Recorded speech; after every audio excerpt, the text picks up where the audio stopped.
What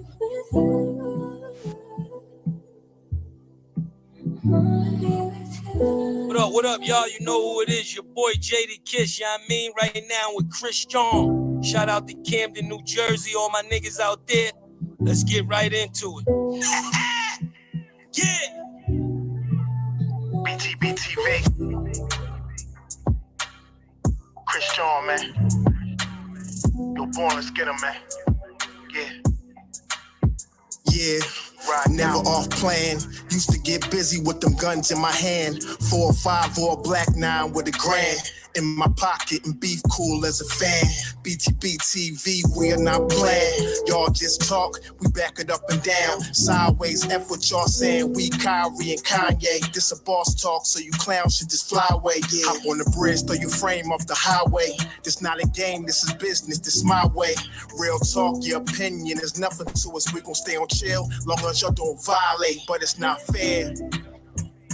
We could be cool or your worst nightmare. We the best, I swear.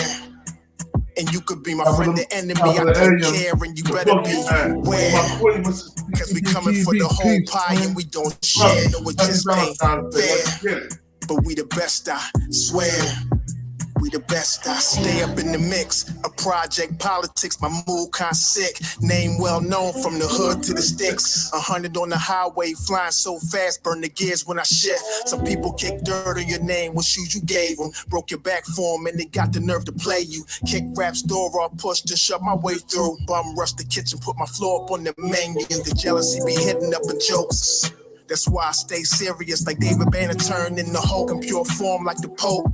Haters get infrared beams with the scope, so run and get ghosts. We fight good, boxed in like Floyd on the roast. I'm the great black hope. Man, we the team and they know it coast to coast and it just ain't fair. We could be cool or your worst nightmare. We the best, I swear. And you can be my friend or enemy, I don't care. And you better beware. Cause we coming for the whole pie and we don't share. No, it just ain't fair. We the best, if you with us, put your lighters in the air. No, it just ain't fair. BTBTV. Just ain't fair.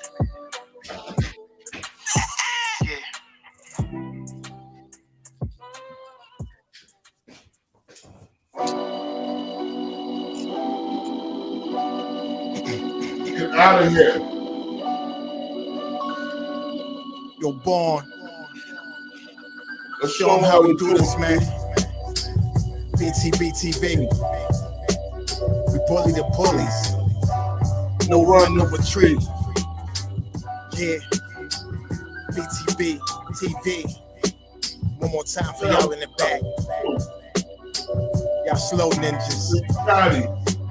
Yeah, baby. Right. Yo. John Gotti flow, rap Pablo, Escobar status, rap game Corleone. I can show you how you lay back and watch your pockets grow. Stay away from devious women, end up like Papa Smoke. Y'all wake up every day twitching like yo, I gotta post. I wake up everyday mission. It's $1 million notes, dominoes, bodies drop, rot stink like hollow toast. Broadway, and if you know, then you know. I came for everything they said I couldn't have. Got that and then some, and then some. My wins on overload, say y'all overdose. Your rappers in the tight squeeze and that clutch like Cobra rope. The okie doke, we don't go for that. All she wrote, another tale from the street. Death and horror flow. The projects like a ghost trying to haunt your soul. Another tale from the street. Homicide the folks who want to play till them guns scream adios. Another tale from the street. Black Mafia. So Don Corleone mixed with Al Capone. Another tale from the street, like an opera show. These kids be acting to their life movie, curtain closed. Nowadays, your foes will plot you wearing Malcolm X hats, 666, the devil on his shoulder, won the death match. Reminiscing when more street ninjas was off the hook, chasing D's above the block, torn and running, get the force, blood on pavement. He's 12 years old and he tough to play with. He don't go to playgrounds, that's his fiends who want their veins stick. We can't miss. We can hit the talk and put our hands behind our back, our eyes closed and half brainless. Don't play with us. Another tale from the street, death and horror flow. The projects like a ghost trying to haunt your soul. Another tale from the street, homicide the foe. Who wanna play till them guns scream adios? Another tale from the street, black mafia. So Don Corleone mixed with Al Capone. Another tale from the street, like an opera show. These kids be acting till they like movie curtain close. Yeah, BTBTV. It's the movement, man. Yo, Born. Yo, Born, let's get him. Let's get him. Kaz, we up in here, man. Hood famous.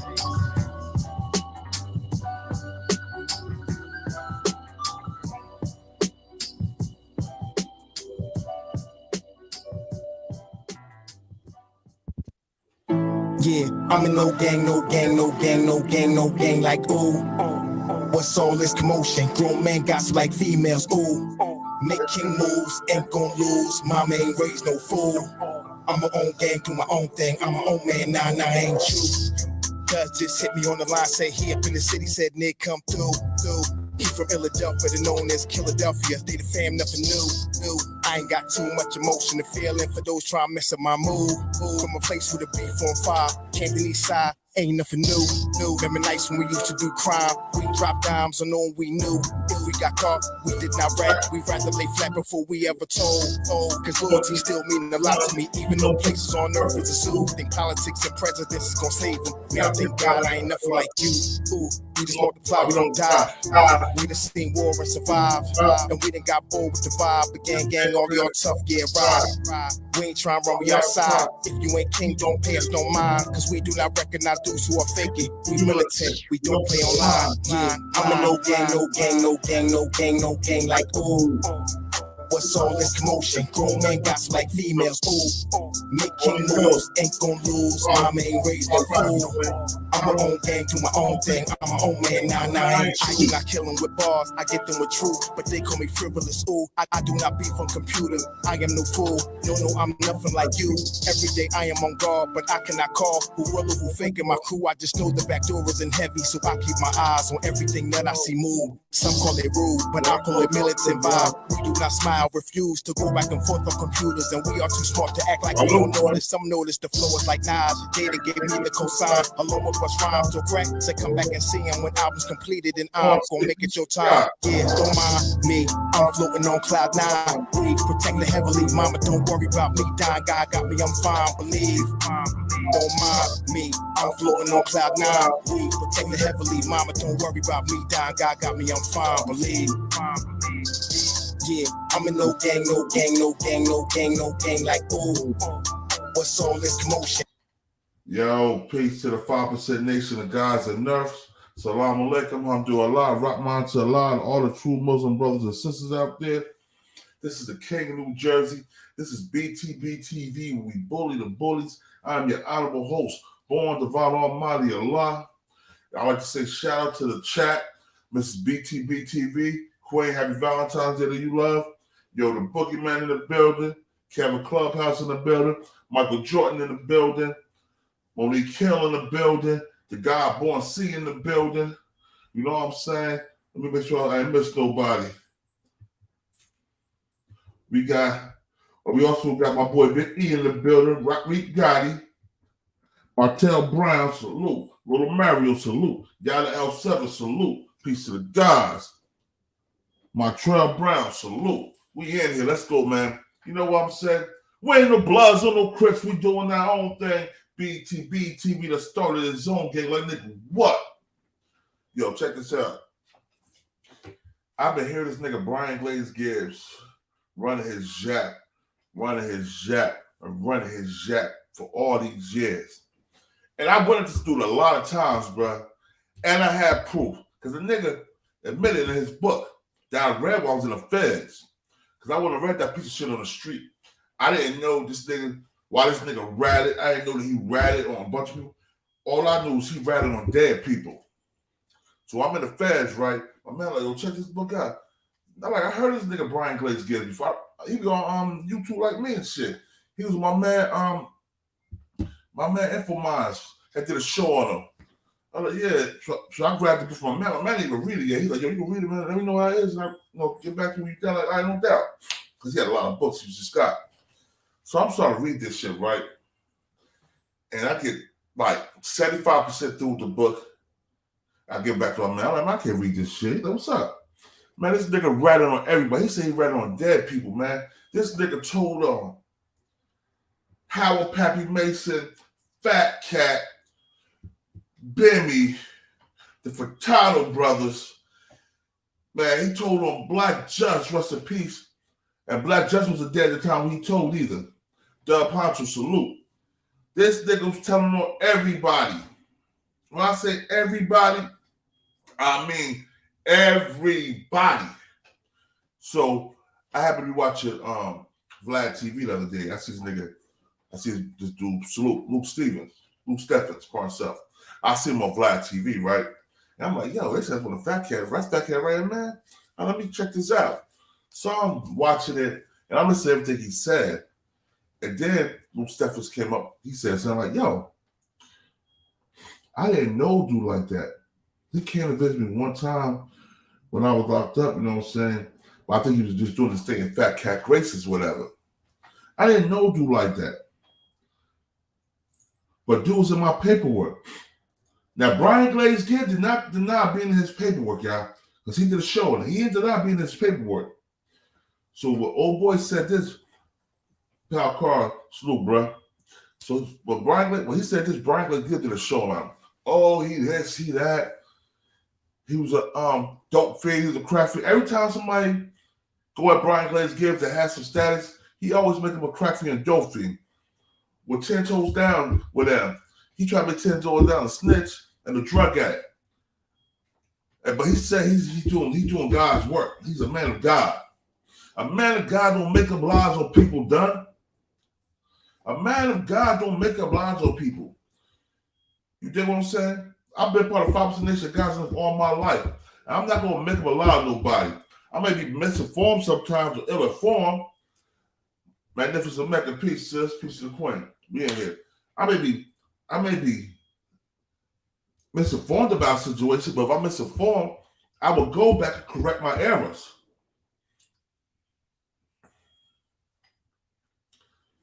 So, you know what I'm saying, with me, you know what I'm saying, that's how I feel about it. But I'm gonna let you hear what Luke Steffens had to say. Luke Steffens had to say about him on Vlad real quick. I can't play it, I can't show it, but I'm gonna let you hear it.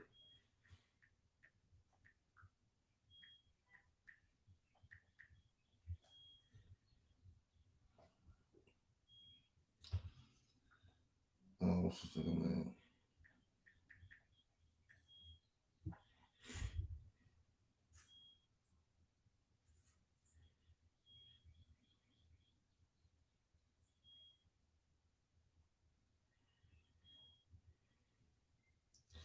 Is this it right here?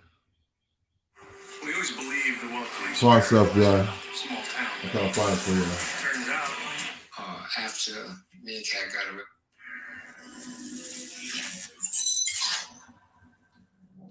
I want to read something real quick. On February 22nd, 1992, the U.S. Attorney for the Eastern District of New York submitted documents to a judge stating the following, among many other things. In our view, none of the murder or attempted murder charges could have been proven by this office absent Brian Gibbs' own incriminating statements. Also, while the Kings County District Attorney's Office was actively investigating Gibbs' involvement in murder, we could strongly believe that no indictments or convictions could have been obtained absent substantial new evidence. At the time of his arrest, Gibbs was the principal enforcer for Lorenzo Nichols. Because of his key role, Gibbs was privy to extensive information regarding Nichols' drug trafficking operation and related violence. Gibbs has provided valuable intelligence information concerning drug trafficking, some of it ongoing, by various other individuals in Queens. Those individuals include Lorenzo Nichols' associates, Luke Steffens, recently released from prison, Ramel Williams, and Lance, Tony, and Todd Furtado. In addition, Gibbs has provided intelligence information concerning Cobra Johnson, a.k.a. Black Just, Troy Jones, a.k.a. Baby Wise, and James Atney, a.k.a. Bimmy. State investigations of those individuals are underway. Did you know Brian Gibbs well? No. I met Brian Gibbs, when I went to, like, if you fast forward to after me and Cat got arrested in 1985, right before I went to trial, I guess that's when Glaze and him started doing whatever they was doing. So I'm inside. The parole officer gets killed. And I think he wasn't around when the parole officer got killed either. He came after that. But I'm inside when the parole officer gets killed. I'm inside when the police officer gets killed. I'm inside when a bunch of things is happening. The police officer being Edward Burns. Edward Burns, yes. So after that, so we never had any dealings in the streets at all. Period. So how is it that he was able to invoke your name in the substantial amount of cooperation that he provided?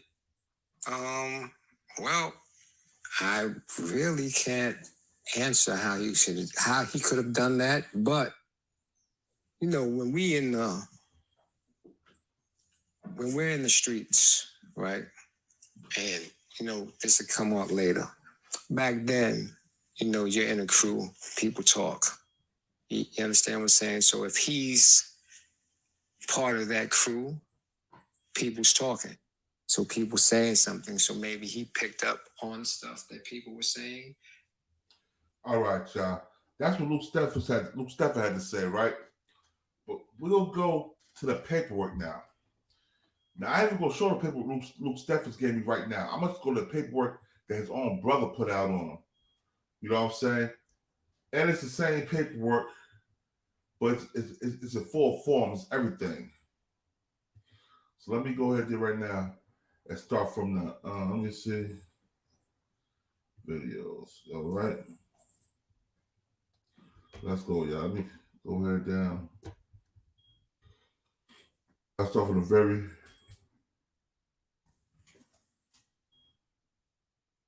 Here we go right here. Hey, how y'all doing again? Coming at you one more time. We're going to try to give y'all a quick clip of Gibbs. this clown original book. You know, so if you can clearly see, he started this, got it copyright ever since 1994. By who? Brian K. Gibbs.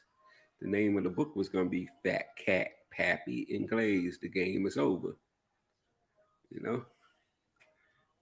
But as time went on, I guess he figured out some more imagination lies to tell y'all. But before he became a liar, this is what he was going to give y'all in his own words. His own words. This is what he was going to give y'all. This is 127 of it. But like I say,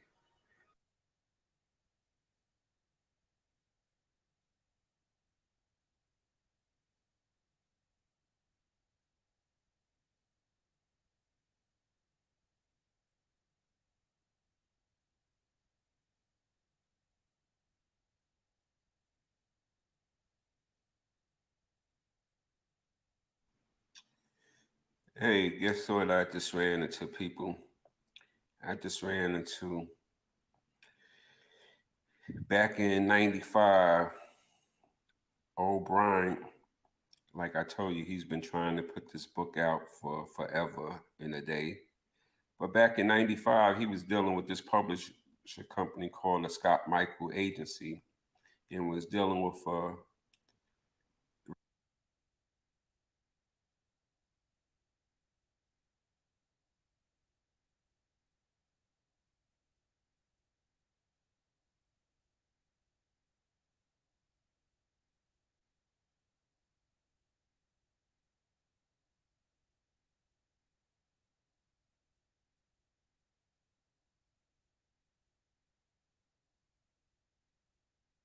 You guys know how it is when you buy a new Mac. It's super fast at first, and then pretty soon after, it starts to slow down. That's probably... All right, this is another part of some excerpt from the book that your boy was writing. You know, this is the part where we're going to get to is how your boy claimed he was making $40,000 a day. But when he said he was going to take the charge, he was negotiating with Cat how much he would charge to take the Cat would have to pay him to take the charge. I want y'all to help me make this make sense.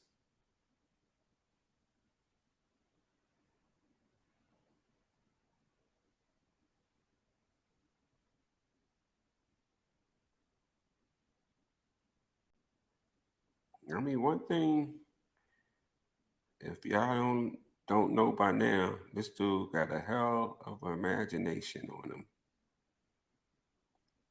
I really don't know where he get it from. Besides, Carry it forever. Peace, Queen. Telling him, Grand Rising. hey, make it come to life. Bring it to life, Brian. Tell your story.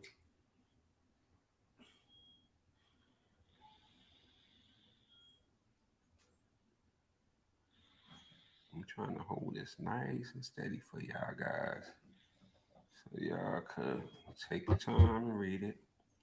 Now, remember, this is, he told y'all I had this. He told y'all I had the bag of transcript from his manuscript. He told y'all this. I didn't write this. This is all his writing that he started back in 93, 94.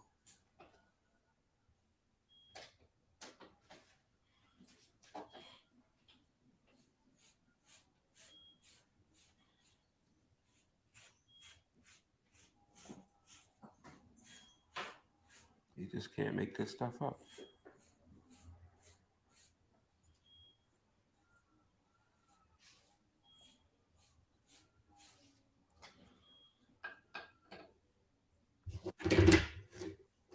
It's shown when he was temporarily kicked out of the witness protection program. Peace, Johnny Button. Junior, peace, Johnny Button Jr. Peace. How you doing this morning? Problem. I'm great. How you, brother? So I'm good. the other This is brother actually, showing the paperwork and stuff.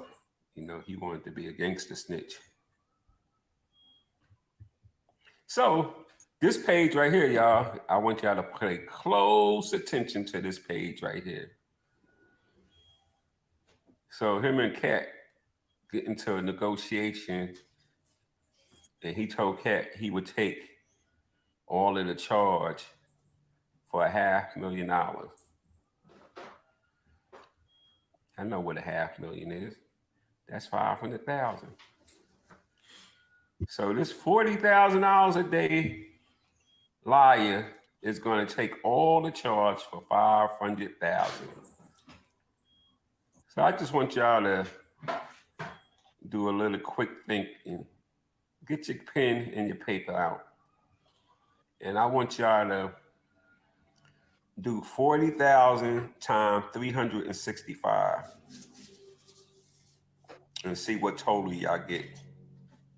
That's a year's salary for him, right? $40,000 times 365 days in a week. That would mean that the liar would have had to make $14,480,000 just in a year. Y'all got that? That's about the numbers y'all got. So, meanwhile, he is negotiating to take responsibility for certain murders that occur, you understand, while he was the chief enforcer for Cat. Not the chief businessman, the chief enforcer. He would take the weight. Wow. So now let's go back to this. Let's go back to 365 days divided into 500,000. How much did y'all come up with?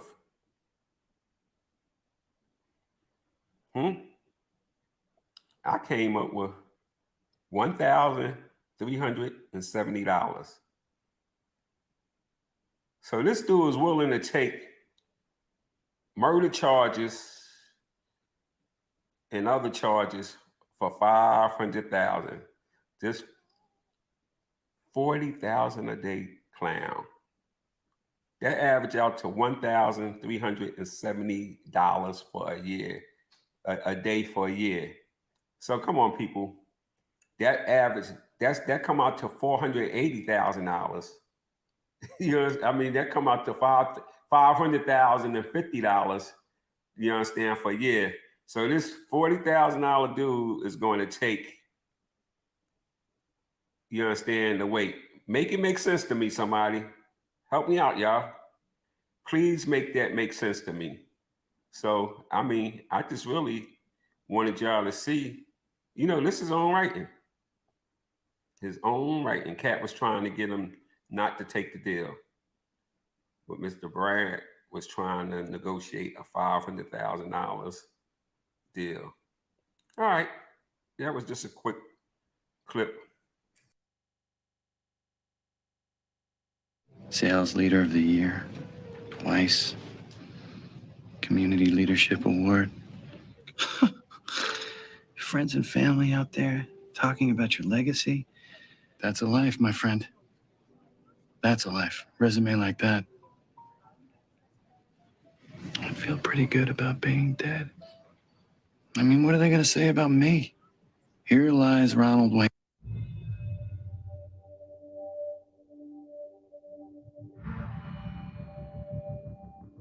My name is Van Brett Pierre Watkins Sr. I'm in North Carolina.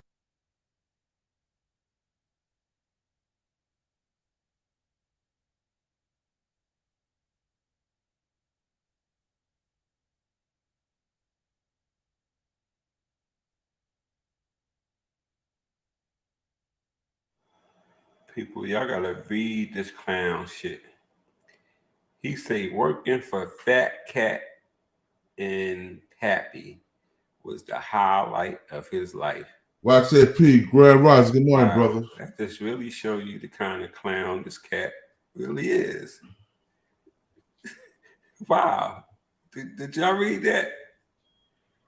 One second, hold on. Let me get to that. Let me get to the fucking paperwork part, man. Here we go.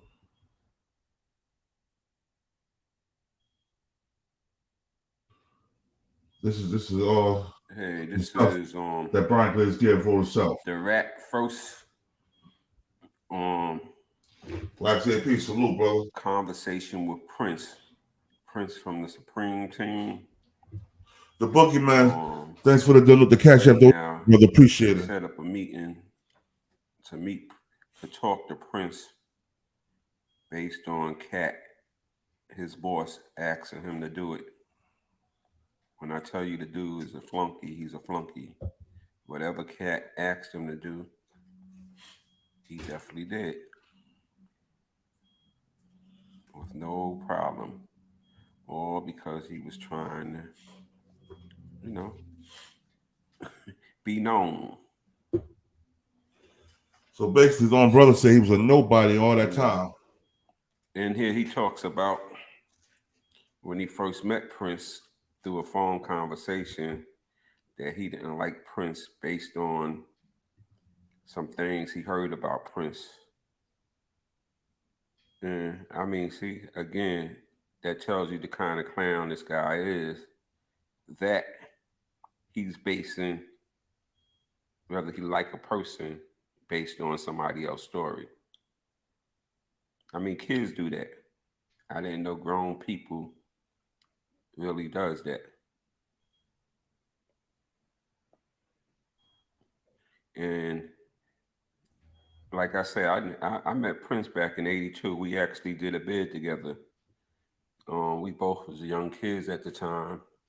But, you know, he was a very easygoing brother. And like I say, I guess we was like 18, and I guess at that time, Prince, they was already doing their thing in Queens. I mean, through his uncles, Supreme, Kenneth McGriff.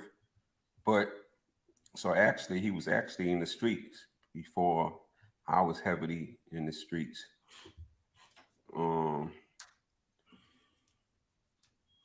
But like I say, from all I know about Prince, this cartoon character, the Rat, Brian Gibbs, would have had a problem going against Prince.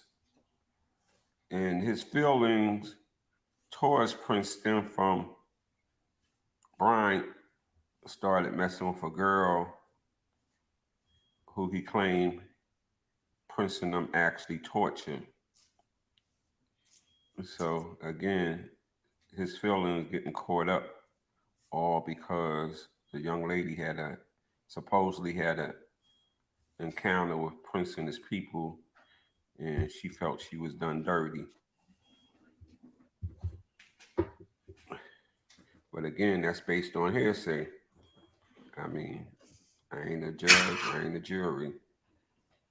But like I say, my belief is he would have had a problem with Prince. Prince was dealing with older guys in this crew, and the kid Brian was dealing with a bunch of young kids from the age of 17, 18. Matter of fact, even one was 16. So I don't think they would have been no match for. And what Brian keep forgetting is a lot of people ain't never do nothing to that clown because they knew his brother had a crew. They knew his brother and D Nice the cat, he always got something to say about. Always. You know that cigar he be smoking all the time? That cigar name is D Nice. Because he keep that man name in his mouth. You know? I saw the corny dude did a piece the other day telling y'all some more lies about me and D Nice. But you know what he failed to realize to tell y'all guys? He failed to tell y'all that same young woman he was talking about in the video that he posted all through the video was D Nice's youngest daughter mother. And what Brian also forgot to mention to y'all is that he turned around and married the young lady. Yeah, he married her, knowing that she was once heavily involved with D Nice. So again, that's another reason he don't like D. I mean, it's crazy. But to make matter worse, after he divorced that lady, that was his third wife, he did one better. He went and found D Nice's first child baby mama, who D Nice was once married to. And you know what this asshole Brian Gibbs did? He married her too. So his third wife had a baby by D Nice, and his fourth wife had a baby by D Nice, but also was married to D Nice back in the days. So what kind of clown do that make this guy? He always talked dirt about other people. He did a piece about Prince and Puerto Rican righteous, but I ain't never see him do a piece about him with the bullshit that he does. This guy is a piece of work. But for all Brian fans out there, you understand? Keep believing the hype. Peace out. Good to see you, Chris. Thanks. Have a nice day.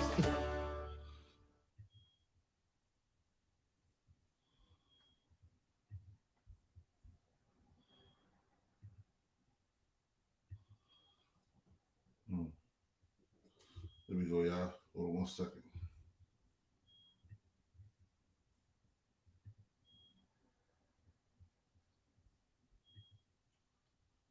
Let me.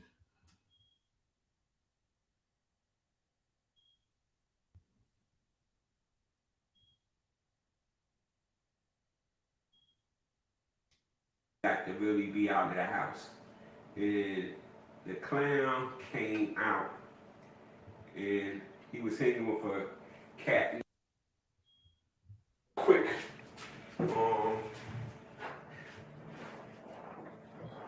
Yo, topic you on care to your plug, boy, my brother. petty. Salute y'all, man. Yeah. Salute. The cat was always a petty cat. You know? Hey, yo, check this out. This is his brother, Brian Glaze Gibbs. This Brian Glaze Gibbs manual that he wrote, his book that he was going to write, right? And he's putting all the shit he said in the book. All the shit I've read in his original, the book that he came out when I was in the feds. Also, he's going by manuscripts of his federal plan.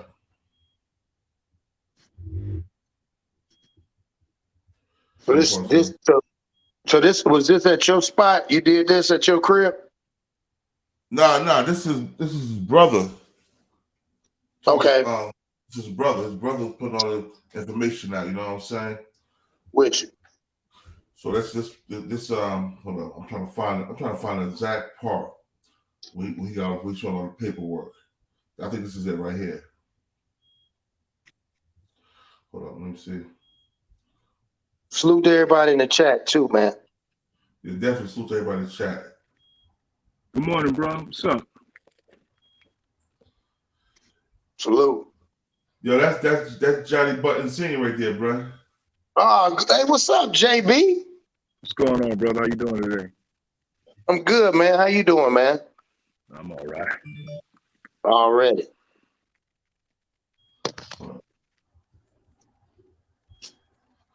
Yeah, hold up.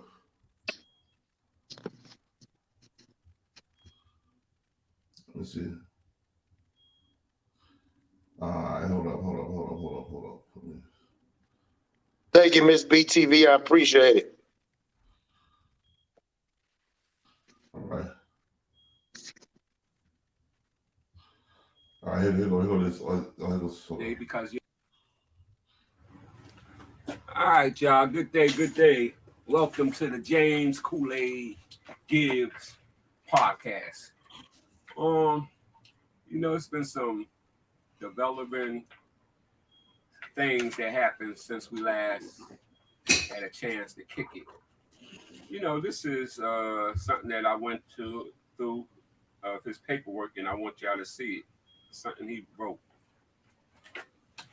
This is called Fat Cat Gibbs and Fat Cat.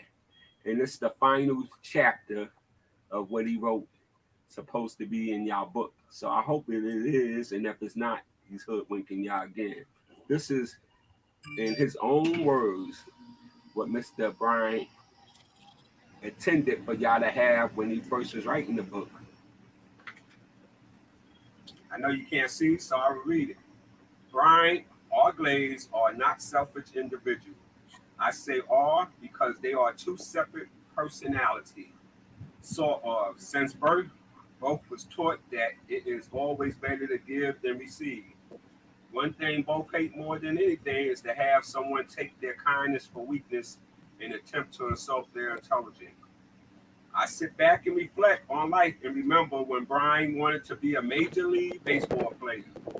To this day, he actually feels that his dream would have become reality if he would only pursue it instead of going the other route. As far as school was concerned, he was always slightly above the average student. Brian and Glaze met about 13 years ago. It seems so strange how these two individuals came into each other's life. As I put down my thought, I tried to pinpoint exactly when I went wrong. I can't read y'all everything, y'all.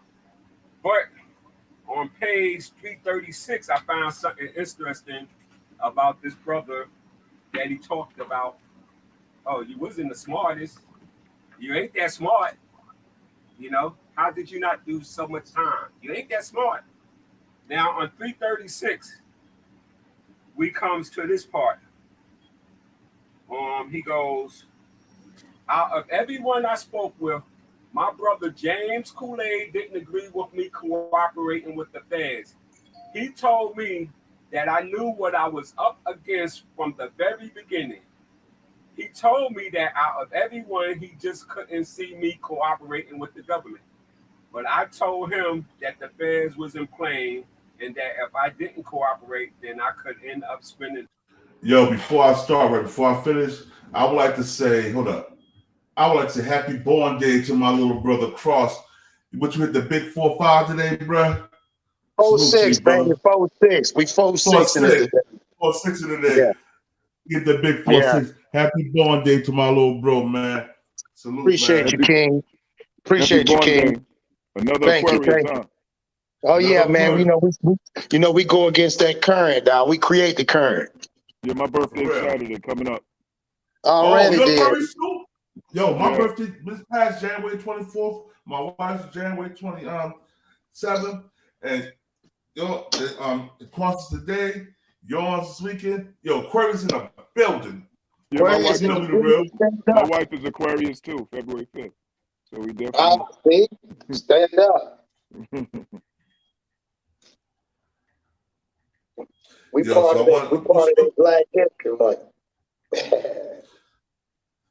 Shit. Well, I'm part of that because my birthday in January. We in January. We almost at Black History Month, I guess. Nah, but yo, you know what? And before I finish, I'm gonna, you know what? I'm gonna let y'all hear the lies this nigga tell on Infomons before I go back to his brother, because you know what I'm saying. This Infomons one, this nigga is gassing himself up, but then in his book, I want to support his book to tell y'all go read that shit because it was all cap. It was all a bunch of snitching and lies. Man, I was like, this guy right here. What up? This it right here. Yeah, that's it. Before I start, on his book, I'm gonna tell you what he said in his book. This is the reason he said he snitched in his book. He said he was sitting in a cell and he see all the other cooperators getting what they call visits from the conjugal visits from their women and their wives. He said he was addicted to sex. That's why he chose he could get conjugal visits from his wife. Well, I want to say something about this. Any man that put his morals or principles on the table for some sex to get conjugal visits and rat on people he's supposed to have love for, that's a man that if he wouldn't have ratted in time, he would have started messing with them shims up in prison. Because he don't got no type of morals. You dig what I'm saying? Because if you're gonna rat on all these people, get these people forever in a day, just so he can have sex, imagine what he would have did if he couldn't get out. He'd have been fucking with the boys. Well, that's what I was about to say. Yeah. And when it came down to it, if they would have said no, that's why I think he probably was like, fuck it, let me go ahead and tell because I'm close to this. I'm getting close to this. I gotta think, fuck that. Give me 2 more weeks and I'm jumping off the bridge on this shit. Yeah, give me 2 more weeks, nigga. I done told y'all, let me out, nigga. I gotta get out. Yeah. See that? Now, you absolutely right. But then I can't, nigga, like, shit, if your old lady be able to come up there, that's like you gonna tell her, look, just hold it down. Fuck that shit. Hold it down. Yeah, that's hard. Yo. No, but see, why I am anyway, if I know I gotta ask him for a time to do anyway, I'm gonna let my old lady go, bro. Because I'm that's real. That's real. I'm like this. I'm in prison. You're not in prison. You do what you do, whatever. When I get out, if it's meant for us to be together, we'll get back together. You know what I'm saying? But I'm not gonna be stressing and worrying about her out sucking the next nigga. No, you can't think, people don't realize you can't think about what's going on outside. You gotta focus on the inside when you're in there. That's discipline. You got discipline yourself. When I did, the longest I did was 5 years, 4 years, 8 months out of all the stints I did, right? And that long stint I did, what I did was I read a lot, I worked out a lot, I got to my lessons more heavy than I was on the streets, you know what I'm saying? And I made myself. But you know what? That also comes from niggas not having none growing up. When you used to having it growing up, it ain't like it's that big of a. Most of these niggas, you know what I'm saying? Like even these rappers, how they get played by these females and shit. Because these niggas ain't used to have. Them niggas was in school. Them niggas won't get none. Them niggas was too busy working they Palm Pilots back in the day. Yeah, them niggas was. Niggas was Palm Pally gangsters on themselves. Them niggas weren't used to that. So I want you to hear my brother. You know, that's a discipline. He would if he wouldn't have cooperated, he would have been laying up. I'm gonna tell you our story. I came in my first bed. So it was this guy named Kiwan. He grew up with school. Hey, that sound like a nigga I know. Yeah, he's from Elizabeth. You know what I'm saying? He used to hustle on South Park. He used to get money back in the day. He caught his case, so I have to catch a case. And I go down. I'm going down. We in Trenton. We in Trenton reception. Trenton State Prison reception note. You know what I'm saying? We waiting to get classified to the prison we'll go to. So at the time they sent me to this other prison called Bayside. I get to Bayside, right? This dude is there already, so I'm coming in there like, what's up, Eastwood? Da da da. Yo, you got a boy named Kiwan, son. Like, yeah, we grew up together. Yo, bro. He was like, yo, go talk to your boys real quick because when they found out he was coming in, he was like, yeah, my big bro coming in, da da da. He's like, go talk to your boys real quick. They'll tell you what's going on. One of the guys told me this, right? So I want to talk to my brother. The niggas I grew up from Elizabeth. They was like, yo, bro. I'm like, what's up, Kiwan? They was like, yo, man, this nigga messing with this Spanish punk. This Puerto Rican punk. Now, all he messed with on the street was Puerto Rican women. I never seen him mess with no black chicks all the years I know him. So all the women he messed with was Puerto Rican. So they think he messed with a Puerto Rican punk. Like a Puerto Rican punk. You talking about Joe Budden? No. Okay. Okay. No, I'm talking about this nigga Kiwan. You crazy, right? So it's my birthday, Dom. You know I'm gonna act a fucking fool today. You know I'm gonna act a fool. I'm gonna act a donkey. Yeah, I'm gonna act a donkey. All right, so yeah, go ahead. So boom. They're like, I'm like, where's where he at? I'm like, let me go pick my shit to my bunk. Yes, just show me where he at. So I go up there. When I get there, it's a curtain over his bunk, right? And I'm like, yo, Kiwan. He was like, yo, that's Born. Oh, yeah, it's Born. He's like, big quiet. I opened the thing, right? This nigga had a punk in the bed with him laying next to him, bro. Ah. I looked at this nigga, right? I'm like, yo, bro, you got to get the fuck off of here. You know what I'm saying? I'm gonna pound you out, nigga. Everybody was like, yo, why you put? I'm like, he gotta go, bro. I want to see this shit. I knew. Yo, so that night, I just unpacked my shit. They come in there and was like we transferring you. They transferred me across the street to Southern State. The nigga dropped a note on me. He dropped a slip on me, yo. I was going that same night right across the street to the next prison, bro. I'm like, ain't this a bitch? Because I told this nigga I ain't want him around with that punk loving shit. He called the police on me, basically. So I called that. That's crazy. But you know, them niggas had the sheet around, huh? Had the sheet. You know how you in prison. You put a fake canopy. A fake canopy. To cover somebody looking at your bed. Bruh, he had it like that, bruh. I like, yeah, that's nasty, dog. That's nasty, bruh. I just see him laying, the motherfucker punk was laying on his chest. They wasn't doing nothing, but motherfucker, I don't care about none of that. Oh my God, that's enough right there. That's enough right there. That's fucking enough. That's scarring to a nigga. Like, golly. God. Hey yo, Mr. BTBT, happy Born Day too, Cross. Thank you. I appreciate it. Here you go, right here. Yeah, thank you, Queen. I appreciate it. You already know. All right, now this and I want to tell everybody all out there, y'all be careful. And I'm gonna say it like I always tell niggas, happy VD Day. Yo, you stupid, bro. Yeah, happy VD Day to all y'all VDs out there. Happy VD Day. Yo, this is the one he did on this is my boy Info Minds Temple Salute using this fair use. 1982, the life and time of Brian Glaze Gibbs. It was a Wednesday morning when I was awakened on Rikers Island by a CO and escorted to C-74 receiving room to be processed. I just got finished getting sentenced to 2 to 4 in Queens for a robbery that I did and 2.5 to 5 in Brooklyn. So now it's time for me to go ahead and do my state time. As we in downstairs in the reception area, approximately 30 others adolescent, ranging from the age of 16 to 20.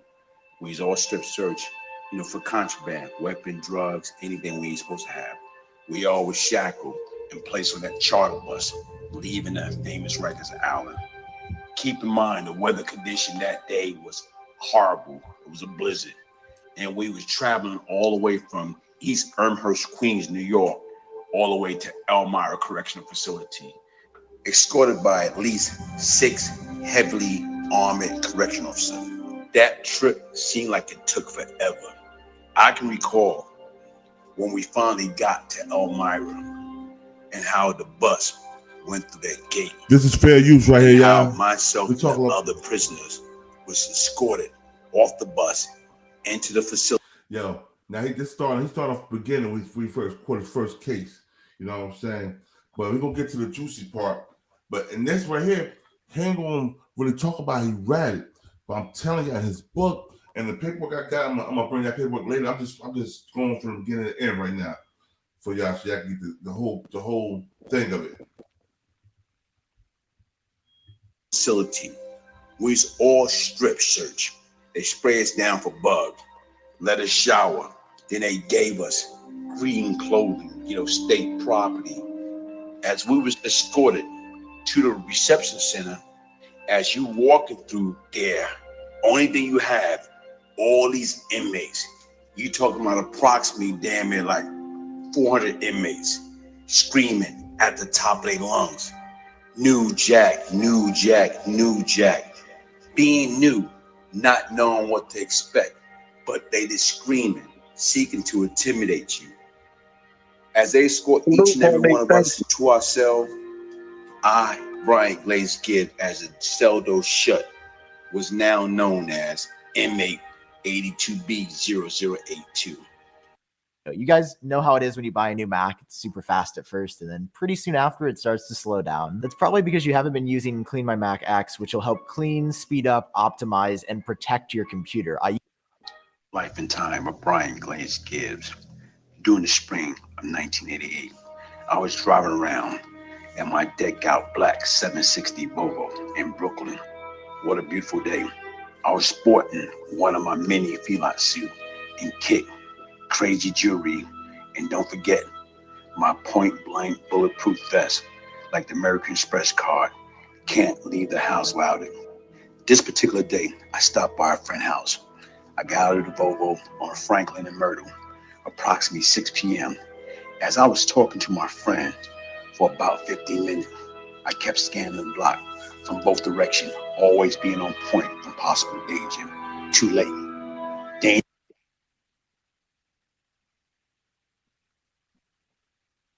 What happened? I don't know. God.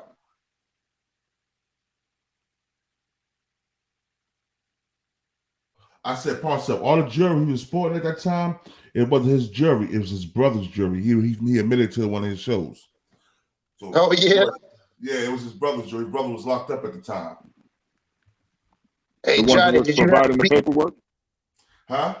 The brother that was providing the paperwork earlier? Yeah. Hey, Johnny, you had them BBSs too? Nah, I didn't have the BBSs. Okay. Danger was heading my way. Allah Justice, K. Sean, and another 5% of them. Once again, I was looking death in the eyes. Although I walked through the shadow of death, I should fear no evil. The closer they got, I was trying to come up with a master plan. My mind was racing. Besides my friend, her sister was sitting in my Volvo. As she sensed the danger, her sister drove off in my Volvo, leaving me and her sister behind to face these 3 career criminals with a resume of murder, robbery. This crew were known for robbing and killing any and everyone on sight. As they got within 10 feet, to say I was not afraid, I would be lying. I had to dive into action, position myself as if I had a gun, and start looking each one of them in the eyes back and forth. I just myself used to be good friends when we was kids back in our Bedford-Stuyvesant days.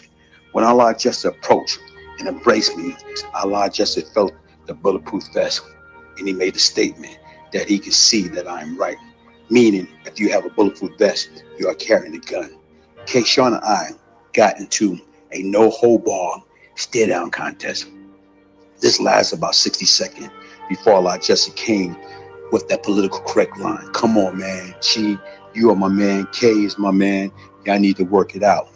I told Keshawn I appreciate the fact he wanted to come see me while I was fighting the murder beef and offer his assistance in taking care of any witness in my case at the time.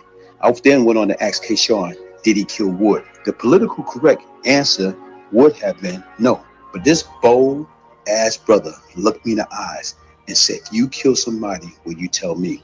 I said, you all right. He just told me indirectly that he killed Wood. Just came back, yo, I want to get down with Eminem. I told him, sure, come and see me. I will hook him up with some work. You know, a couple of ounce of boy. Boy is another term for heroin, or half a key, a girl, which is a term for coke. As the trio walked off into the abyss of Brooklyn, I knew then this was a close one. I played poker by bluffing them as if I had a gun, and they went for it. I turned to my friend and asked her if she was crazy. Why didn't she go inside her house? Her exact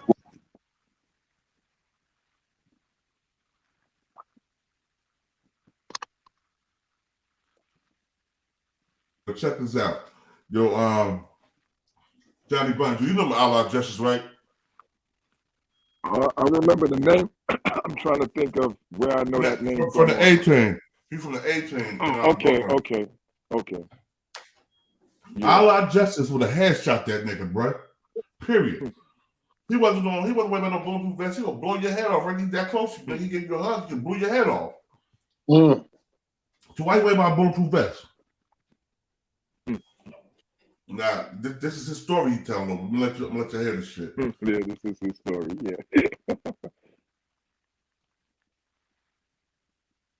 Word was, if they was going to kill you, then they would have had to kill her.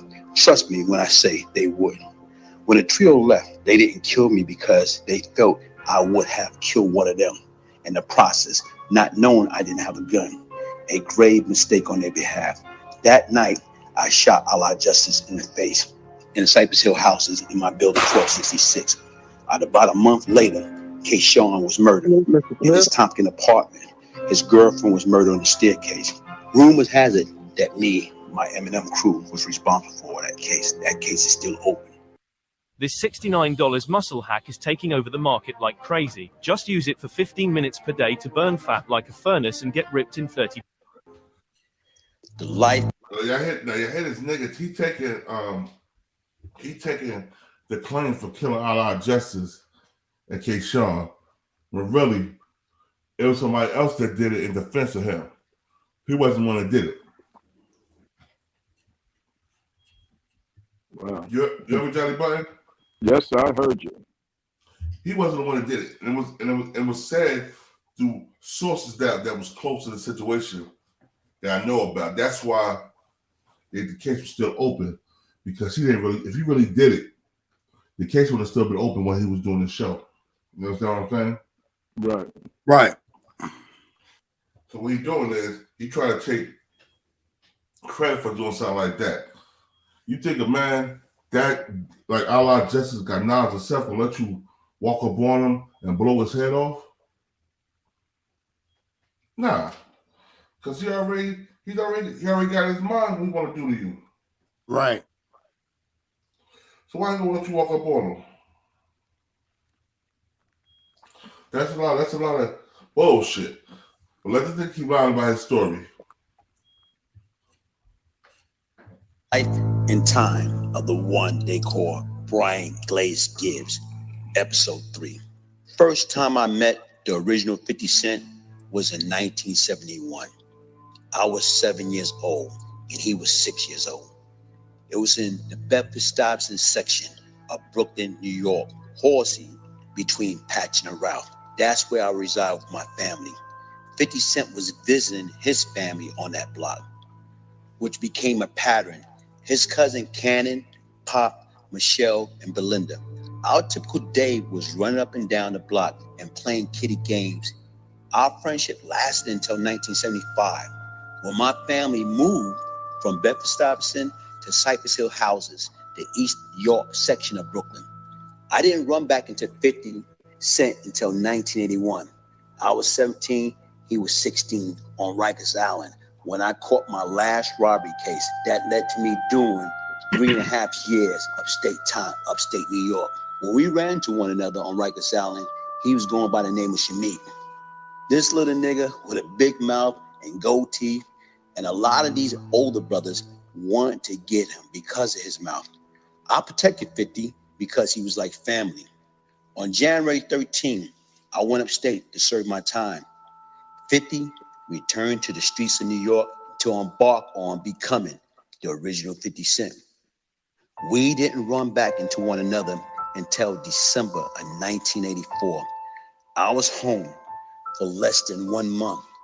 I was at Horton Skidmore Hall train station waiting on the train when this little short dude walked past me with this mean mug expression as 2 6'3" brother was right there behind him like his bodyguard. Keep in mind, 50 walked past me. When he doubled back after recognizing me and started yelling in the crowded train station, "My man Glaze is home." We embraced and started talking. He wanted to meet him later that night at the Empire skating ring. I didn't go that night. He got into beef that led to one of his many arrests, and he was doing time. We didn't run back into each other until approximately 2 years later. My buddy, Kevin Martin, man, that dude was something else. The life and time of the one they call Brian Glaze Gibbs. Who am I to say who lived or who died? I am not God. At one point in time in my life, I had a small army following behind me for all the wrong reasons. Imagine if I was smart enough, disciplined enough, and more forward thinking, I would have had them following me, preventing criminal activity in the neighborhood and creating a no crime zone. It was the first weekend of March in 1986. I just arrived back to Brooklyn, New York from upstate New York from visiting a former co-defendant of mine who was serving a life sentence in Auburn Correctional Facility. I met up with my brother Cool in the Crown Heights section of Brooklyn, St. Mark and Notion Avenue. When my beeper went off, Amari was calling me with 911 behind it. As I went to the corner, used the payphone, this individual called. Yo, this nigga wanted to be a cop, huh? You hear what he said? That's how he wanted to be a cop, yo. Yeah, that nigga very detailed. Very detailed. Damn. Very detailed. Called my name. As I turned around, I noticed it was Dushawn aiming a nickel-plated .357 Magnum at me.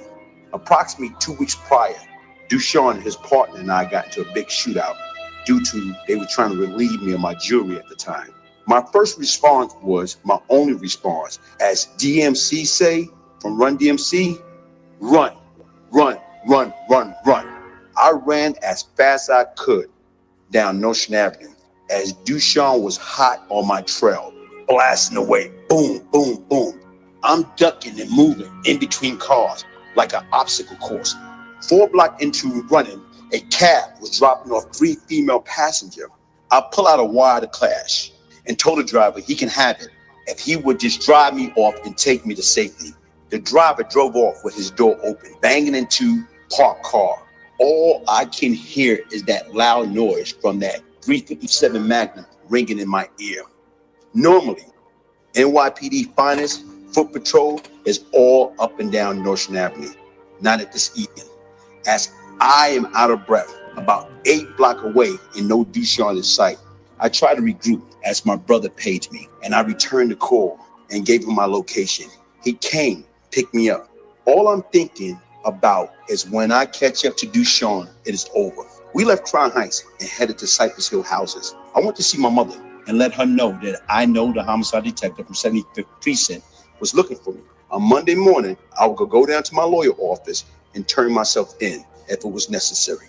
I kissed my mother and told her that I love her and headed to the 18th side of the project to talk to Irene and L. As I entered into 315 Fountain Avenue, I ran into Irene.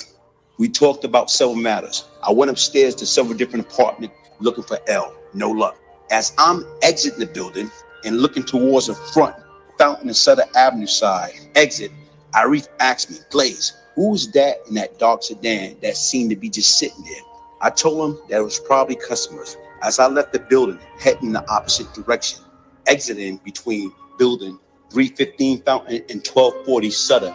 As I made a left, jogging behind 315 Fountain Avenue, that same car that Arif and I just spoke about came up, screeching. Front and back tinted window went down and guns start firing. As I hit the ground, Arif and Cool came around the corner to check on me and make sure I wasn't hit. The nerve of these lowlife, they tried to kill me with my own gun. How crazy is that? Less than 3 hours, I was shot at in 2 different sections of Brooklyn by 2 different groups. I was pissed. Somebody got to pay. I went back to the crib, placed on my bulletproof vest, and got my guns, and went hunting for Dushan and Crazy. Whoever I had beef with and whoever I ran into would have definitely meet their maker that night.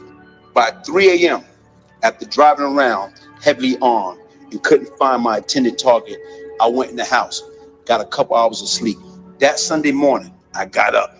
Me and my brother, we headed to Bed-Stuy, picked up my man Sid. As we was driving around the Bedford-Stuyvesant section of Brooklyn, I noticed we was being followed by homicide detective. As they placed their siren on and instructed us to pull over, I requested that my brother Sid to put our hands up in the air, and they both complied. When a detective got out of the car, they instructed us to put our hands down. Routine check. The next thing we knew, 12 to 15 blue and white cars came out of nowhere. They gun draw. All you can hear shouting and screaming for us to put our damn hands up. They removed my brother and Sid from the car. And one of the homicide detectives told me, either we have the wrong person or you in a lot of trouble. I was taken for 2 murders that day and was released after midnight the next morning. And I was on a cloud 9. Like, here it is, they picked me up for 2 homicides and they let me go.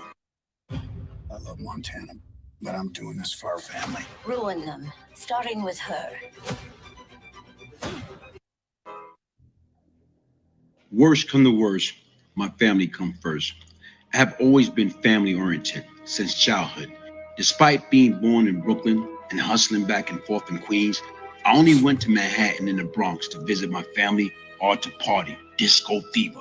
During the spring of 1988, my cousin Samuel from the Bronx came and paid me, his younger cousin, a visit. I'm always pleased to see family, except at funeral. His visit was to prevent me from attending his Samuel funeral. A few nights ago, Samuel was at the world famous Apollo Theater for amateur night at the Apollo. This place was packed. All the who is who, from celebrity, ball player, and hustler, out having a good time. Plenty of women, and at time, most of the beef was over a woman. Well, Sammy and another guy that Samuel is friend with named World from the Boogie Down Bronx was joking with each other around the bar. And World made a comment that causes the lady and the other guys that was around to laugh uncontrollably. And Sammy became embarrassed and punched his friend World in his face, breaking his glasses. This incident was broken up and both parties was escorted out of the building, with World yelling at the top of his lung that Sammy is a dead man. So that was the reason why my long lost cousin was here, needed my help to fix his problem. We left Brooklyn, got into the car, heading to Manhattan. First stop, 125th and 8th Avenue. Kevin Child, the owner of Don Diva sneaker store. When me and my cousin and 2 of my people, Shorty G and Ichimo, walked in. Keep in mind, Shorty G and Ichimo, they had on army fatigue with the MAC-10 submachine gun strapped around their neck with the gun right there ready for action. As we walk around the store awaiting the customer to exit, I approached one of the workers who was directly behind the counter and told him that I was looking for World. Do he know where I can find him? The brother behind the counter started getting all emotional on me, like DJ Flex. He was saying how he was coming up in here with our guns out. I stopped him. We are a customer. Let me get some socks, underwear, sweatsuit, etc. I paid for the item. and asked him where could I find World. He told me he didn't know. We left out and headed to the Bronx. Once we got to the Bronx and got out of the car near the bar King Arthur that World and his brother owned. As we was walking towards the bar, World was coming our way, and he stopped and was turning back around. When I yelled for him to hold up, he turned back around and I told him, let's talk. World went on to say he heard that we are looking to kill him. I pull up my hoodie, only showing my bulletproof vest, no gun. And I asked him, can him and I go back into the bar and talk one-on-one? He agreed. As we are in the bar talking, I asked him what it's going to take to squash this beef with him and my cousin Samuel. World replied by asking if he would have punched you in your face in front of a crowd at the Apollo Theater and broke your glasses, what would you do? I told World, I am not you and you are not me. But hopefully I would have been smart enough to allow my emotion to supersede my intellect and be able to walk away due to it was too many witnesses and I couldn't get away with it. I asked World how much was his Gazelle glasses. He said $500. I went in my pocket and gave him 5 $100 bills. I wanted to say, if you kill Sammy, Sammy's dead. Now you're going to jail for 25 to life. Nobody win. Y'all both lost. I asked World to please squash the beef for me. I told him if he squashed this beef, then I owe him. I owe him big time. I say, do your homework. Ask around about who is Glaze. If you need cocaine or heroin, I can get it for you. If you need anybody hit except Sammy, I owe you. I will take care of it, whatever you need. All you have to do is squash the beef. I summoned Samuel. He came into the bar and we all sat and talked. They hugged and they squashed the beef. The life and time of Brian. Now this nigga's Farrakhan and shit. Squashing beefs. Yeah, that nigga talk about all types of stuff. Yo, Johnny Buck, you never heard of Glaze Gibbs before? Yo, Johnny. Johnny there? Yeah, his mic is on. He could be, the reception could be bad. Yeah. Yeah, I done heard of Glaze Gibbs. I'm just tripping off how he went from, wasn't he the one that they claim they called him when Biggie got shot? He flew out there? No, that was Mecca. Oh, was it? Okay, all right. That's right, it was. Yeah, it was Mecca. Yeah, I always say his whole name because that nigga be getting your shit copy written structure shit. I said his name. He got his name copy. Yeah. Word up. Yeah. Yep. Yeah, but nah, this guy right here, he telling all this. This is super gangster story nigga right here.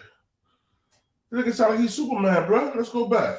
I'm just tripping off how detailed he can remember every detail. Case that they gave me, and I was guilty. Son, peace. My trial started Wednesday, June 17.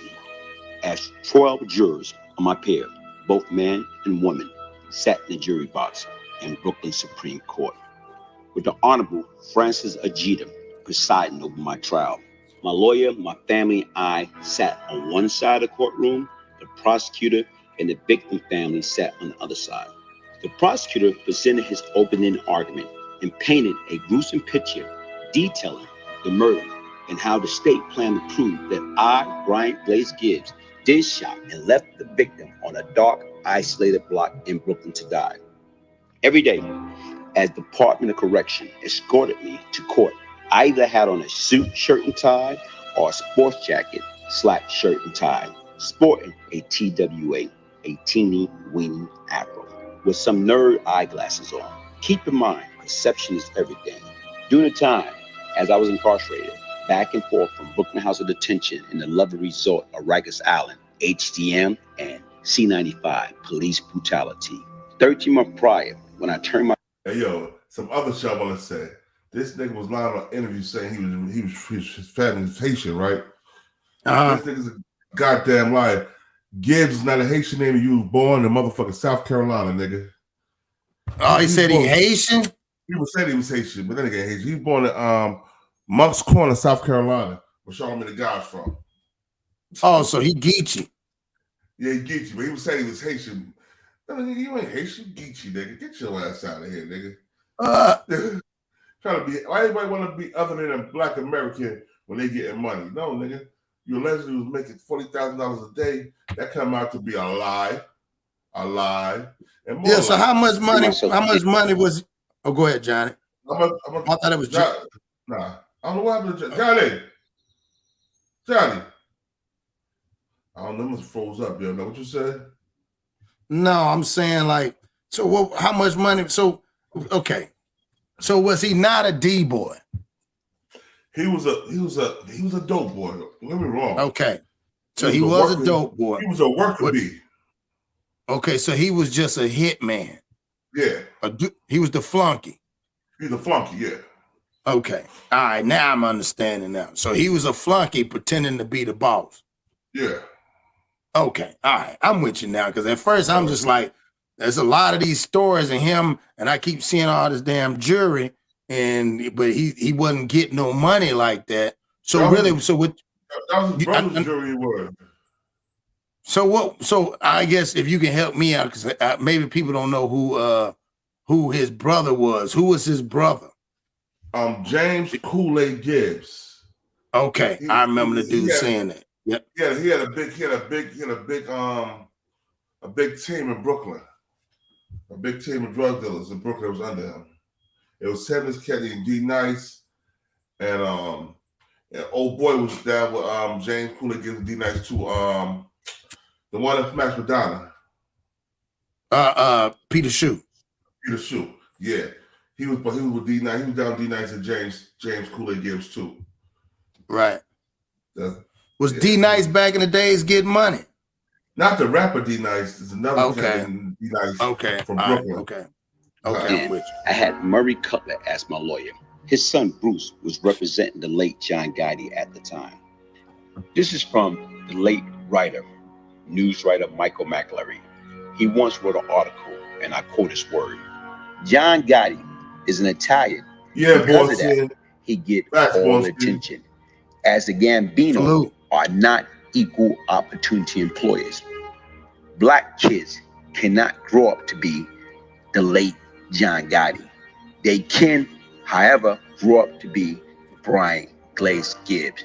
I led myself to believe that Kings County District Attorney Office would have granted a career criminal like myself a bail on a murder charge. It didn't happen. During that whole time, the state made an offer. And that offer was I, Brian Glaze Gibbs, to plead guilty, and the state would grant me mercy by sentencing me 25 to life. No deal. That is why we was here in Brooklyn Supreme Court from June 17 through June 22nd, listening to testimony from key witnesses, the victim family, crime scene expert, law enforcement, and the medical examiner to state the cause of death. The DA presented a case, and Mr. Cutler picked his case apart. Both sides rested. In the case, my life and future was in the hands of 12 strangers, deliberating if I was guilty or innocent, if I was going to return back to society as a free man, or heading upstate New York to serve a 25 to life prison system. As the jury deliberated for hours, I sat back in a courtroom cell with a bunch of other inmates fighting their criminal cases. I can remember when a court officer came to escort me back to the courtroom. The verdict was in. I can recall heading into the courtroom, and the officer uncuffed me as I sat next to Mr. Cutler and told my mother and family that no matter what the outcome, I love them and everything would be all right. As all the jury returned and sat down, Judge Ajita asked the jury foreman, have they unanimously reached a verdict? And the foreman replied by saying yes. Judge Ajita asked my lawyer and I to stand and start reading up the charge. On the charge of murder and the second degree, how do you find the defendant? The foreman, not guilty. On the charge of attempt murder in the second degree, how do you find the defendant? Foreman, not guilty. Until this day, I can still hear my mother's voice cry out throughout the whole Brooklyn Supreme Courthouse. I lost it. I broke down and cried. As the judge thanked and dismissed the jury, I was escorted back to the holding cell with the other pretrial inmates. And several of them, seeing how emotional I was, they came up to me to allow me to know that everything's going to be all right and that I can beat it on an appeal. I heard that story before.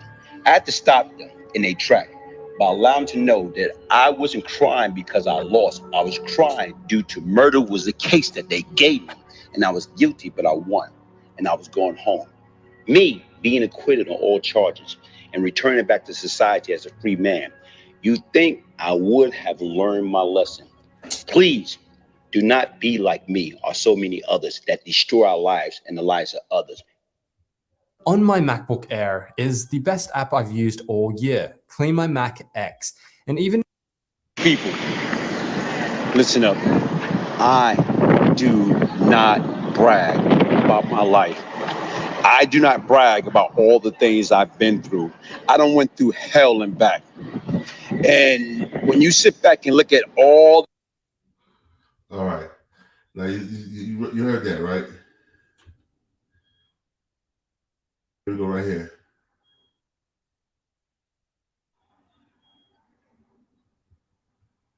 This is Brian Glaze Gibbs on the original 50 Cent right here, yo.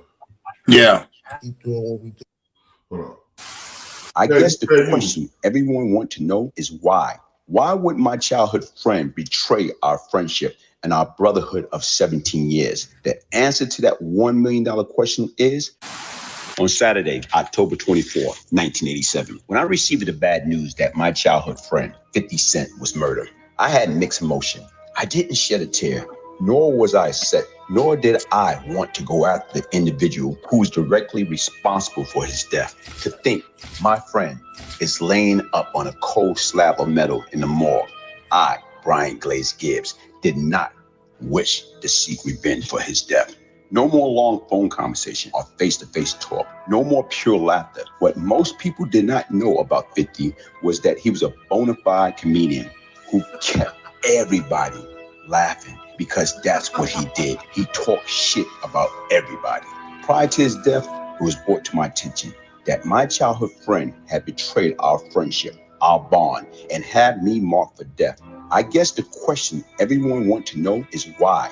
Why would my childhood friend betray our friendship and our brotherhood of 17 years? The answer to that $1 million question is so he can save his own ass. During 1986, when I was incarcerated with no bail, nothing to lose, fighting murder, attempt murder, and weapon charges, I used to call and talk to 50 on a daily.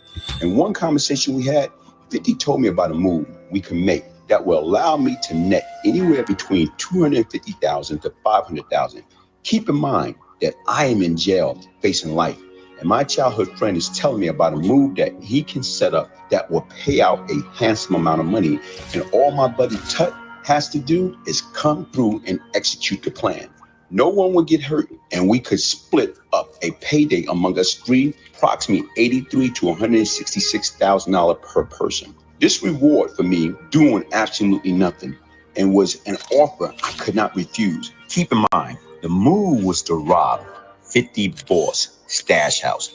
That was the move that he brought to me, that we was gonna do, that we was gonna net anywhere from $250,000 to $500,000 off of that one move. However, 50 made a grave mistake. He had a big mouth. He shared that same information with another person, and that brother went back and told his boss. To add insult to injury, that guy who 50 confided in called 50 up. 50 didn't know that this guy had his boss on the other line, and the boss was listening in on how 50 and the other guys was setting up a move for me to take $250,000 to $500,000 from one of his stash house. To say the least, the boss was in disbelief and upset and knew that 50 had to go in due time. In due time, he could crush him, 50, like the cockroach he was. Needless to say, 50 Cent kindly back off from that move.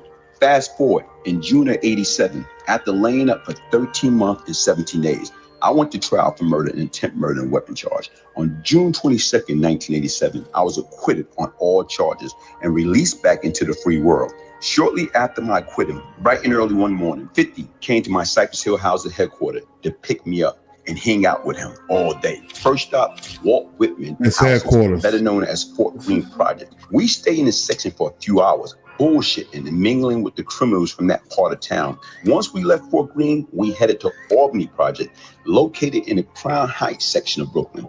We stayed there for hours playing dice and bullshitting around. When I got tired and was ready to go home, I didn't know during the whole time while we was in Fort Greene and Albany Project, 50 kept paging his boss. Every time his boss would call him back, 50 was telling his boss that I was with him, but I was not strapped with a gun or wearing a bulletproof vest. He also tells his boss that he can call up a few other guys to come and murder me while resisting. However, for some reason, his boss decided to give me, Brian Glaze Gibbs, a pass. It is no defense for the element of surprise. And if this guy would have came to me, I would surely have been dead.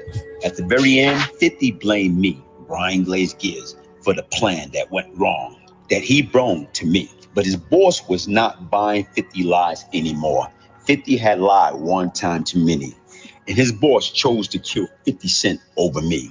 The luck of the leprechaun have finally ran out. I forgive you, my friend. We always lost so madly in love with the street and more loyal to the street life than we was to our friendship. Rest in peace, Calvin 50 Cent Martin. Peace, world. This is Timbo from InfoMind. All right, now how you gonna say rest in peace to a nigga that you said to get murdered? Salute, E. Salute to E, my brother. Salute. Now what you say now, boy? Say rest in peace to your friend after you done really said, you done told the boss, you done told the boss and set him up to get murdered. He told the boss. He had been one of the shows. He told the boss. That's crazy, bro. Yeah, I'm really tripping off. Yeah, tripping off that whole, like you said, it just the fact that good morning, Juice Box. Yeah, I don't know, man. I don't know. What you think about that, Johnny? About how he just, I don't know, that they're telling almost is like what's his name? And what's the white guy name that damn. He was a gangster and he worked for the police. They made a movie about him. He was a snitch, but he was also, what's his name? Bulger. Whitey Bulger? Yeah, he did some Whitey Bulger type shit. Yeah, but yo, now let's check this out. I want you to show that. Yeah.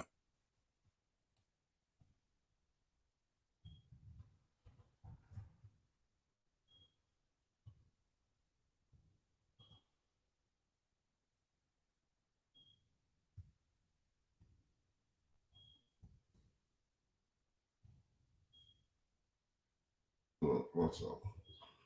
That's in front of right here.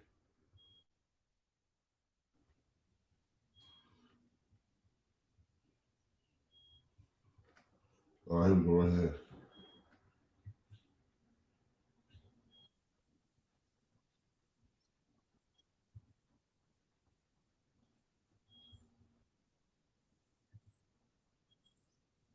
Hold on 1 second. I have it.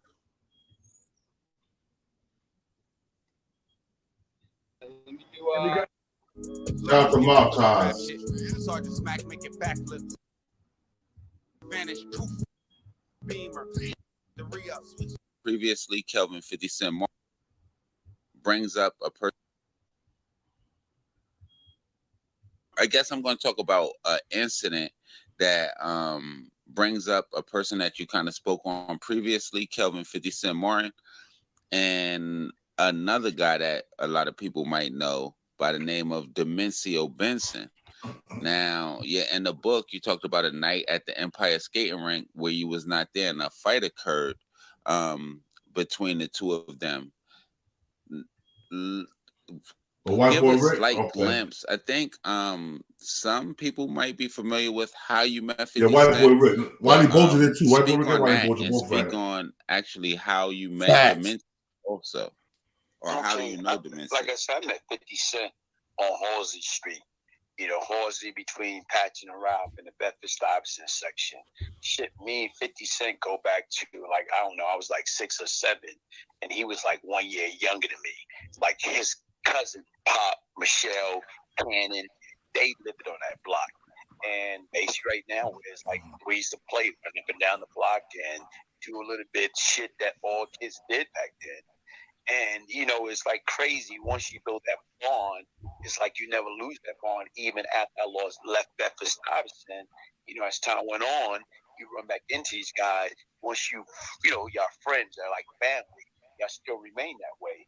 And I can remember when he came through Rikers Island And I'm talking about everybody wanted to get him, because I'm talking about we in C-74. I'm 17, he's 16, and these cats over there, 20, 21, they want to get his ass because 50 always was one devious and individual, and he was wicked with his mouth, like to say slick and foul shit. And you know what? Some people, they wasn't going for it. And to me, it's not like I was that much bigger than 50 Cent. It's the fact that I had clout with other guys. So to me, later for that, if somebody trying to get him, I was going to get them. And you know what? My crew had my back. And like you say with Demisio, I met Demisio, I think we was probably 14, 15 over there by Wheatsfield near Albany Project. Demisio was always a cool guy, pretty boy, and we just was cool. So it was a situation in 84. I just came home after doing 3.5 years, and I ran into 50. I ran to 50. I just got home, and he's telling me, "Yo, come on, Glaze, man, meet me down there. Come down there to the skate ring Empire." Everybody used to always hang out on the Empire. I forgot what night it was. I think it was a Tuesday or Wednesday night. And to me, I didn't go that night. And I always wished that I would have went, because to me, him and Demisio got into it, and they went at it. And for me, my relationship with 50, my relationship with Demisio, I knew I had the clout to squash that shit right then and there. Especially right now, if you want to squash it, and at that present time, we all had a good relationship, I would have squashed that shit. That shit would never happen. Outside, yeah. When shit came up, right? I ran inside first because I'm getting a haircut and shit at the time. I'm all the way back far in the trailer getting a haircut and shit. So Shy Money XL called me like, "Yo, Sugar on the set." Hold up, what is this? I'm getting a haircut. I ain't hearing right. We smoking Cali Blau, so I'm super hot. I hung up on the nigga because I'm thinking he telling me rush back to the set. Like,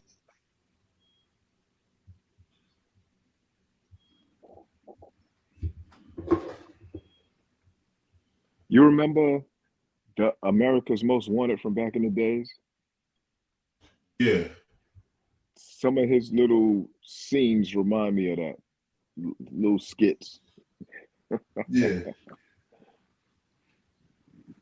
Oh, what? Yeah. Yo, what's that? Hold on.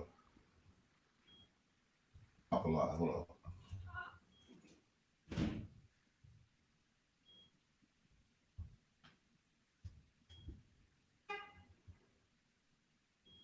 Or even American Gangster, when they did that, Ving Rhames was hosting it. And they did little reenactments.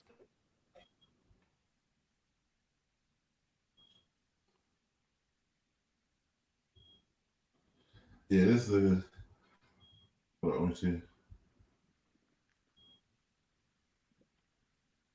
Yeah, hold on, man.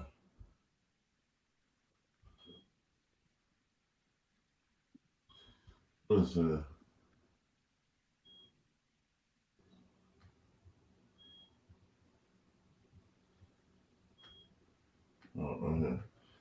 Meet Litter Robot, the revolutionary self-cleaning litter box that eliminates the chore of scooping. The UEFA Champions League knockout phase, Europe's yearly do-or-die battle royale.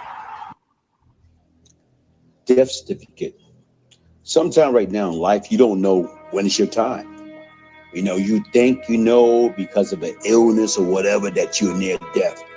But a lot of times right now, your death certificate can be signed and you don't even know that it's signed. I was on a run from the federal government from August 11, 1988 up until November 10, 1988. In and out of New York, South Carolina, Virginia Beach, Chicago, Los Angeles, keeping a low profile and trying to stay a couple of steps ahead of the U.S. Marshal who's on my trail hunting me down. While I was on a run, I tried to get plastic surgery on my face and on my fingers because I didn't want to go to jail. Labor Day weekend, 1988, I headed to Virginia Beach. Doing then, every black colleges from up and down the East Coast border all met up in Virginia Beach. And you got the guys and the girls, mainly the girls.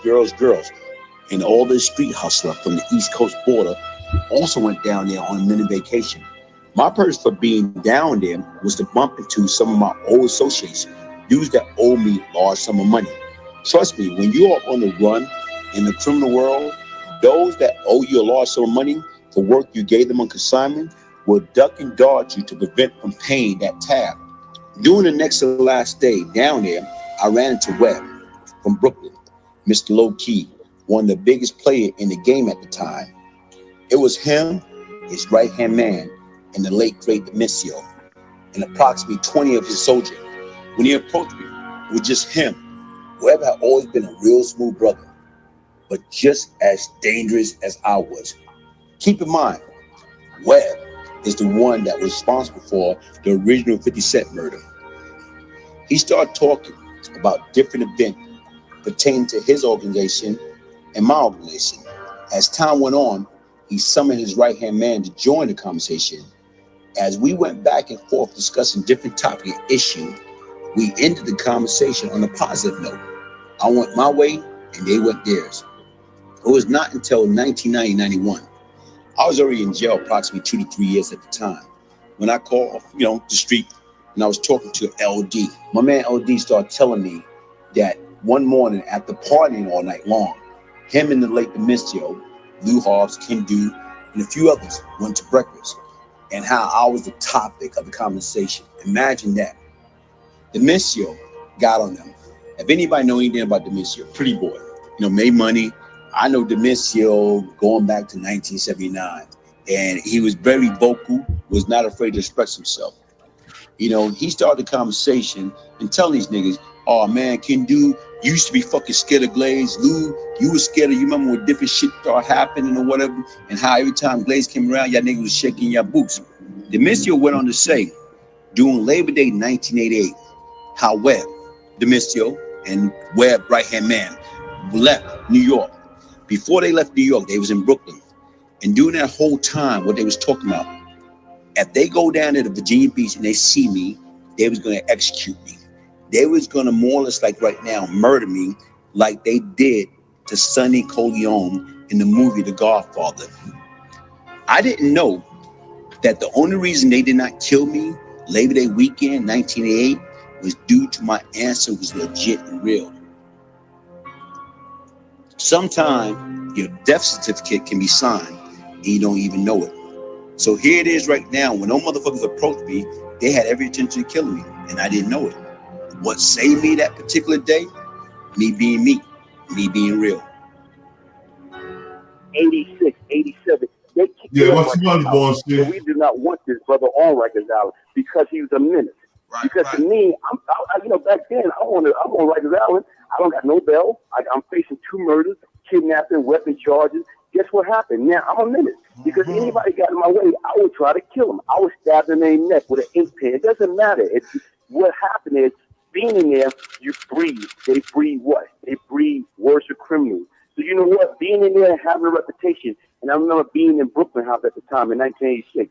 Me and Pappy Mason, we developed a good relationship. Right. We became hell of a friends or whatever. He came to my house one day, to my mom, he said, Miss Marlene, he said, yeah, my name is MLM now. So my mom what's MLM? He said, money and murder. Like the way we used to come out in the building, everybody strapped. We got 3-4 guys this way, 3-4 guys that way. We got our guns out. When we used to come out the apartment or whatever, guess what? There was no such thing. Hey, God, can you pause real fast? We was always prepared. Bulletproof vest, Uzi, 45, 9mm. Yo, when you get a chance, look at his hat. His hat say it's all a dream. It was all a dream. I just thought of iron in there. His hat, when you look at his hat, it said it was all a dream. I just thought that shit was funny. Yo, man. Yo, hold on. Let me put this link in. Yo, yeah. I'm about to put the link in. Yo, but you gotta show your face as soon as you come up, so I know you're in a weirdo trying to fuck up my channel. Right. Yo. Oh, let me see it. Let me put the hat again. Yeah, all you gotta do is go back. God, you're gonna see it if you rewind it back. We was ready to go. By the lady, Brian. Way 3-4 guys that way, we got our guns out. When we used to come out the apartment or whatever, guess what? There was no such thing as a defense for the elements of pride. We was always prepared. Bulletproof vest, Uzi, 45, 9mm. We was ready to go.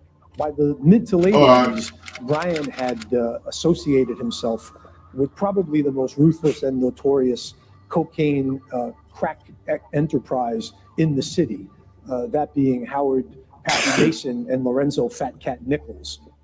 NYPD rookie police officer was murdered, executioner style.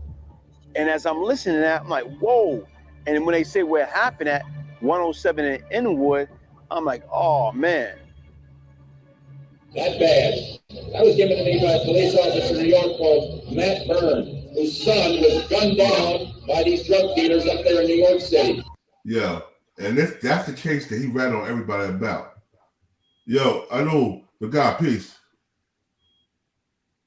Peace to the guys, man. Peace to the guys. Peace. How you, bro? Nah, what you think about this Brian Glaze Gibbs character, man? Because I got some paperwork I'm about to show in a minute too. And Luke Steffen sent it to me because it was part of his case.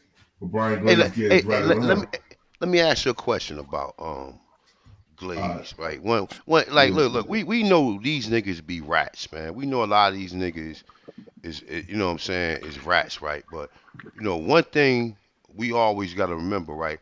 The street life ain't an organic culture for us, period. So a lot of motherfuckers ain't built for the street life. You know what I'm saying? Because it's an imposed culture upon us. You know what I'm saying? Like, but yeah, I mean, a lot of these niggas be ratting and shit because they don't be want to go judge. But do you believe his story that they was gonna murder him? I believe if the Mexican business was gonna murder him, they would have murdered him, bro. Yeah, but he sounded like he was sticking and moving. Though. He had to be sticking and moving. Like, you know what I'm saying? Like sometimes you might avoid certain things, and we all avoid it. Like, you know. Yeah, we all avoid certain things. Fact. You know what I'm saying? You done heard stories of motherfuckers like, man, yo, damn, you lucky you ain't, or even somebody just got shot up on the block, and you 5 minutes ago you was there and you out. Yeah, bro. I'm gonna tell you something, bro. Check this one out. I was living in Wilkesboro, PA. I had my own promotion company and my own security team. So we used to promote parties for clubs, security bars too. This is Wilkesboro, PA. You know what I'm saying?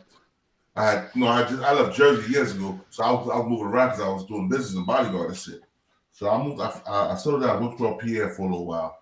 We was doing these clubs. So my man DJ Mo, he was a DJ for Power 99.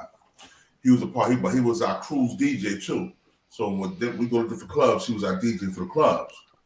So there's one day I threw these Crip niggas out. I beat their ass. I beat them up on the way out, though. You know what I'm saying? Because they was talking shit, they didn't want to leave. So I beat them up, dragged them down the steps, threw them down their face. You know what I'm saying? I'm like, yo, these niggas how we get down. Jersey boys, we stand up, and we also had the AKs and stuff like that. And to be honest, I shouldn't even had a gun, but at the time I was in prison for a lot of years. I'm like, you know what? I'd be safe doing this job. I don't want to get myself caught out there and get caught slacking, you know? So we threw them out. We closed the club. We was clearing the parking lot and shit, right? And it's a highway, right? The club was right off the highway. So motherfucker did a drive-by. We can't see them, but the gunfire coming towards us. My man standing in front of me to see we about to go do an after hour. I didn't know he got shot in the back of the head. He fell on my lap. I thought they was trying to hide this shit, but he fell forward on me. Right. And when I pulled him up, I see the bullet protrude through his head. So, you know us, you know what I'm saying? I ain't shooting on no highway, you know what I'm saying? You can have anybody kill anybody. But yo, if he wasn't standing there in front of me when them gunshots came, they would have killed me that day. Dang. You know what I'm saying? And you see your life flash in front of your eyes. You know what I'm saying? Like, so, you know, to come up, like one thing about a lot of the old school gangsters, they wasn't shooting in the crowds. They knew how to get their target. You know what I'm saying? They knew to only get their target and not have no innocent bystanders injured, you know what I'm saying, as a result of just the illegal activity we doing. Because most of the shit stem from either some drugs or, like you said, you bodyguard, and so you already know what comes with that. You know what I'm saying? Or anything. You know, we put ourselves in a lot of situations, but you know that was your profession, so that might be a little different because you know you getting paid, but it's still dangerous work because you know what type of people who patronize a lot of these places, like these go-go Right. bars and all that. You know what type of niggas it could be. A nigga who could be a fucking corporate executive, or it could be a fucking 5-star blood, or it could be, you know what I'm saying, it's endless. It could be mafia members in there, you know what I'm saying? So it's like with that, you got to be wide, and I'm quite sure you already observe your surroundings, like you know who's who. You know, you getting the word from people with the insides. Oh, that's such and such right there. He might be from the Gambino crime family. You know what I'm saying? Or he might be hooked up with the Philadelphia mob, cause it be niggas like that in a lot of them spots too. It don't just be niggas. It be some white boys who really don't give a fuck. You know what I'm saying? And you know, oh my bad, that's my fucking. Shut up, Alexa. My bad. But this motherfucker be listening, bro. It's Alexa shit. All right, damn, this motherfucker. All right, stop, Alexa. Yeah, plug this motherfucker. All right, but it be a lot like that. But like one thing I can respect this nigga Glaze on, that I don't know. It could be sincere that he trying to help the youth. I respect anybody who try to do that, regardless of, like, if Alpo would have came home and really done that and just changed his whole life and try to teach the youth, a lot of people probably wouldn't looked at him the way he was. You know what I'm saying? Like, you know what I'm saying? Regardless, niggas a rat anyway. But if you out here giving assistance to these kids who really need it, who look up to the shit you done, and you showing them nah, this shit wasn't right and exact. You know what I'm saying? You making amends, like you trying to make amends. You know what I'm saying? But yeah, you know, we always look at these niggas like as rats, and that's the only thing that we ever gonna see.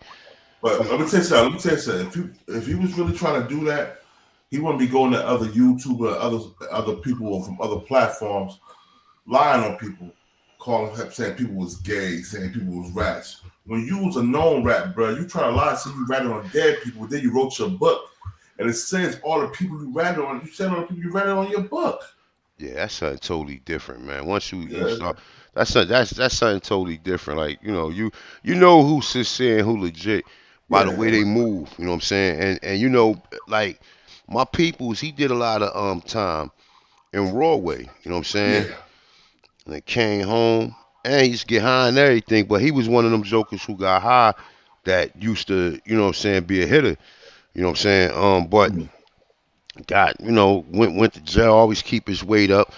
Went to jail, start working, getting degrees. He's already doing the paralegal work. Came home, got 3-4 houses, raised his daughter doing good. She in school, doing excellent. You know what I'm saying? And he really changed his whole lifestyle. And he wasn't even no rat. So it's like, I'm just saying, like among people like that, I could rock with people that did time that came home and doing shit to change the community and building up our youth.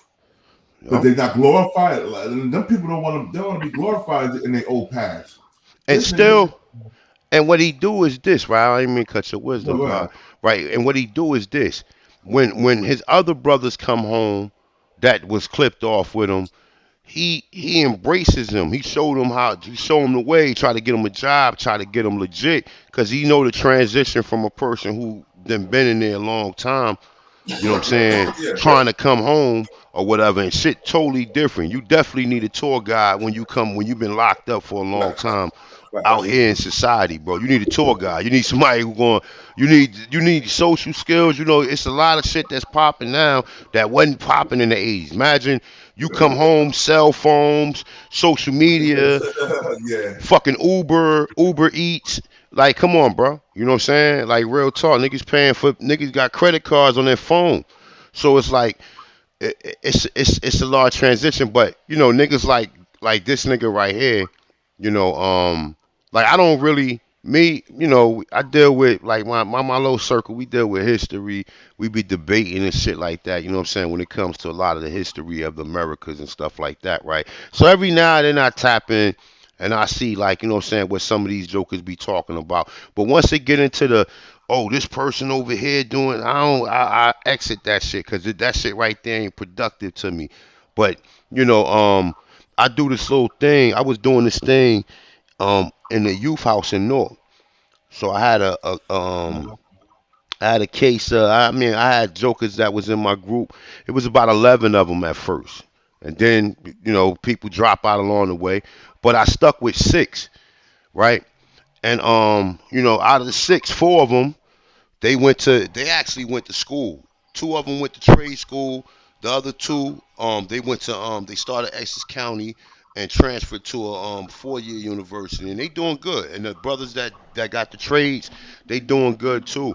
The other 2 brothers, they work for sanitation or whatever. So we was trying to help these kids, get them programs, so when they do get out, show them a different way.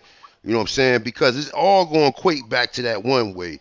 Because even if you go ahead and be out here wilding, right, and then go to jail for 15 years, you're going to come home and find a job.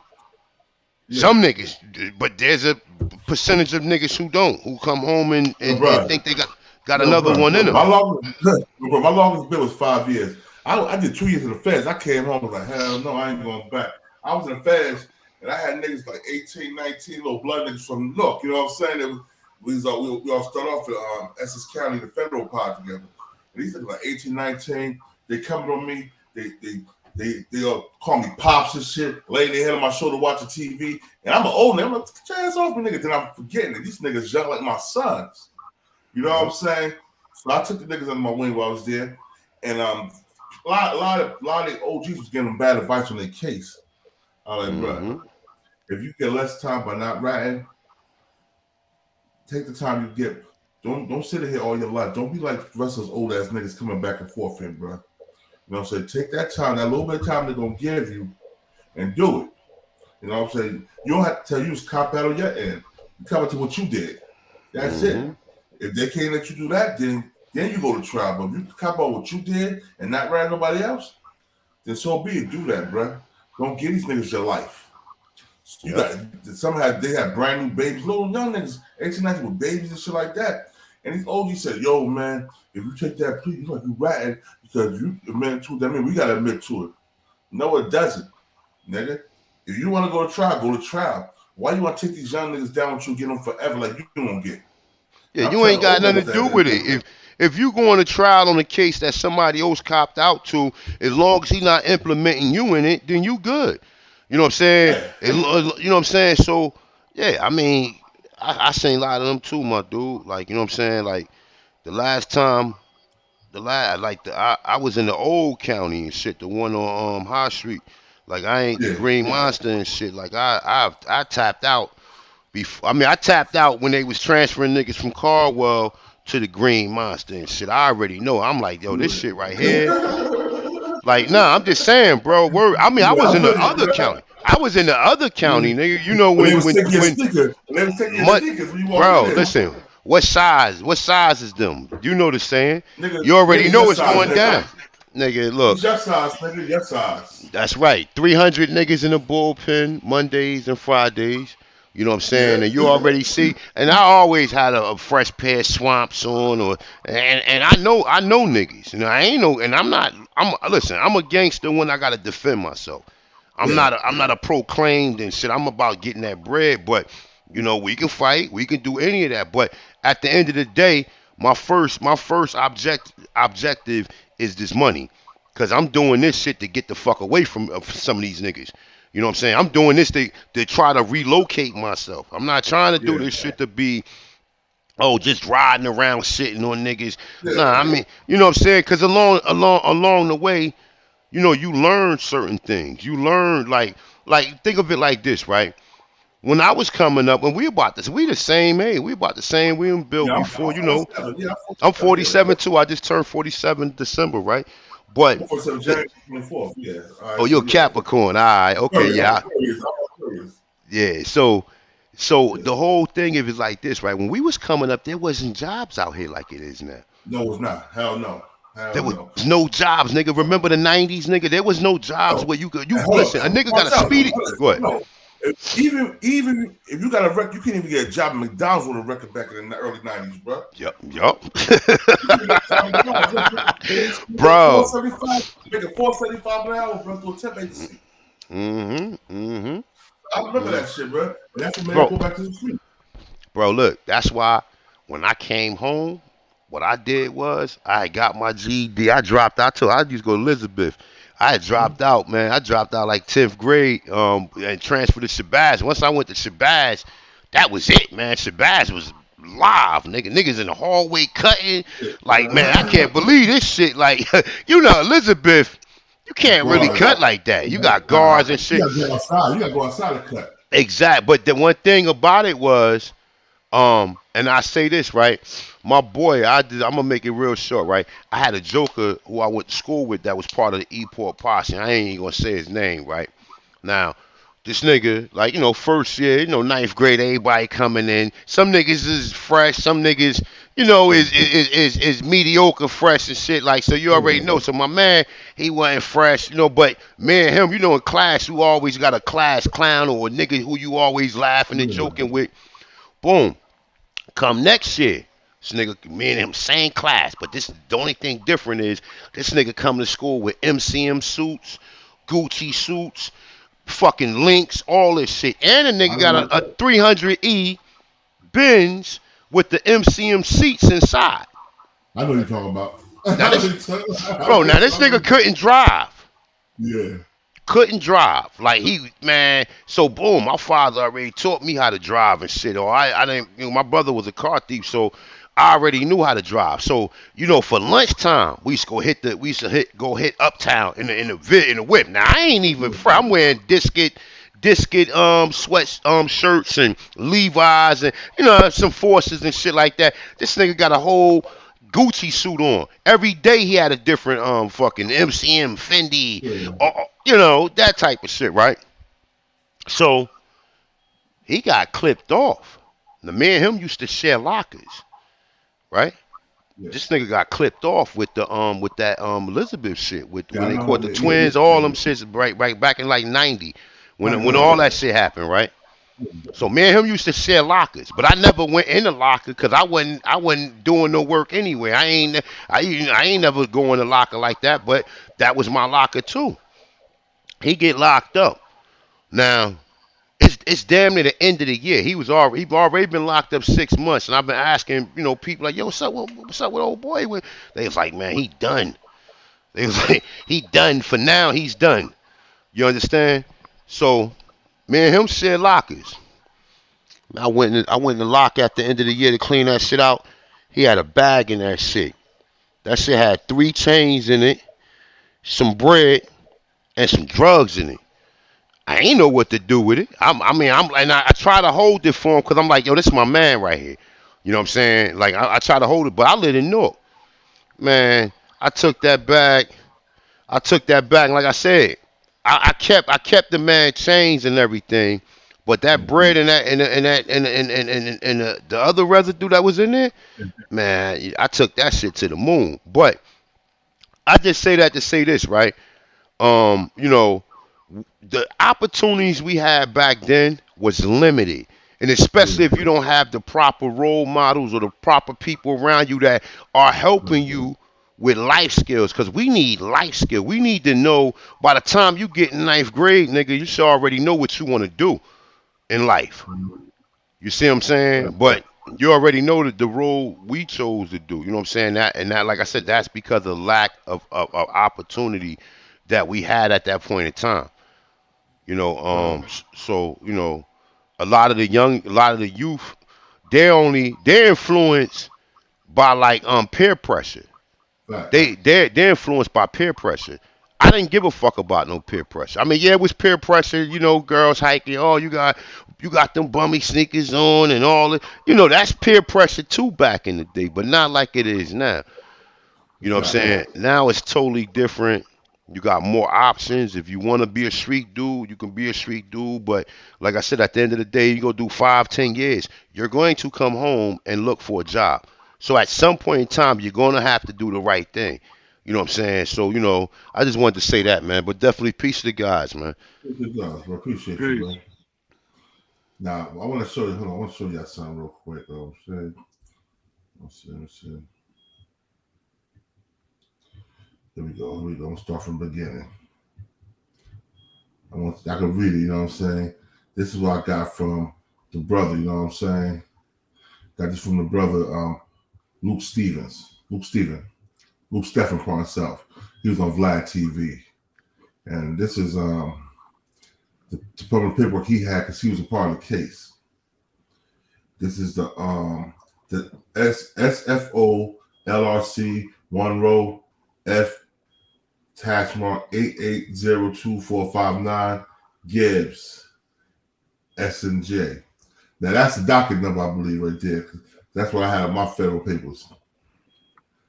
To the Honorable Edward Corman, United States District Judge, United States Courthouse, 329 Camden Plaza, East Brooklyn, New York. United States was Brian Glaze Gibbs. Dear Judge Karam, this letter describes the cooperation of Brian Gibbs, who was scheduled to be sentenced on February 27, 1992. Based on Gibbs' cooperation, we move for a downward departure from the applicable sentencing guidelines, ranging from life imprisonment. Hold on. Also, because of the extraordinary scope and value of Gibbs' cooperation, we recommend that the departure be a substantial one. All right, hold up. Gibbs, guilty pleas. As the court is aware, Gibbs has pled guilty to 2 separate information containing a total of 8 charges. The first information filed in 1989 charged Gibbs with heroin distribution. That charge will end signification of the indictment charging Gibbs with, among other things, engaging in the continual criminal enterprise. The second information was filed in 1990 after Gibbs expressed concern that he would be someday face state prosecution for one or more of the murders that he admitted during the course of his cooperation. That information charged Gibbs with 5 murders and 2 attempted murders committed in aid and separate record. Committed in. I can't see that. In aid of separate racketeering enterprise headed by Gibbs and Gibbs. Okay.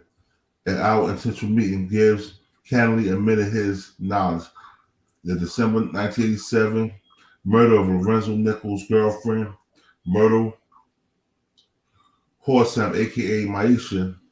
In addition, he provided a detailed and accurate description of Lorenzo Nichols' drug operation in which he had played an increasingly prominent role.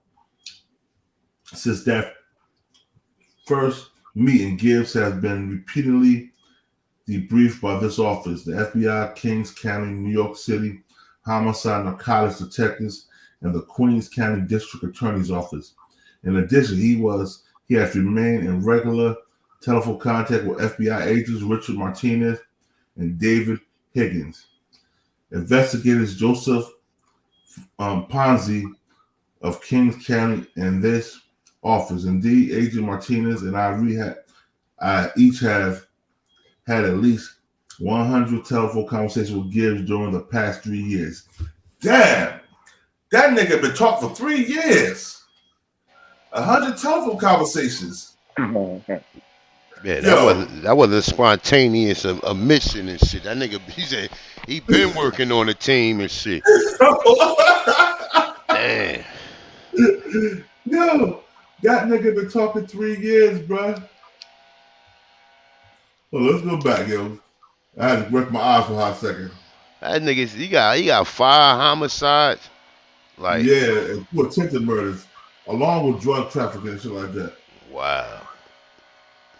There are no debriefers and telephone conversation. Gibbs has provided information that has been of extraordinary value to this office, Kings County, and others. his information has covered a wide range of criminal activity and has gone far and beyond what we had asked to provide, what he was asked to provide. Indeed, Gibbs has given information concerning significant criminal activity that was previously unknown to this and other officers. This nigga total cases they didn't even know about.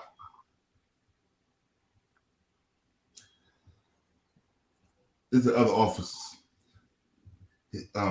Has assisted this, previously unknown to this and other officers has assisted this office, Kane County and the Eastern District of Virginia in locating fugitives and has made valuable, unsolicited suggestions regarding a number of matters, most notably the investigation into the murder of New York State parole officer Brian Rooney.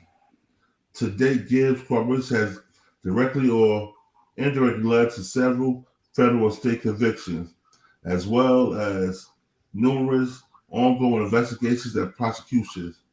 Indeed, numerous ongoing investigations and prosecutions. Indeed, at least 4 convictions, the federal and state convictions of Lorenzo Fat Cat Nichols on homicide charges include the murder of parole officer Bruni and a federal and state conviction of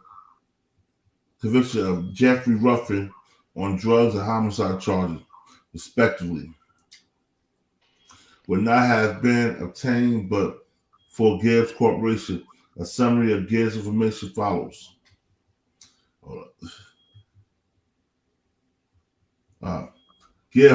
Gibbs also implicated Nichols in the numerous murders, attempted murders, and assaults. Gibbs was involved in a number of those crimes. The murder of Her Horseham and the attempted murder of her friend Regina Brown. The attempted murder of Horseham's boyfriend Brian, last name unknown. The plan to murder Perry Bellamy, who had implicated Nichols in Officer Rooney's murder, and the murder of Bellamy's father, Morris Bellamy.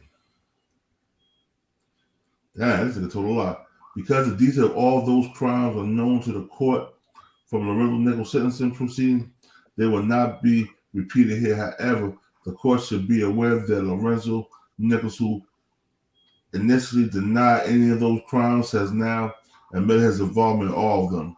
Indeed, Nichols pleaded guilty to the Horseham murder only after we expressly told him that we credited Brian Gibbs' account of that crime and would not enter into a plea agreement after his admission of guilt of that crime, of that charge. Okay. Yeah, how long did he do in prison? Who, Brian Glaze Gibbs? Yeah. 3 years. Damn, are you serious? 3 years. That nigga got off. He got off like Sammy the Bull. Like, damn, 3 years. What? Yeah, he was witness protection in Denver, Colorado since like 91, 92. Now he down south somewhere. I think North Carolina somewhere. Damn. Jeez. And that's not even half of it, bro. That's just the shit he told Fat Cat Nichols and other dude. Well, that was because of that cop killing? That's probation. That was a parole officer killing. We ain't get to the cop killing yet. Oh, wow. That's what he told about Pappy Mason. Let me see. Gibbs also declared numerous orders that Nichols gave, then rescinded. For example, during 1987 and 1988, Nichols told Gibbs to murder various people, including Nichols' niece, Marcia Nichols Williams, and his top lieutenant, Joseph Bobo Rogers, then changed his mind. And so all other members of his organization pleaded. We believe that Gibbs deserved much of the credit for Nichols' recent guilty plea in connection with the 1985 murder of parole officer Rooney. Gibbs' information on that subject is disclosed next. It's discussed next. All right. So, question: this nigga killed his own niece? He was going. No, Brian Glaze Gibbs said that he hired him. He told him to kill his own niece and his best friend Bogle because they was fucking up money to get high and stuff like that. I don't know if that's true. I just know that's what he said. Oh wow. You know what I'm saying? So this nigga's a liar. I heard this nigga lie about people I know, and I know he didn't know these niggas like that. You know what I'm saying? I mean, yeah. I mean, look, the nigga is a serial killer, bro. They got 5 bodies. Like, so you already He probably got more than that. Yeah, he probably got more than that. That's what I'm saying. So when it comes to that type of shit, man, would you trust a nigga with 10 bodies? I know that shit sound like, oh, this nigga gangster, but would you want to be around a motherfucker all the time who got 10 bodies? Unless he protecting you, you know what I'm saying, that type of shit. But to be like, yeah, my man, my boy got mad bodies and shit, like, and you know him, and you can't trust that nigga, like, real talk. You know what I'm saying? Like, you can't even trust him. A snake is a snake, like, you know what I'm saying, like, period. But I mean, hey, Johnny Button Jr., you heard that, right, bro? Yes, bro. That's just the beginning. I'm only on page 3, I think. It's like 6 more pages. Wow. So my boy C said, I guess it's safe to say he didn't just rat on the dead. That's a fact. That's a fact, boy C. Wow. 3 years, and he's been home since the early 90s, since like 93, 94. So he's been around for about 30 years. He's been free. Yeah. He's been on witness protection program. He's still on witness protection program. He just not coming out to tell a story. I don't know why they let him do it, but he had to assume name. His name is something else. Why the nigga still? But why the nigga was still being witness protection? All them niggas is finished. Them niggas finished. They ain't got Bruh, but somebody else out there. They changed their names. They go to the protection program, change their names, new identity. Yeah. You know, he's I don't know where he's at because I don't know him. But right now he's in North Carolina somewhere. He's going by his name. Like, now he's not going by Brian Glaze Gibbs. He's going by another name. Brian Glaze Gibbs is a name he used on YouTube. But that's so for YouTube he's his real name. Yeah, Glaze. But when he walks around in society, wherever he's at, his name was something else. Bro, but John Small, some shit like that. You know what I mean? For him to be on YouTube, right? And even if he in Carolina ain't that big no more, because there's a lot of people who then left from the north to go back to the south. Yeah. You know what I'm saying? There's a lot of New York niggas down there, a lot of Jersey niggas down there, a lot of niggas from everywhere is in Carolina nowadays. So, you know, I'm not saying he get millions and millions of views, but I'm quite sure that he's recognizable if you've seen him. You know what I'm saying? Yeah, but he's an idiot. Yeah. He's a straight cornball idiot. Unless he think all them niggas from the 90s is dead, man. Pappy, them niggas is underground somewhere. Oh, yo, Fat Cat about to come home though. Yeah. Fat Cat will be home. And you know Fat Cat got sons. You know what I'm saying? He got sons. He got nephews. He got a lot of niggas that still on the street that they run across Glaze. They probably put a hole in that nigga, yo. Yeah, but that nigga probably broken, man. 30 years. That shit. Yo, Fat Cat look good. Man, I see Fat Cat had a picture when he a jet picture right now. That nigga ripped up at 67 years old. Yeah. You know how I go down, man. Yeah. you know how I go down, nigga. That's all for hookups. You know what I'm saying? He probably eating some extravagant shit, because I heard in the feds niggas be eating good. I was in the feds, bro. That's what. It's not no more. They don't eat like that no more. You still get different. You still get better food in the feds. But when you're in the feds, Essex County, they're supposed to feed you different food. But yo, this nigga But Essex County, they feed you like shit, bro. Yeah, you already know, bro. They on a budget. They trying to keep the budget intact. You know what I'm saying? They gonna feed you the same crap that they feed everybody else. You know what I'm saying? But yeah, I mean, you said that nigga 60-something years old looking. I mean, you already know how that shit preserves you. You know what I'm saying? Being in jail or whatever. You know what I'm saying? But I mean, like I said, 30 years, man, shit is like he come out here, motherfucking electric cars and niggas riding scooters and shit like electric scooters and man, it's a totally different world. Well, let me show. I'm gonna show you a picture of Fat Cat right now. Hold on one second, so you can see. It's gonna be in. Let's see. How old is he? Oh, you said 60. Okay. Yeah. All right. You see this is a picture. This is an old picture right here. You see the new picture? Hold on. Let me go back up. You see the picture right now? Hey, that old nigga ripped up with that goatee, bro.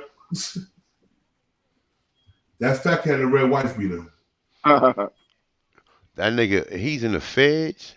Yeah, well, now in the States. The feds released him. He's in the States now. The state's about to hold up. The New York State Parole Board about to release him as well. How much time he had to do for the state? Man, he had life for the state. At 30 years. 30 years for They ran a concurrent? They ran concurrent. The feds ran a concurrent for him. Oh wow. They looked out for him. Well, who he told on? That nigga, he had him and his whole crew.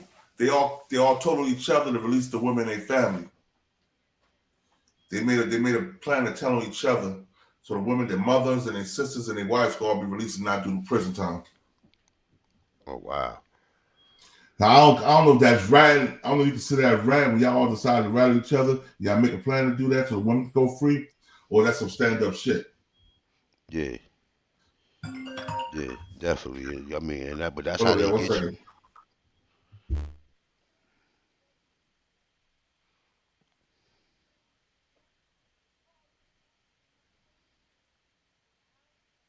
Yeah, that's Tembo calling me for Infomos. Hold on one second.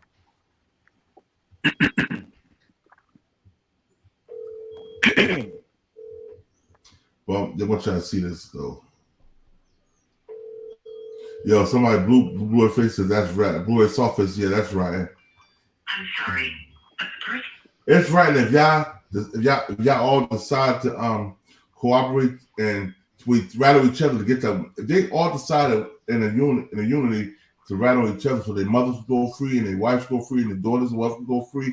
I don't know if that's right or not. If y'all all plan to rattle each other to release the women in your family or your wives, your mothers and shit, I consider that kind of stand up. If that's what y'all all plan to do.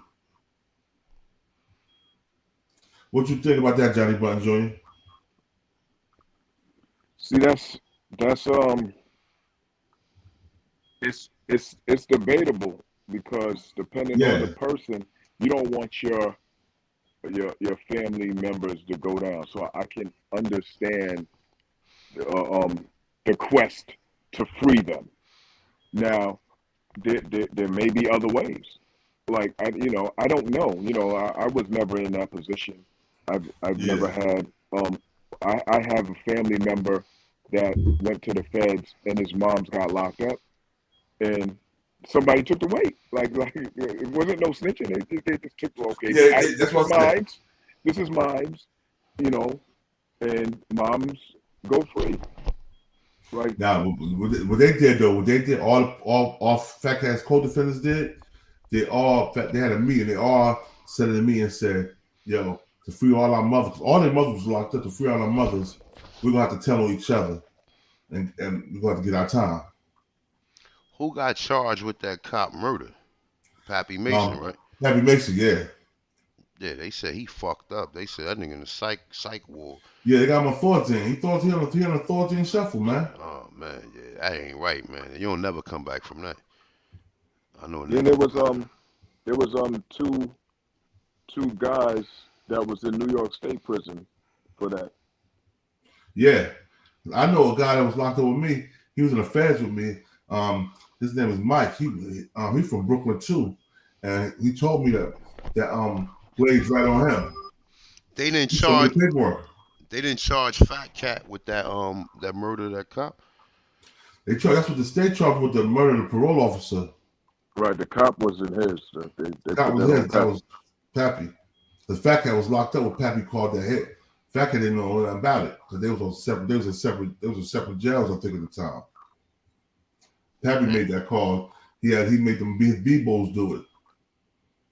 Now listen to this nigga. This nigga that told us, nigga. Now look at this nigga. Here we go right here. Look at this nigga. How you be my boy after you telling me and say some shit like this? But the good, I talk about the young kids that's out there right now. Listen, man, Fat Cat gonna spend a total of 49 years in jail, in prison, because what? Because a 2-year run. He had a 2-year run where, as far as he wanted, being top dog, being a top drug dealer. You know what I'm saying? New York City, and had all the monies in the world, the millions, all the cars, all the drugs, all the girls. For what? Was 2-year run, making millions of dollars, but spending 49 years in jail. So you take that, you take those millions and you divide it up into 49 years imprisonment. Was it worth it, man? Folks, listen, crime doesn't pay. There's no shortcut in life. It's nothing worth the worst in the world to spend 49 years in jail or die in jail over what? Materialistic things. Man, our core value have to change. Okay, feds take possession of Fat Cat Nichols after New York parole him. Iconic Queens kingpin see freedom on the horizon. Okay, April 8th, 2022, murders New York drug lord Lorenzo Fat Cat Nichols could be a free man in just 4 years or less. The flashy and debonair Nichols, who have been incarcerated for the last 3.5 decades in state prison, was paroled by the state of New York this week and transferred into custody of the feds, where he has an out date of 2026.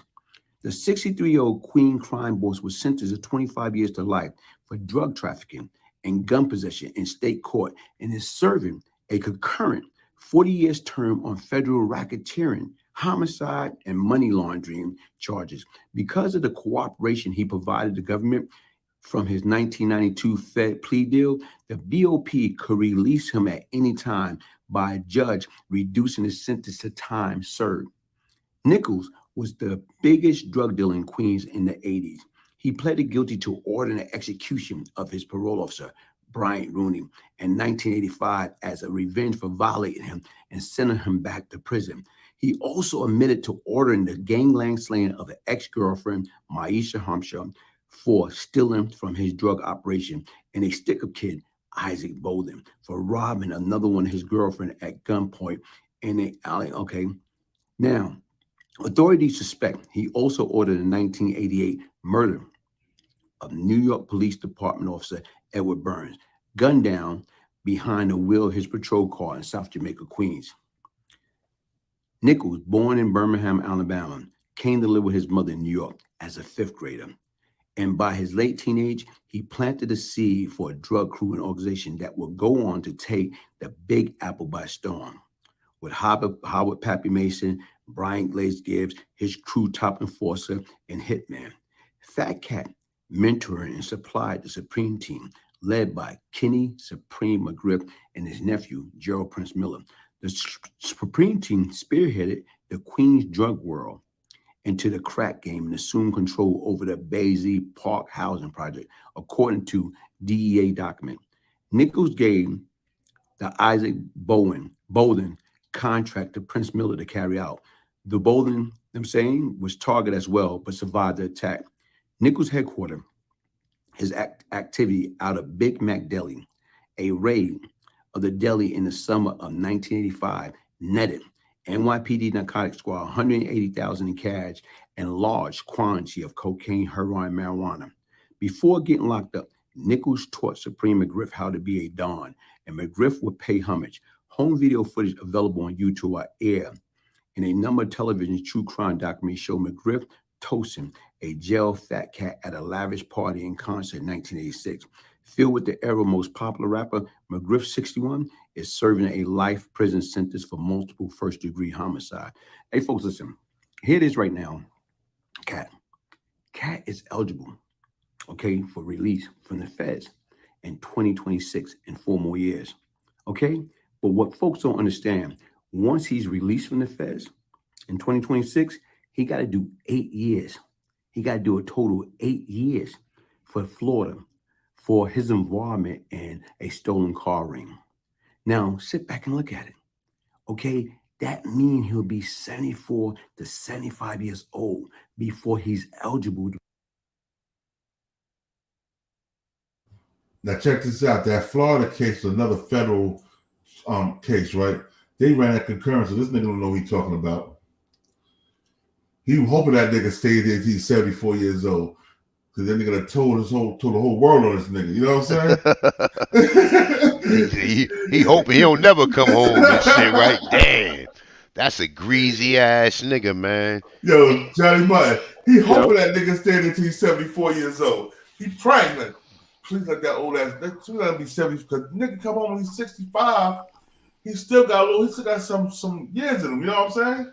Yeah. He ain't no old washed up nigga yet, you know what I mean? 65, he's still in shape too. Yeah, he hoping that nigga will never touch down. He hoping that nigga will never touch down. Yeah. This nigga that told all these niggas to get him all these years, but then people still rock him and follow him on YouTube or Instagram. Now I got a new YouTube page. They shut this page right here down. And I don't understand that, bro. This nigga told on niggas' fathers and grandfathers and great-grandfathers. And he was a murderer. And he was the one doing, like, you know what I'm saying? He was out there catching bodies. So it's like that's something totally different. You know what I'm saying? But, I mean, shit. You know what they say, man. There's no honor among thieves, man. That's something we got to realize, because all these niggas is telling now. All these young boys telling now. They gonna tell. These young boys gonna tell. You see the nigga Gunner, you know what I'm saying, what he did. So all these niggas be telling, bro. They try to, like, it's a certain way you cooperate to get yourself out, but when you implicate other people, then that's considered snitching. You know what I'm saying? You know, so. Well, in society today, a lot of people do not care about who anyone told on. They want to hear the story. They want to hear the gossip. It doesn't matter who lips it come from. And if it's someone who actually lived it or seen it firsthand, they want to hear it. They don't care if they told on a person. They be like, okay, well, listen. They want to hear it. They want to spread the gossip, deal with the rumors, feel like they're in a movie, like they're in a TV or a play, and they're getting the story. Look at Alpo. Yeah. That nigga was chilling. He was chilling in the man. Ain't nobody fuck. They ain't even fuck with him over the what's my man name? The nigga he killed from Dementia Benson? Not just Dementia. Rich Porter. They ain't even, you know what I'm saying? He was chilling. Like, that nigga ain't had no regret. And the nigga did a video with that nigga, what the fuck is that nigga name? Troy Reed. Troy Reed. He did a video glorifying this shit. Like, he said how he put Rich Porter. When we went to the Trump, Rich Porter was still alive. He put a bullet in his head. Yeah. And he came home chilling. That nigga is, like I said, man, a lot of these motherfuckers is psychopaths, man. And like when it come down to, like, you know, some niggas, some niggas, I ain't gonna say anybody deserve to die, right? But some niggas be out here, they be on autopilot, so they don't care what happens. They ain't got no regard for their lives, you know what I'm saying? They out here playing Jumanji. So at the end of the day, you know what I'm saying, a lot of motherfuckers calling their own death. But, you know, a nigga like Rich Porter, you cool with a nigga getting money. Like, niggas that just cut you off. Niggas won't directly murder you. Niggas just won't fuck with you. You know what I'm saying? That's a motherfucking sociopath. But so I said, but then the reason he said he murdered Rich Porter, it came out that was a lie, because the guy who Rich Porter was getting bricks from, he didn't mess with Alpo. He didn't like Alpo. He didn't trust Alpo. So he just told Alpo, he was like, no, Rich, I get the bricks to Rich. and risk give to you. If I'm getting bricks from this connect for say 14, 15,000 a brick, and I'm giving you for 20,000, you should be happy because you're making that. You in Washington D.C., you probably selling bricks for 30,000 a piece. It wasn't even that big of a difference. I don't think. I think it was like maybe 2,000 or 3,000. 2,000 or 3,000, yeah. It was like 2,000 or 3,000. And shit, you know, back then, shit, when I was hustling, I remember you can go to New York and shit was like 16. Like, you know what I'm saying? 16, nigga. That, like, I ain't never seen like that again as long as I was doing it, right? But I remember, so you know, back in the 80s, like we was talking about the late 80s, you know what I'm saying? Motherfuckers was getting that shit cheap in there, but it was only like a 2 or 3 grand difference. Yeah. Well, I look like giving you the same price I'm getting it for. Nigga, I ain't making no money. Bro, you already know, man. He rolling around with my man out there in Washington, and that nigga's a serial killer. What's the nigga name? Wayne Perry. Yeah, this nigga was a psychopath, bro. You gotta hear some of the other stories that they tell that this nigga was involved in. Like, you know, that shit ain't on them. SB Twist, peace to my bro SB Twist. He got the hood blogger from Philadelphia. Yo, did you read the paperwork I sent you? Yeah, that's young crazy. Salute to the other brothers on the panel. Too much love and respect to everybody. I know. Make sure you hit my DM, man. Give me your math, yo. Or hit my I'm gonna put my email in the inbox in the private chat. Put my email back there. Just send me your math, yo, so we can build something. No doubt, definitely. Peace. Salute, bro. Peace. Yeah, that paperwork heavy. Which we knew what time it was with him, but I never seen the detailed work like you just said. Yo, and it'll make it so bad, right? The nigga say he told a dead people. The only dead person that's dead now that he told on is what's the nigga name? Just Black Justice. I know you're talking about. Black Just, parcel Black Just. That was Preem Man, right? Yeah, Black Just. Shorty, that was my boy. That was my big bro, Bimmy, best friend. Yeah, yup. I heard Bimmy talking about it. It's crazy because his brother Kool-Aid was saying that nigga he told like over like about 100 niggas or more on some real rap. That's what Kool-Aid was saying. Yo, he told her to do Luke Steffens. He's on Vlad. Yeah. Luke Steffens gave me the paperwork. He sent me the paperwork because he hit me on my DM and on Instagram. Was like, yo, man, I know you don't rock with this nigga, and right now he doing movies and shit, so he don't want all that shit. But he's like, yo, take this paperwork, man, and you do what you do with it. You know what I'm saying? Because this nigga's lying and trying to say everybody else a rap, but he's the one that ran on everybody. Yeah, that's what's crazy about it is him. You know, supposedly being a monster like he was, and then when it get tight for him, he do that and then make it like everybody. That's just part of what you supposed to do. Though what you supposed to do is not even be involved in that, bro. Yeah, I mean, if you feel like the brother was just talking about Wayne Perry, he a prime example of somebody that, you know, accepted the accountability for what he did. You know what I'm talking about? That motherfucker asked for extra cheeseburger, was like, yo, give me some more merch, like we big in a wire and shit. That motherfucker like we been in a wire, yo. Yo, throw the mother murders on me too. Give me some cheeseburgers. He knew he was done. He knew it wasn't he knew it was a rap. Like, you know what I'm saying? He knew it was a rap, nigga. Yo,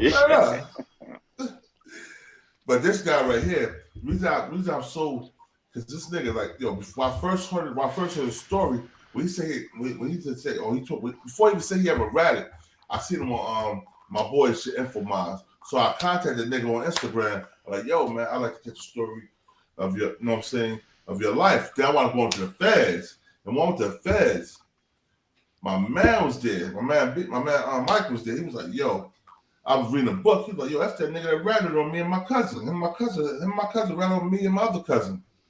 I'm like, what? He's like, yeah, and Officer Rooney murder, that was a state. It was a state. They did states. He did fed time for that shit, though. It was an Officer Rooney murder, but it was an officer murder. He did fed time. He did state. They went to the feds. The feds picked him up. He was in the feds with me. He was on a violation from the feds. He showed me the paperwork. He's like, yo, look right, I got it right here.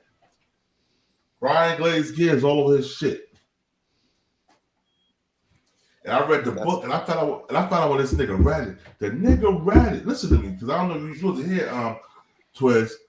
The nigga ratted because he was locked up in federal custody. He seen the other people that was telling, getting conjugal visits from their wife. And he said he was a sex addict. And he's like, fuck that.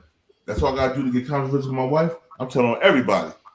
That nigga said he gave him, you heard the part where he said he was above and beyond. He ain't want them visits to stop and shit. Yo, he told that nigga telling on petty crimes and everything. He told them cases they didn't even know about. He told about the Furtado brothers. The Furtado brothers was Fat Cat Connect. They was half black and half, I think they half black and half Cuban. He told on them niggas too? Them Spanish? Yeah, I done seen them. Hold up, bro. Matter of fact, let me pull it up for you. They got a decent organization too, like really trying to help people. Yeah. Hold on, let me pull this up for y'all real quick. Because it's in the paperwork too. Hold up. I think it's in there. It's in like this. Did they ever mention that? Or they ain't mentioned it. It was in the paperwork. Everybody else mentioned it. They, you know what I'm saying, they probably like, no, we ain't messing with this. They probably gonna tell us again. Well, let me see. What is that? Jesus, Valentine. This all the niggas he read on. What was that? Emery, Buggout Matthews, Chris Jughead Williams, Howard Pappy Mason, Gerald Prince Miller. He read on Gerald Prince Miller too. He was already in jail. Damn. Earlier for all right, hold up. Here we go. As the court, hold up. Bobo Rogers. As the court is aware, Joseph Bobo Rogers cooperated with this office and was a key witness at the trial of Howard Mason. Oh, Bobo married too. We believe that the prospect of Gibbs' testimony was instrumental in obtaining Rogers' guilty plea and cooperation.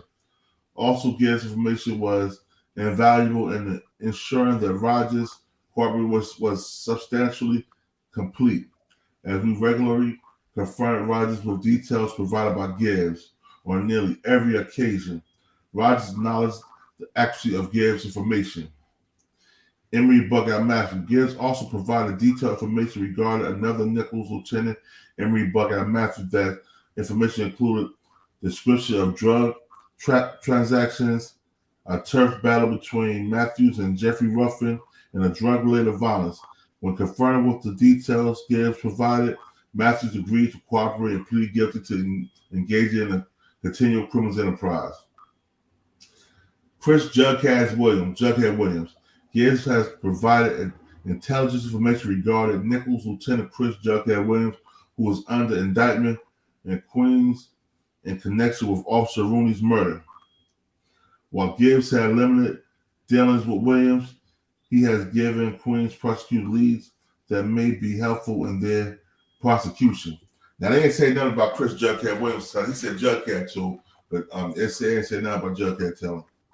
Howard Pappy Mason. While Gibbs initially was reluctant out of fear to provide information concerning Mason, he eventually gave a detailed description of Mason's drug operation and his involvement in violence. The information was valuable for intelligence purposes and also gave us confidence in our prosecution theory concerning this murder of New York City police officer Edward Burns. For example, Gibbs told us that shortly after Officer Burns' murder, he was complaining that the murder had been foolish and that those responsible should be killed. David McClary, who was present, pulled Gibbs aside and told him that he had killed Officer Burns because Pappy wanted it done. Yeah. All right. All right, here we go. What's that? Oh, here we go right here. This is Jeff Miller. Cookie Gibbs has given us whereabouts of both Owens and Lee, and we expect to interview them in the near future. Also, Gibbs' information regarding Lee has been confirmed by a cooperating witness in the Miller case. Other Twins drug traffickers. Gibbs had provided valuable intelligence information concerning drug trafficking, some of it going by various other individuals in Queens. Those individuals include Lorenzo Nichols' associate Luke Steffen, recently released from prison. Ramel Williams, the husband of Nichols' niece, Marcia Nichols Williams, and Lance, Tony, and Taj Furtado. In addition, Gibbs has provided intelligence information concerning Cobra Johnson, a.k.a. Black Just, Troy Jones, a.k.a. Baby Wise, and James Anthony, a.k.a. Bimmy. State investigations of those individuals are underway. Woo! You see that, right? Yeah, that's heavy. This dude's telling on, according to what I just heard, he told on a brother named Jughead. He really didn't know nothing about him to tell. He was just, well, this is, I don't really know him, but, like, come on, like, he was doing too much. Like, he unloaded the whole clip. He told on Bimmy too. Yeah. Damn. How long did Bimmy do? Bimmy did 5 years because that case Bimmy was on a run. So Bimmy wasn't involved with that shit. You know what I'm saying? Bimmy was already on a run for another case. So when he was on that run, Bimmy was involved with another shit he was talking about. But Bimmy already he did 5 years. I think he did 5 years in the feds, if I'm not mistaken. What's crazy is the same niggas he told on. That nigga be talking about them in his videos. Like he be speaking about niggas like his boys. Yeah, exactly. I remember when he first came out, he was always saying Fat Cat and this and that. Like these the niggas you told on, bro. Oh, hold up, I ain't finished it. Check this out. It'll get better. Hold up. Number 7, Justice Valentine. Gibbs have a and Jesus Valentine, this Jesus, baby Jesus, like Jesus, whatever. Gibbs have provided us extensive information concerning large-scale wholesale drug operations headed by Jesus Valentine. Valentine was based in Manhattan, operates up and down the East Coast, and supplied major operations in Baltimore, Washington, D.C. In addition, Valentine is close associates of boxer Mike Tyson and promoter Don King. Gibbs has provided proof of those associations. Based on Gibbs' information, the FBI had launched a major investigation into Valentine and his associates. That investigation is ongoing. That nigga tried to get Mike Tyson locked up and Don King. God damn. That nigga told on everybody. He told on everybody he could tell on. Yo, fugitive Herman Brothers. Here we go. Herman Brothers was named in the complaint in which Gibbs, Nichols, and others were charged. He remains a fugitive. Although Gibbs initially was reluctant to do so, he has for some time been provided FBI agents with highly specific information concerning Brothers' whereabouts. Brothers has not been apprehended ever because FBI manpower is manpower allocation, whatever they say. I can't read that shit. I'm going blind reading all this rat shit. Hold up. Probably allocution, because that's what allocution. Oh, okay, allocution. Okay. Hold on, let me see. Okay. Now he said something about Gerald Prince Miller too. Hold on. Well, I just seen Gerald Prince Miller name somewhere. Oh, Ponzi detailed information on Richard Bush. A court investigated Ponzi that information include Gibbs. Oh, Ponzi that information which included details of Gibbs' narcotic dealings with Davis had extraordinary intelligence value. In fact, based in part on leads provided by Gibbs, Kings County obtained 12 homicide or narcotics indictments, and another 12 individuals were indicted in Washington, D.C.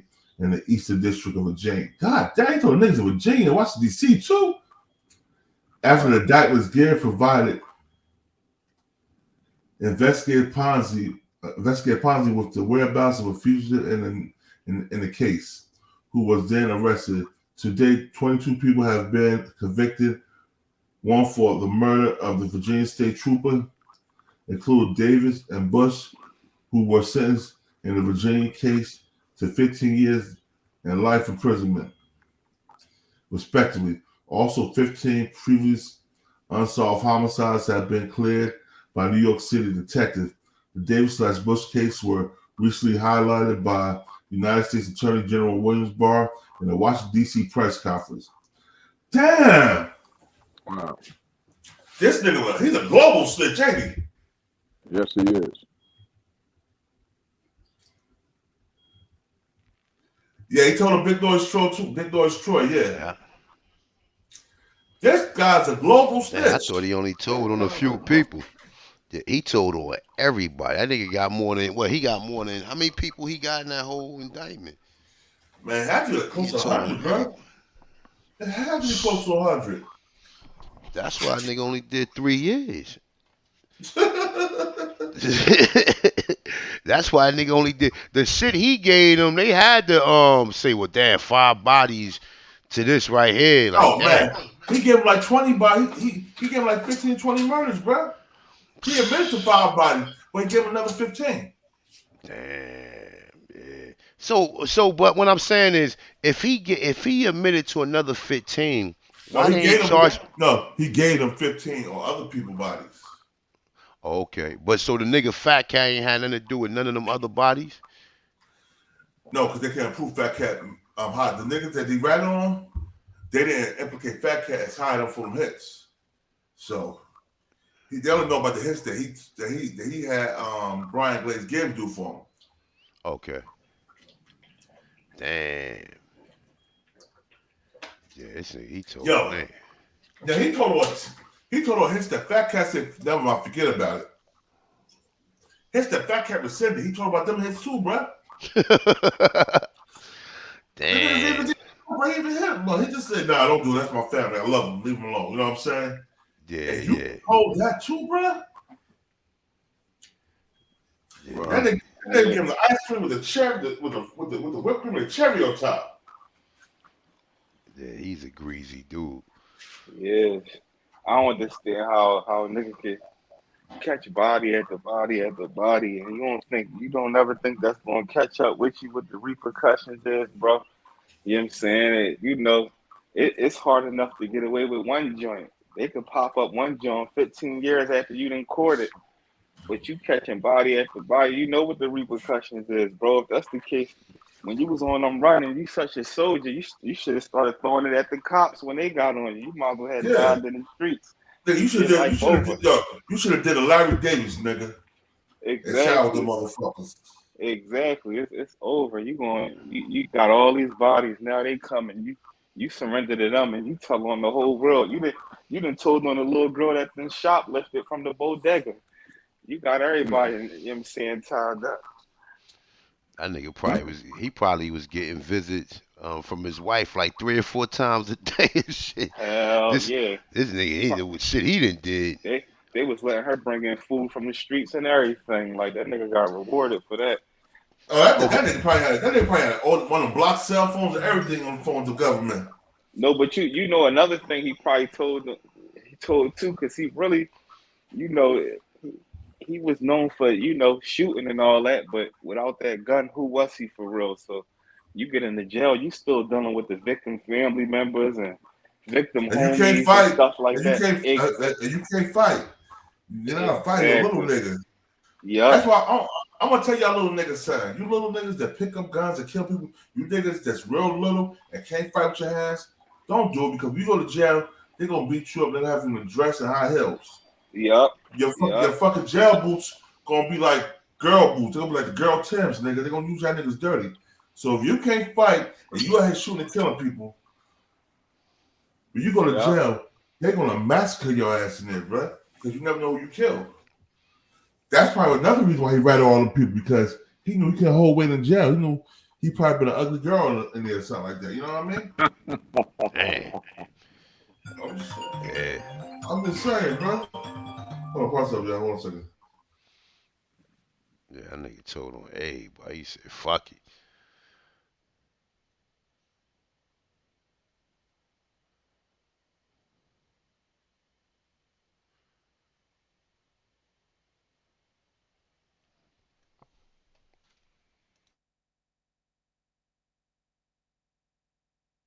I'm back y'all probably self. Now, what I was saying is the nigga probably was telling everybody because he knew he can't do no bid because all the people he did that dirt to, their families will be in it and they gonna get out. He can't fight his way with white people back. Yeah, that's definitely one of the scenarios. And other than that, he's just a greasy ass nigga who he was down with it when it was going down. Like, you know what I'm saying? All that money. Yeah. And you don't never think that shit gonna come to an end. You think you gonna do this shit forever. You know what I'm saying? Right. So, once that shit came down, nigga, and reality hit him. But you said even as far as the other ones that they kept on, like they kept on saying they gonna lock. They ran that play on a lot of drug dealers' families, man. Saying they was gonna lock the women up, lock your mother up, and you know what I'm saying? Oh, they did lock them up. They did lock them up though. They locked them up, give them time. The mother's getting like 5 or 10 years. See, but they ran that play on a lot of drug dealers, not just them. They ran that play. You hear that story a lot when the feds come down. Them niggas be like, you know what I'm saying? They be locking women up. They lock children, all that shit, bro. You know what I'm saying? Yeah, so right. When you faced against that right there, I mean, regardless of your involvement in it, like, you know what I'm saying, when it come to other innocent people, that's how niggas be cracking. And that's the strategy it is. They already know people care about it. It's one thing you locked up, but then you know what I'm saying, think of the ramifications from a woman and a grandmother being locked up, and then you got children and all that shit. So listen, I know that firsthand. I mean, not firsthand because I wasn't there, but dealing with my family, like I said earlier, they came in, grabbed up everybody in the household, and one of my cousins took the weight. They let everybody go. The same cousin, he came home, and he was living with my grandmother. They ran up in the house, grandma in cuffs, everybody in cuffs. He know they looking for him. He's like, yo, that's me. They let everybody go. So I don't understand how someone can say, well, we have to tell on each other. Listen, instead of you telling on me telling you, just plead guilty. And I just plead guilty, and we accept what we did. But you know what it was? Listen, the other parents was implicit. His Fat Cat mother, his sisters, and his wife and them was implicit in his business. Right. So they have some type of level of accountability. So hey, yo, JB, come back in because you got a lot of static when you're talking. Okay. You want to hear something crazy?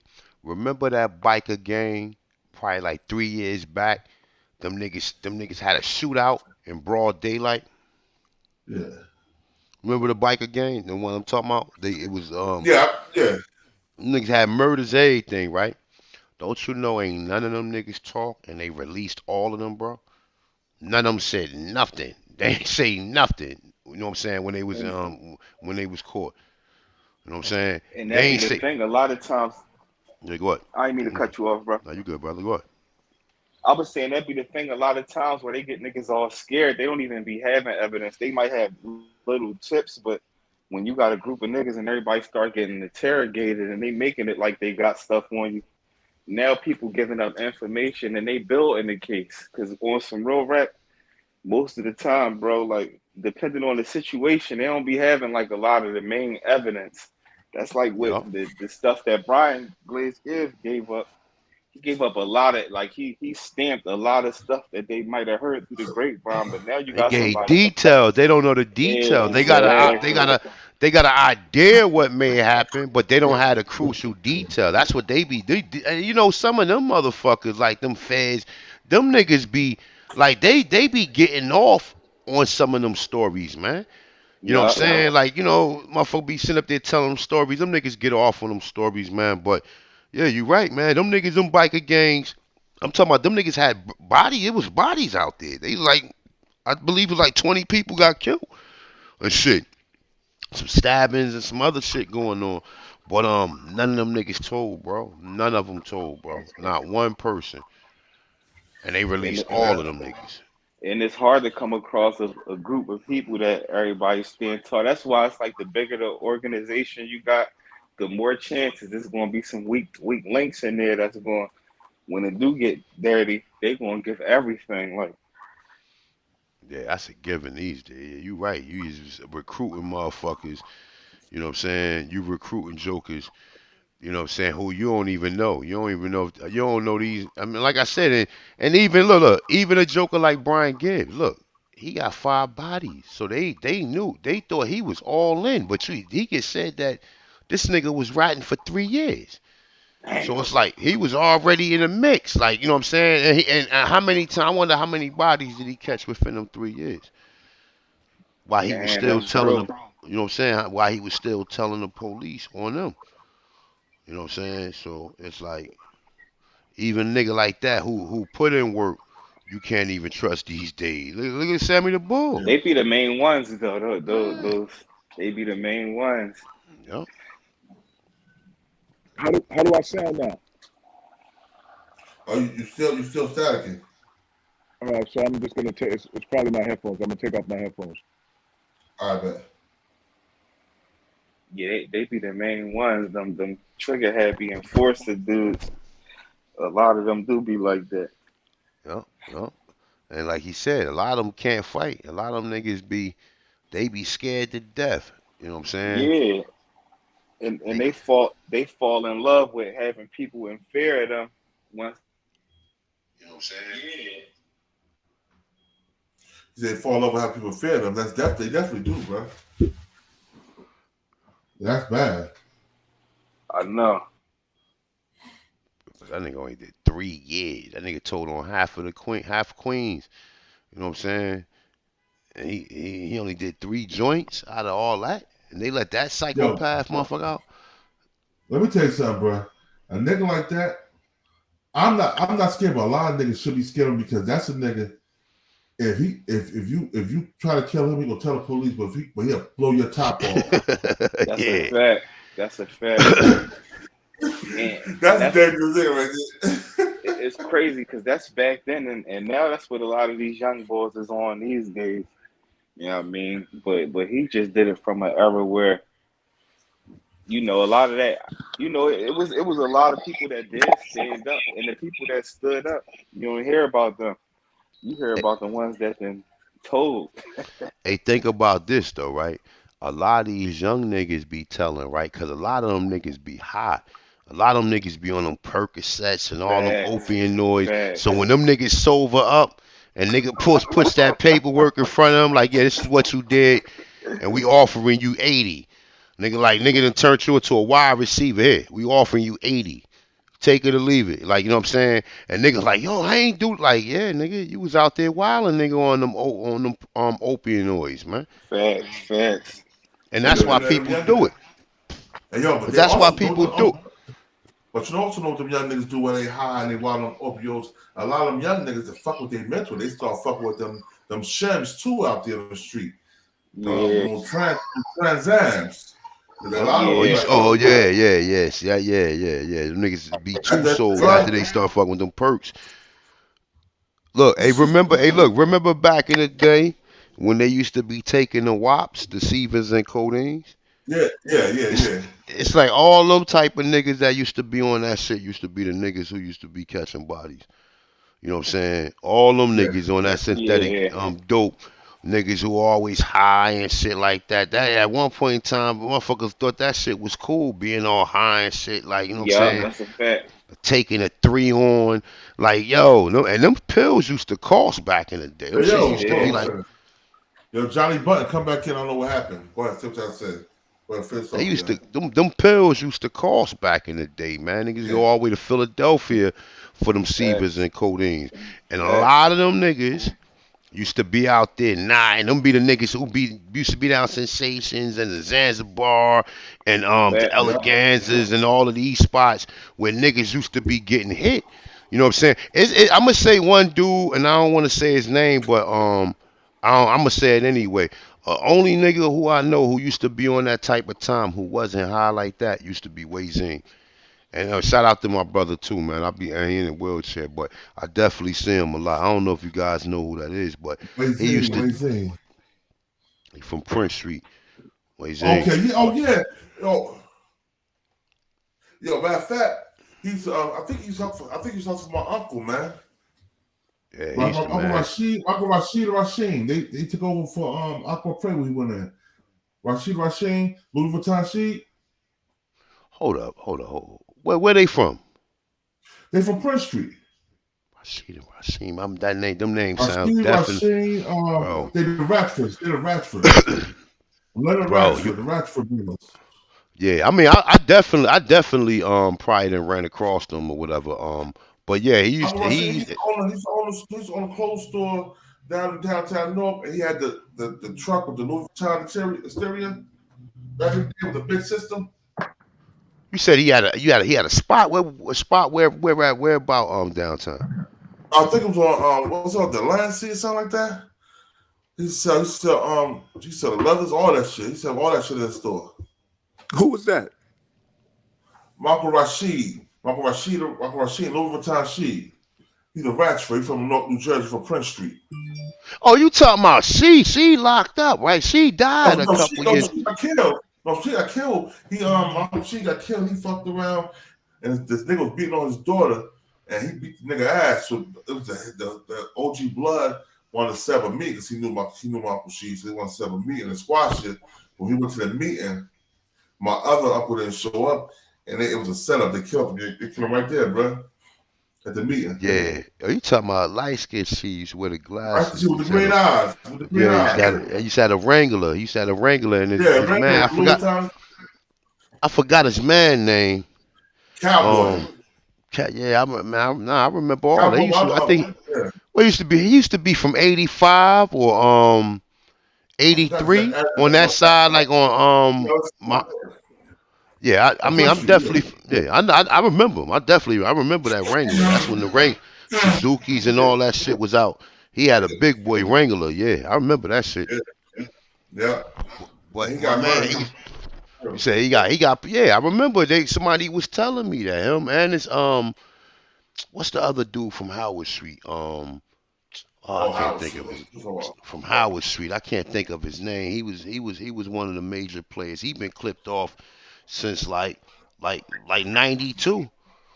That's why I'm telling niggas. Like I'm telling niggas like everybody want to talk. We know pay the full was a real thing in Harlem, but but in Jersey, Eport Posse, my uncle, and Akbar Prey, they made way more money than them niggas from Harlem, yo. Yeah, it's a lot. It's a lot. Paid in full was it was overrated, nigga. Everybody was eating in the 80s. Yeah. And everybody had whips. Peace to God, brother. Peace to God, John. Sorry, Lord. Peace, God. You already know. Well, you read all that paperwork I sent you, right? Yeah. I was looking at it earlier this morning. You already know Crown Heights. Crown Heights best style. We all know who Glaze is, nigga. We know that nigga that did. He was playing with major figures, but he wasn't that guy. He wasn't that top dog.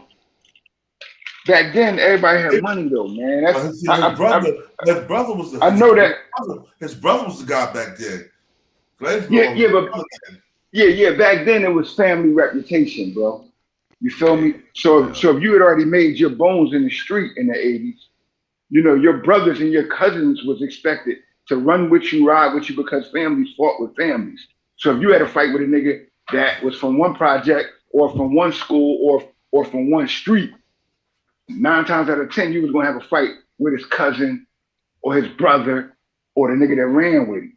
So families did family shit back then. And he wasn't, like I said, he wasn't the monster in the street. He was a participant. He had a reputation. And they were older than me. They were with my older brother. You feel me? I was when I went to prison, they were the generation before me that made waves, and like Elmira, Coxsackie, like they had already was the young boys upstate before I got upstate. I went to prison when I was 18, but they went to prison when they were 18 in the early 80s. I went in 86. You feel me? 87 when I got in. Damn, that's a But long time ago. Shit. yeah. You know, I know they older than me now because I was under Tommy Walker. Tommy Walker was under Cream and Prince. So they was doing it in Brooklyn, like Cream and them was doing it in Queens. You feel me? But Fat Cat was over them niggas. So back Didn't he snitch on Fat Cat and them? Or like told on them niggas or something? Yeah. I know in the street, Fat Cat Glaze was a part of them niggas that got Fat Cat caught up with the murder. Yeah. His Fat Cat was Glaze told everybody that murder. Hold on. You saying Glaze told on everybody else? I know three niggas told on Fat Cat. But I sent you the paperwork. Glaze told them 3 niggas to make them 3 niggas tell. Yeah, see, man, back then it was different too. Telling was something that wasn't your grandma get hit going to the grocery store, bitch. Back then. Word up. They do it different now, but back then it was a real integral part of our culture, bro. You didn't do snitch shit. You didn't commit a crime with a nigga and then tell on a nigga. You didn't commit crime around niggas and then set niggas up for the cops to get them. Snitches and rats. You weren't that, bro. Everybody else paid the penalty for it if you were. Back then, you couldn't snitch on me, go to jail, and get away. See, I'll do something to your family now. And your family knew that. And that's what I was saying about family. Families knew that. That's why when you was in the street, your grandma that didn't have nothing to do with the street, she made sure your ass had some type of integrity so you don't bring hell back to the family. Yeah. It's not like that now, but back then it was like that because money was so abundant. You feel me? I was 18 years old making $2,500 a day, me and my brother, and that was just for 2 to 3 hours of work, bro. After that, you had to go in because our rule was, all money is good money, just all money ain't your money. So get what you're supposed to get in your daily quota, and that's it. The next man, the next shift come on. And that's how it was. Streets operated more organized based on culture then too, versus now. And then I keep you in your face all the time.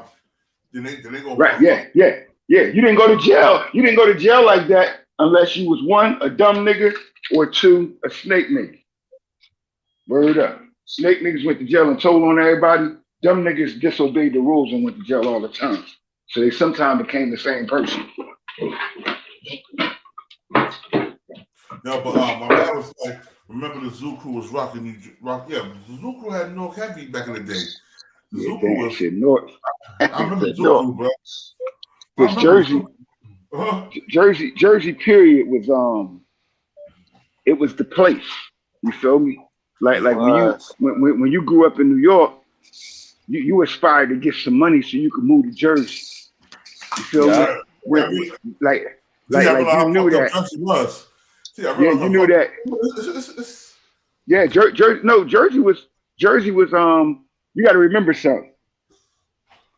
The 5 major cities in Jersey all got the same cultural personality as the 5 major boroughs in New York. Yeah. What's the 5 major cities, OG? Jersey City, North, Elizabeth, Trenton, and Camden. Camden is Philly's metropolitan market. Everything from Trenton North is. But you gotta throw Patterson. Patterson get bread like that too. Man, but Patterson is included like Newark. Like we look at Irvington, Patterson, all of that. Like Newark, like Elizabeth got like Union. Linden, all of those. Broadway, Roselle. Right. So we looked at Elizabeth like to be in the larger of those, that area. Growing up, we used to be like, I'm shooting out Elizabeth, but I might be going to see a chick in Union. You feel me? Or I'm going to Newark, but then really I'm getting off, on the PAV train in Newark, and then I'm trying to catch a cab out Irvington. Because I had a shorty out there, and my peoples lived in Newark. So it was always you had the personalities. You feel me? Like Jersey City and Brooklyn was fighting Manhattan and Harlem when I was a kid. That's your question. Yeah, I remember. They did used to have a path. They did used to have a path with the Earth, didn't they? Back in the day, The what? They haven't patched it with the Everton back in the day? Since I was a kid, it went to Newark. You caught it, you caught it in Newark, and then we used to play hooky. You feel me? And we used to catch the D train over to Manhattan and catch the PAV train over to Jersey Journal Square in Jersey City. And you could play hooky in the movies out there and stay all day back in the day. And we used to start robbing people on the PAV train. You rob a nigga on the PAV train and hop on New Jersey Transit. Once you get in New Jersey, you can go anywhere. So cops used to chase a nigga from train station to station. Yo, Born C, come on, Allah's Paradise is always considered a park because they're part of North Jersey, bro. So they always mention, bro. Allah's Paradise, you talking about Asbury Park? Yeah. Yeah, man, that Asbury Park, I've been going to rallies in Asbury Park since 82, 83. Good. Asbury Park has always been an affiliate, a strong affiliate to the culture. Yeah. Like I said, in New Jersey, in New York, we should say this. New York's respect stopped where the last train stopped at. So when you come in south, last local train is Trenton. You're going north, New Rochelle, west, Yonkers, east. You feel me? And everything in between that, Fordham, Pelham Bay, all of that coming back down, Westchester, everything of that is included. But that's where the respect stops at. So, and they practice it. They practice that shit down here too. Cause you know how Philly is. Bitch, you ain't from Camden. You from Trenton, bitch. You an enemy, like you fucking mob. Word up. Cause the mob in New York used to send the hitters from Trenton to Atlantic City and Philly to take care of their business. So people still beefing down here. Black people beefing like white people was 100 years ago. We just followed their lead. You feel me? So when you go to Philly don't like Trenton because they think Trenton coming over to do what? Rob them or killing them. And it's the same thing as it was in New York. You feel me? You go to Queens. Yo, I remember the niggas from Harlem and Brooklyn used to try to come to Elizabeth. I was a young kid. I remember my cousins and my old OGs shooting out them niggas, running them niggas off heavy. Like, whoa. Let me tell you something, bro. North Jersey City and Brooklyn used to do a lot of crime together. Like in jail, like they had this war started when I was young. This is in the 80s. It was Jersey City and Brooklyn against Harlem and Manhattan, and it was Newark and the Bronx against Queens. This the 80s. Yeah. When I say, hold real quick, OG. You saying, so I know a lot of niggas in Jersey City get locked up in New York. So you saying it was that many North? You talking about locked up in New York or locked up in New Jersey? Both. Like if you got locked up in New Jersey and you was from, let's say, Harlem, it was like getting locked up in Brooklyn House. Yeah. Because the niggas in Jersey City rock with the niggas in Brooklyn. Like niggas in Brooklyn would. Jersey City was just like the mob. It was their satellite city. So when shit got heavy in Brooklyn, New York would bring their product to New Jersey. And then vice versa, when New York needed somebody to get hit, they would come get niggas from Newark and Jersey City. That's why you're known for that when you go to jail in New York, in Rikers Island. If you from Newark, Jersey City area, and when they say Newark, they mean everything. Elizabeth, Plainfield, Patterson, all of that surrounding area. You are considered a fighter and a hitter. Period. Because that's what history is, the generations have done. And the crazy thing is, like all right, out of all the towns, right? Like, you know what I'm saying, if you clipped off in Jersey, right? The only town, I mean, like, Jersey, a lot of niggas ain't fuck with Jersey City niggas, but I fuck with Jersey. I fuck with a little bit of nigga Patterson, right. Elizabeth, everywhere. But Trenton niggas is some funny style dudes, bro. Man, they some funny style niggas, bro. Trenton is Brooklyn 100%, bro. That gritty, grimy, kill you, corrupt the game. Like Trenton is straight Brooklyn. It's bugged. It's like the people that lived there, and they did come here. That's what's crazy. I'm saying it, but that's a fact. That the mobsters left Brooklyn and came to Trenton because they couldn't go nowhere else. See, you was here, you couldn't go to Philly, you couldn't leave, go south of Trenton.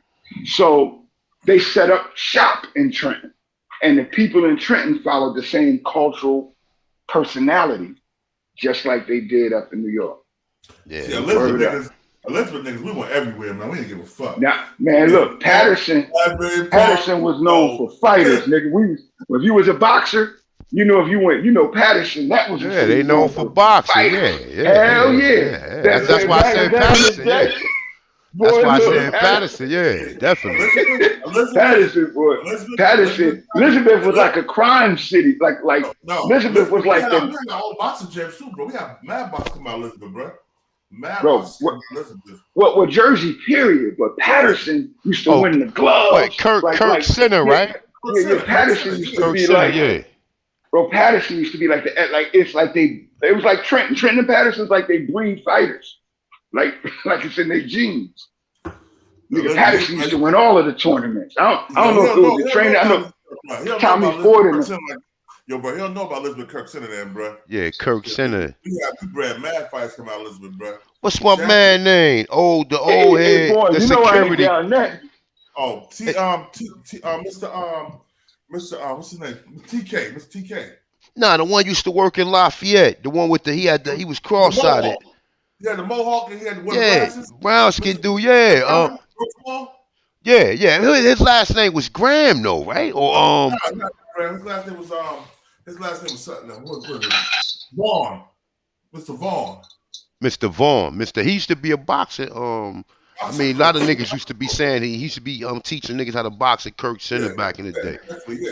Yeah. You know, it's deep. We used to when I was in prison, we had boxing programs in prison.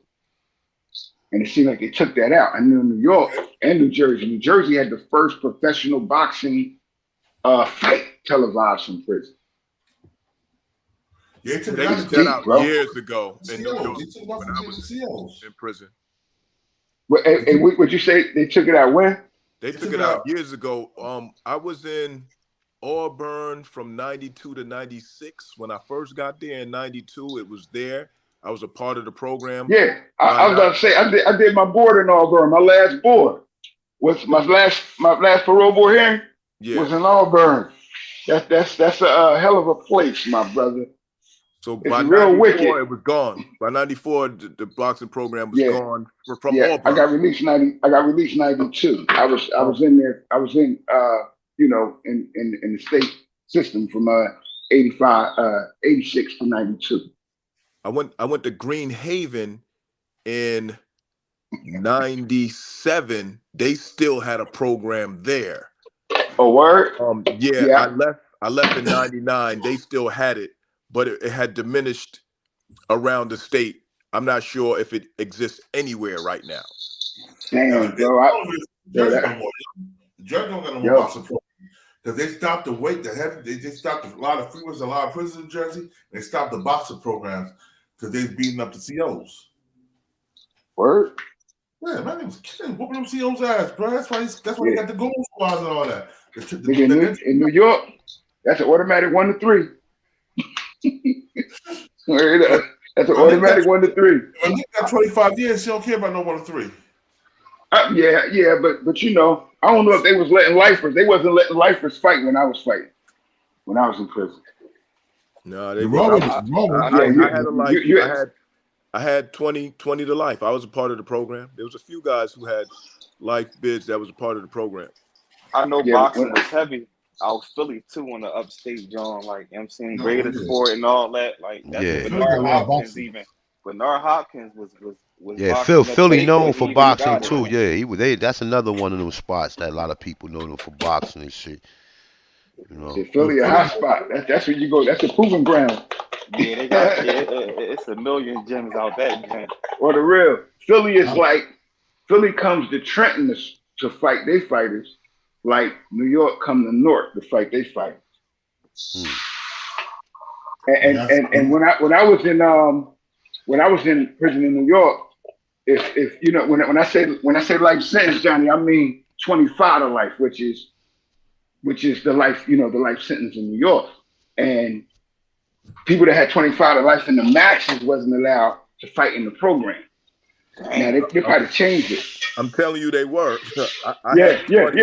Like I said, I'm quite sure they probably 15 changed and it. up was the sentence, the life bid. 15 to life was the Well, 15 to life was one of them. That was one of my offers. My first offer was 20 to life, and then they came with 15 to life. Then it was 10 to 20. Then my lawyer got me the 6 to 8 year bid.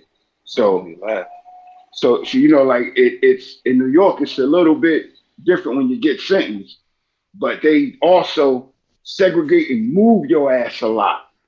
And in the boxing program, I was in the max for the first 4 years. When I went to a medium, it was a whole total different world for me. And once again,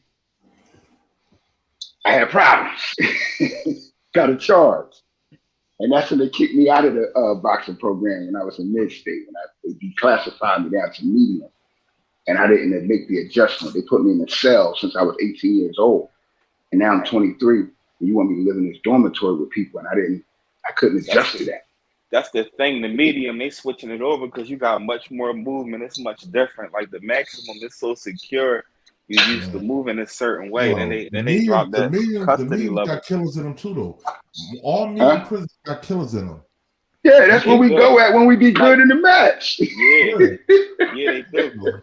So you know, like I know, like out Philly, them lows, like them it's lows. half and half. Some joints is dorms, but some mediums is cells too. Yeah, man. Well, you know, in New York they got classifications. So you got medium A and medium B. Like you got max A and max B and max and max. So the medium A is like being at a maximum prison with the prisoners and the movement, but it's also less. It's not 23-hour lockdown like max is. And when they took me from that, I went from a maximum classification to a medium. I couldn't adjust. I was with all these older people from the age 18. Now with these young people that's just running wild, and you know, I'm not from that. I was made to obey. I was in Southfield State Prison. I was in the max prison, Southfield State Prison, bro. And we didn't have no 23-hour lockdown. We was out all day basically. Now in New York maximum security is 23-hour lockdown. You only leave yourself for two things: your 40 minutes in the yard and your 10, 15-minute meal. Damn. Are you talking like the box, bro? And no. That's where I was in prison at. Maximum security, bro. Elmira. I was in there for the first 16 months. I did 4 months in reception because they couldn't place me. That back then it was giving away what they call candy beds. 1 to life, 2 to life, 1.5 to life. And I went to trial. I didn't take that shit because they was giving that to everybody. And niggas was going in shock, what they call shock camp. It was like 6 months of this like military style prison training. And then you get to be paroled to come home. But it was a trip. You feel me? So back then, and I'm saying back then, 86, 86, 87, I didn't know what happened with the new activities of prison after 92. That's when I left. When I left, I ain't go. So, definitely know B-Mo got busy, bro. Shout out to B-More. We already know. Oh man, hell yeah. I was locked up with B-More guys. B-More DC got a lot of boxes too. B-More and DC get busy, but them niggas hate each other. The whole DMV, man. The whole DMV. Yeah, I'm about to say the DMV is off the hook. And that's in everything, bro. From sports to the street. But it's wherever we are concentrated at. All of the places we're talking about is Black populace and Black concentration. So that's why it's like that. It's our culture, it's our people, it's what we do. However, it's also a detriment. Because, bro, we all have been to prison. Before we get off topic, Big Mac Mizzle, salute, bro. You got the paperwork I sent you, right? On your boy Brian Glaze Gibbs. You see all the niggas he told on, right? Damn. You told on a bunch of folks. I sent you the paperwork, bro. That's why I sent you the paperwork. I text you the paperwork. So you did? Yeah, bro. I take. Hey, Bourne, what do he do? What he like? He got on podcast or something like that? He got a podcast now. Yeah, because I'm trying to wonder, like, you know, like Like I don't know. I didn't know the intricacies of it. We just know by reputation about him telling on Fat Cat. You feel me? So Ja basically he did what he did, and he came home. Right now he in witness protection program, and he got a YouTube channel, and he be talking about situations, but he also try to make it like basically telling people the streets ain't it. Basically everybody is telling. If you get in a tight situation, you gonna tell. It's all right to tell. What? Man, but that's he was bullshit. out here. He was out here. Yeah, that's bullshit. He was out here. He was out here killing women. He didn't kill like 3-4 women because he thought that they would tell on him. You know what I'm saying? So it's like he didn't kill a lot of women. Killed guys. He was gonna tell. I'm gonna blow this up for y'all to see. Y'all see the paperwork, right? Yep. Hold on, let me see. Live in black and white. Yo, that shit crazy, bro. The docket number. And you know what, bro? You know what, bro? Let some niggas tell it, especially like in Crown Heights, around where I grew up at. He wanted it because they family, known as the stand-up guys. You feel me? Hold on. Listen to this. I'm gonna let you hear something real quick. I never knew the details of that shit. I'm about to let you hear something right now. Hold up. Did you know? I wanted to let my brother know this shit. Call that nigga. Here we go right here. I'm gonna let you hear it right now. Hold on. This Luke Sassons right here. This Fat Cat main man. He was a business Fat Cat. Everything had their own grocery stores, all that shit together. I'm gonna read something real quick. On February 22nd, 1992, the U.S. Attorney for the Eastern District of New York submitted documents to a judge stating the following, among many other things. In our view, none of the murder or attempted murder charges could have been proven by this office absent Brian Gibbs' own incriminating statements. Also, while the Kings County District Attorney's Office was actively investigating Gibbs' involvement in murder, we could strongly believe that no indictments or convictions could have been obtained absent substantial new evidence. At the time of his arrest, Gibbs was the principal enforcer for Lorenzo Nichols. Because of his key role, Gibbs was privy to extensive information regarding Nichols' drug trafficking operation and related violence. Gibbs has provided valuable intelligence information concerning drug trafficking, some of it ongoing, by various other individuals in Queens. Those individuals include Lorenzo Nichols' associates, Luke Steffen, recently released from prison, Ramel Williams, and Lance, Tony, and Todd Furtado. In addition, Gibbs has provided intelligence information concerning Cobra Johnson, a.k.a. Black Just, Troy Jones, a.k.a. Baby Wise, and James Atney, a.k.a. Bimmy.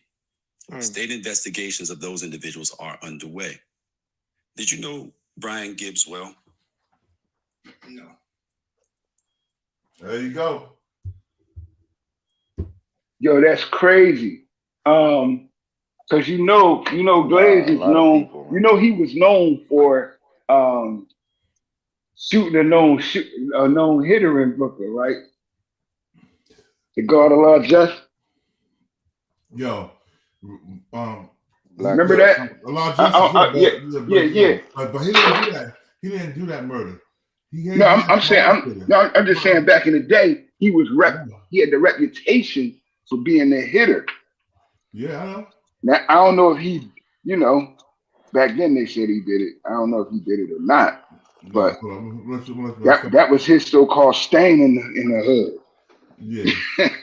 Word up. So you want to be a famous rat? Yeah, I'm trying. That right there. Hey, Born. I'm gonna read all that shit because I never knew what he actually told on Fat Cat. Well, I thought it was a body. I didn't know he told like the drug enterprise and all that shit, bro. Well, yeah. I thought it was their association with, I think it was a cop, undercover cop or something they hit. And they put that shit on Cat. They said Glaze and the other two niggas told on him. Yo, check this out, yo. Here we go right here. This is old page right here. I'm gonna let y'all see this shit, yo. Old page. This nigga talking about he putting him under the bus to this day. Right now, This like a year ago. Yo, check this out. My life story, the good and the bad and the ugly. Garbage. Building your online business? Go to Wix.com and set up. You can't get back to this page no more. Hey, how you doing? That's crazy. Hold on, here we go. Happened to their friendship. What happened? Wow.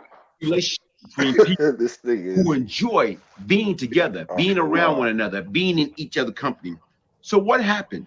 What happened to these three young fellas? Little Inch, okay, Blackjack, and Haitian Jack. Okay, right now was what happened to their friendship? What happened to, once again, here it is. This is a picture, Little Inch, okay, Blackjack, okay, and Haitian Jack. You know what I'm saying? What happened? These guys was friends. They was like best friends. I'm talking right now is what happened to their friendship, okay? That would have caused Inch and Blackjack to want to pay me, Brian Glaze Gibbs, a king ransom to murder their one-time best friend, you know what I'm saying? Haitian Jack, okay? That's the confusing part. Don't get me wrong. When you sit back and you think about that word friends, okay? Like look at it. The hip-hop group Houdini, what they had a song called Let's Be Friends. How many people have them? Let's be friends. You know what? Like I told you, friend is a very crucial word, okay? You can choose your friend, but you can't choose your family. So what happened between these individuals? I'm talking about Larry, Curly, and Mo. They always down together. They shared everything together as kids as they was growing up to be from boys to men. I'm talking about they share their clothes, their jewelry, their girls, their car. So what the heck happened? What went wrong? What took place to cause these individuals to flip on one another? To me, like when you sit back, things happen. Just because a person used to be your friend, even in these days and time, that don't mean they still are your friend. Because once you hold up, y'all. Let me say something. My mother told me not to never trust a nigga without a mustache and a beard. You can't grow a mustache and bush. You don't trust the motherfuckers. Your mother was right, man. You know what I'm saying? 'Cause, yo, those motherfuckers be the worst. They got all types of demons. Hey, man, I can't grow a beard. I keep a mustache, but I can't grow a beard. once again, people fall out for some of the simple Simon's reason. I don't get it. I don't understand it. But when you sit back and you look at it and you try to wrap your hands around the situation and understand what took place, okay? Now, to me, as I get back into the story, and bear with me, folks, okay? Been a minute, okay? The inquiring mind would like to know the trio was once snotty-nosed friends, okay? That did everything together, from sharing clothes, girls, money, jewelry, cars, gun. What could have possibly taken place? What happened to break up the three musketeers? I couldn't tell you. You know what I'm saying? All I knew, every time that I ran into Blackjack, and Inch, every time I ran into these guys, here it is, Little Inch again, okay?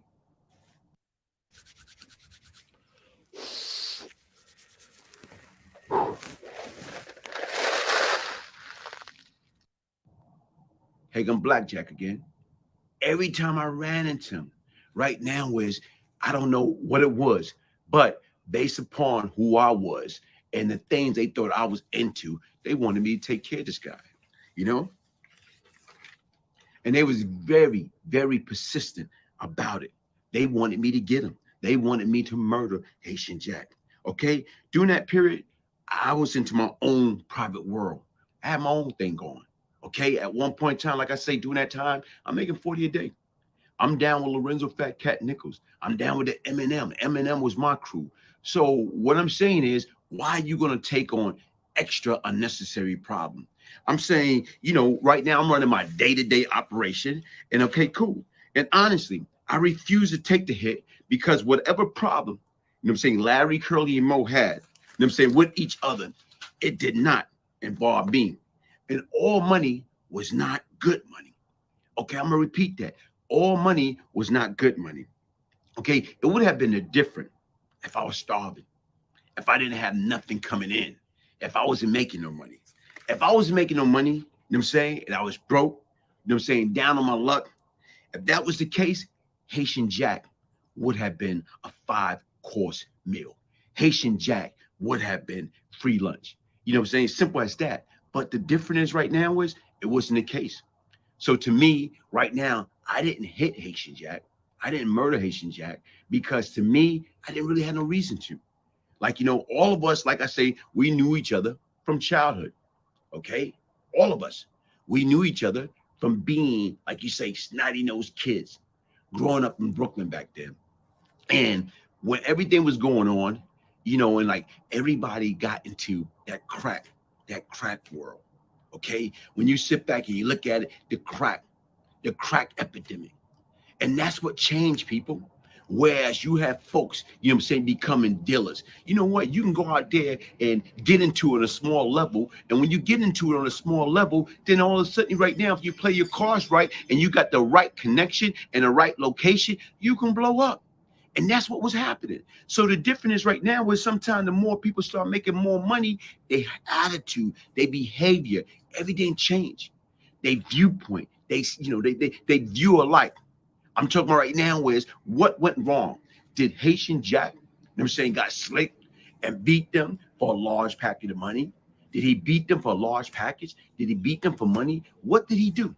I'm saying, what did he do to these individuals to cause them wanting me to kill them?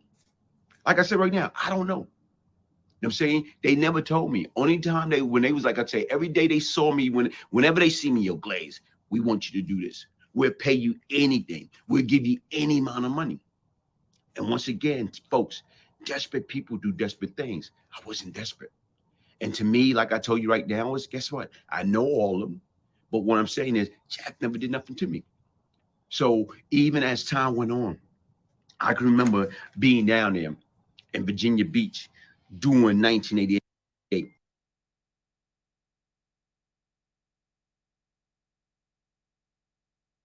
I was on a run. And when I was on a run, and, you know, from the feds for the case, Operation Horse Collar, I ran into my man, Derek Smith. I was trying to get a photo of Derek Smith. And like I told you, Derek Smith, old timer. Derek Smith, you know, hung out with Pappy and all those guys. They grew up together with the cats. So I was down in Virginia Beach on a run. And right now, me and Derek was talking. And we was talking about, he's asking me about, you know, Pappy. He was asking me about, you know, saying Tut, a lot of things. Talking about back in the days when we was kids on the island or whatever. And right now, we started talking about Jack. And I told him, man, I don't know what it is, man, but these cats want me to take care of Haitian Jack or whatever. So, you know, we just laughing and joking and BSing around on the strip on Virginia Beach. Then all of a sudden, right now, where it's like I say, Derek had got the car, it was a big body Mercedes-Benz. Then all of a sudden, the back window went down. It was Haitian Jack smiling. So, like, to me, like, you know, even everybody say, oh, man, was you scared? Or he had you? Or he was, everybody got to understand, like, Jack wasn't built like that. Jack was a cool cat, and Jack was not a killer. He hung out with a bunch of killers. You know, right now, it's like Derek Smith. So the difference is when Derek came home, trust me, Jack probably snatched him up, paid Derek, you know what I'm saying, look out for him, you know what I'm saying, dress him, gave him some money, put money in his pocket, hook him up, bought him a car. And what I'm trying to say right now was he was no dummy.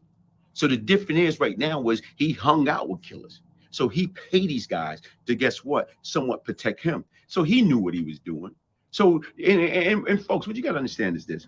Everybody cannot be doctors, cannot be lawyers, cannot be, you know, police officer, sanitation worker, transit worker. Just like everybody cannot be drug dealers, killers.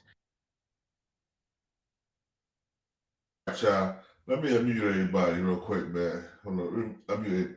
Yeah, everybody unmute. Come on in here, man. Yo, this guy, he just tell everything. Yo, Johnny Button. Yeah, he's. Yo, why he got a show? What is that? Why do he have a show? I don't know, man. To tell everybody business. Yeah, that's crazy, bro. Like why old niggas still trying to live through the young years? Yeah. Like, bro, you went to prison, bro. Like, wasn't that enough suffrage, bitch? That nigga ain't doing enough time. He only did 3 years. He only did 3 years. Well, for all 5 bodies, he did 3 years. That you consider that time? Now, I mean, it's time to a novice when it comes to us. But nah, nigga, he's supposed to learn his lesson. That nigga stupid as hell. We're here talking about this shit like this. 3 years. And then they put people business out there. You know what I'm saying? Yo, you telling Tasha Jack, you don't know if he's still cool with them dudes or not. Right. Not just that. This Fat Cat got sons and nephews out here. Yeah. In Brooklyn. Word up. Yep. He running around like that. Bitch, you in the wide open. Don't act like they been forgotten, nigga. He's still with his protection right now, bro. He with his protection under assumed name. He don't go by birthday Brian Glaze Gibbs. Nah, he's a whole nother name, bro. I forgot his alias, man. His brother said it. He bugging. Hold on, I'll tell you right now. Let me see. I know. That don't make sense. Right. Yeah, the hell you doing on the internet? You're in witness protection program.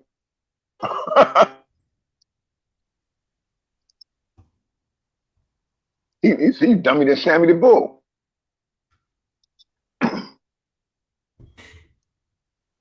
Brian Glaze Gibbs snitch name. What's his snitch name?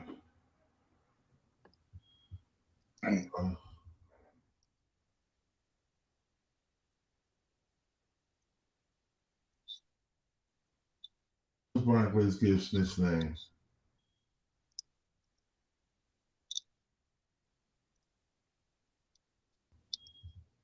Hold on. Yo, here you go right here. Check this out, yo. Now I want y'all to see this right here too. Hold on. Here we go right here. They should tell us in prison, man. Everybody got a breaking point. You just gotta find what it is. Yo, this guy they right can here. give you a breaking point. Yo, Keys to the City. He be saying some shit. Listen to him, bro. Man, every time. But y'all not listening, man. You are who you follow. And guess what? Your favorite YouTuber, another one. Let's add him to the list. He didn't come on 97, bro. And He was on 93. Let's see who that is. He came on 93 after he snitched on people. He got time served.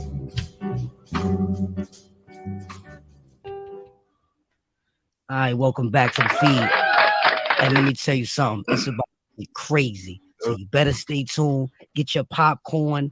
Get everything you need because it's about to go down. School. Being at these kids going back to school. And right now, when you sit back and you look at it. Yeah, that's let's get to that. Let's get to that. Mom's in the building. Hey, yo, can I ask Glaze a question real quick, man? Because I've been wanting to ask him this for a long time. I've been wanting to ask him, but yo, you was just talking about dudes making deals and all that, right?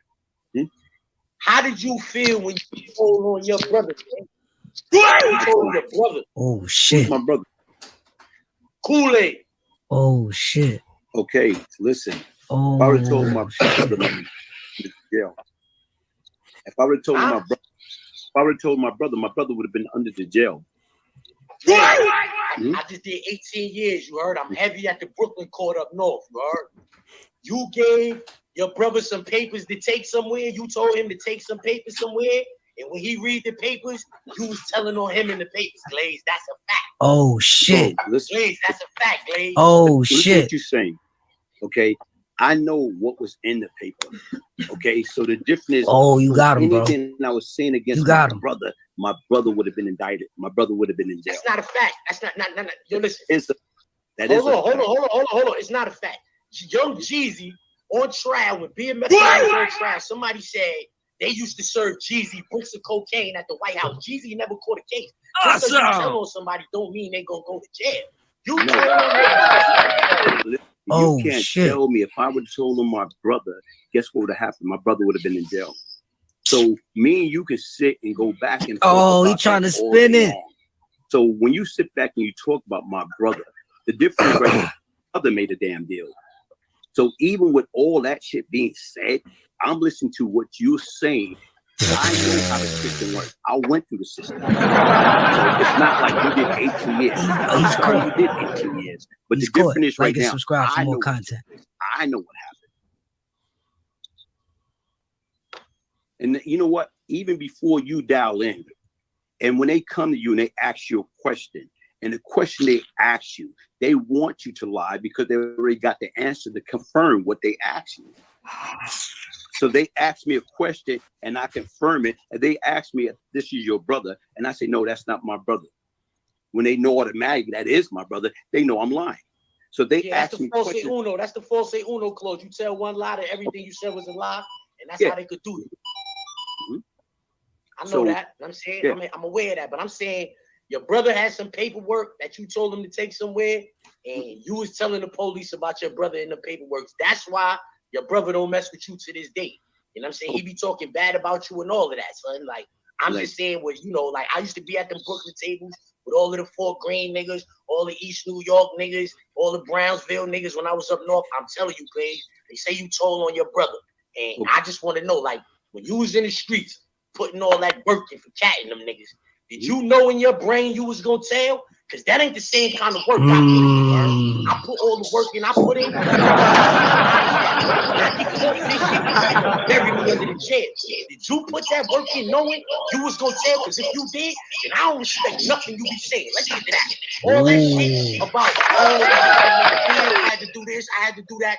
What I'm saying is, if you was doing that shit to them people in the streets and you knew when you got locked up, you was gonna tell, then you did all that shit under false pretenses. And I don't really understand why your opinion is valued in these type of conversations. Glaze, I'm just being That's a fact, nigga. Hold up. You know what? I'm gonna say this, right? Oh, give me a second, Glaze. Give me a second. What I want, see, this is all the elements of the game now.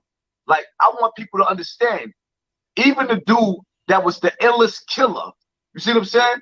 Has a story. He has a story to tell. Because the reality of it is that it's always good when the best. Fuck out of here. Snitching is snitching, nigga. That's it. Kitchen, whether it be in the streets or you run up on, when you run up into a pool, you run into a pool. Facts. Like sex money murder, for example, right?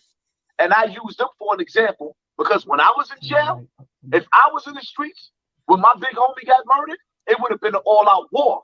But these older faggot ass niggas that was still in the streets decided to go to church. Their stomach was hurting. They had kids, all types of shit. When they couldn't stand the rain. You see what I'm saying? And now these same niggas in the Zulu Nation running around acting like they the shit all over again. No. With pressure bust pipes, nigga, you don't get to go back to being that again. Right. See, that's the whole thing Right.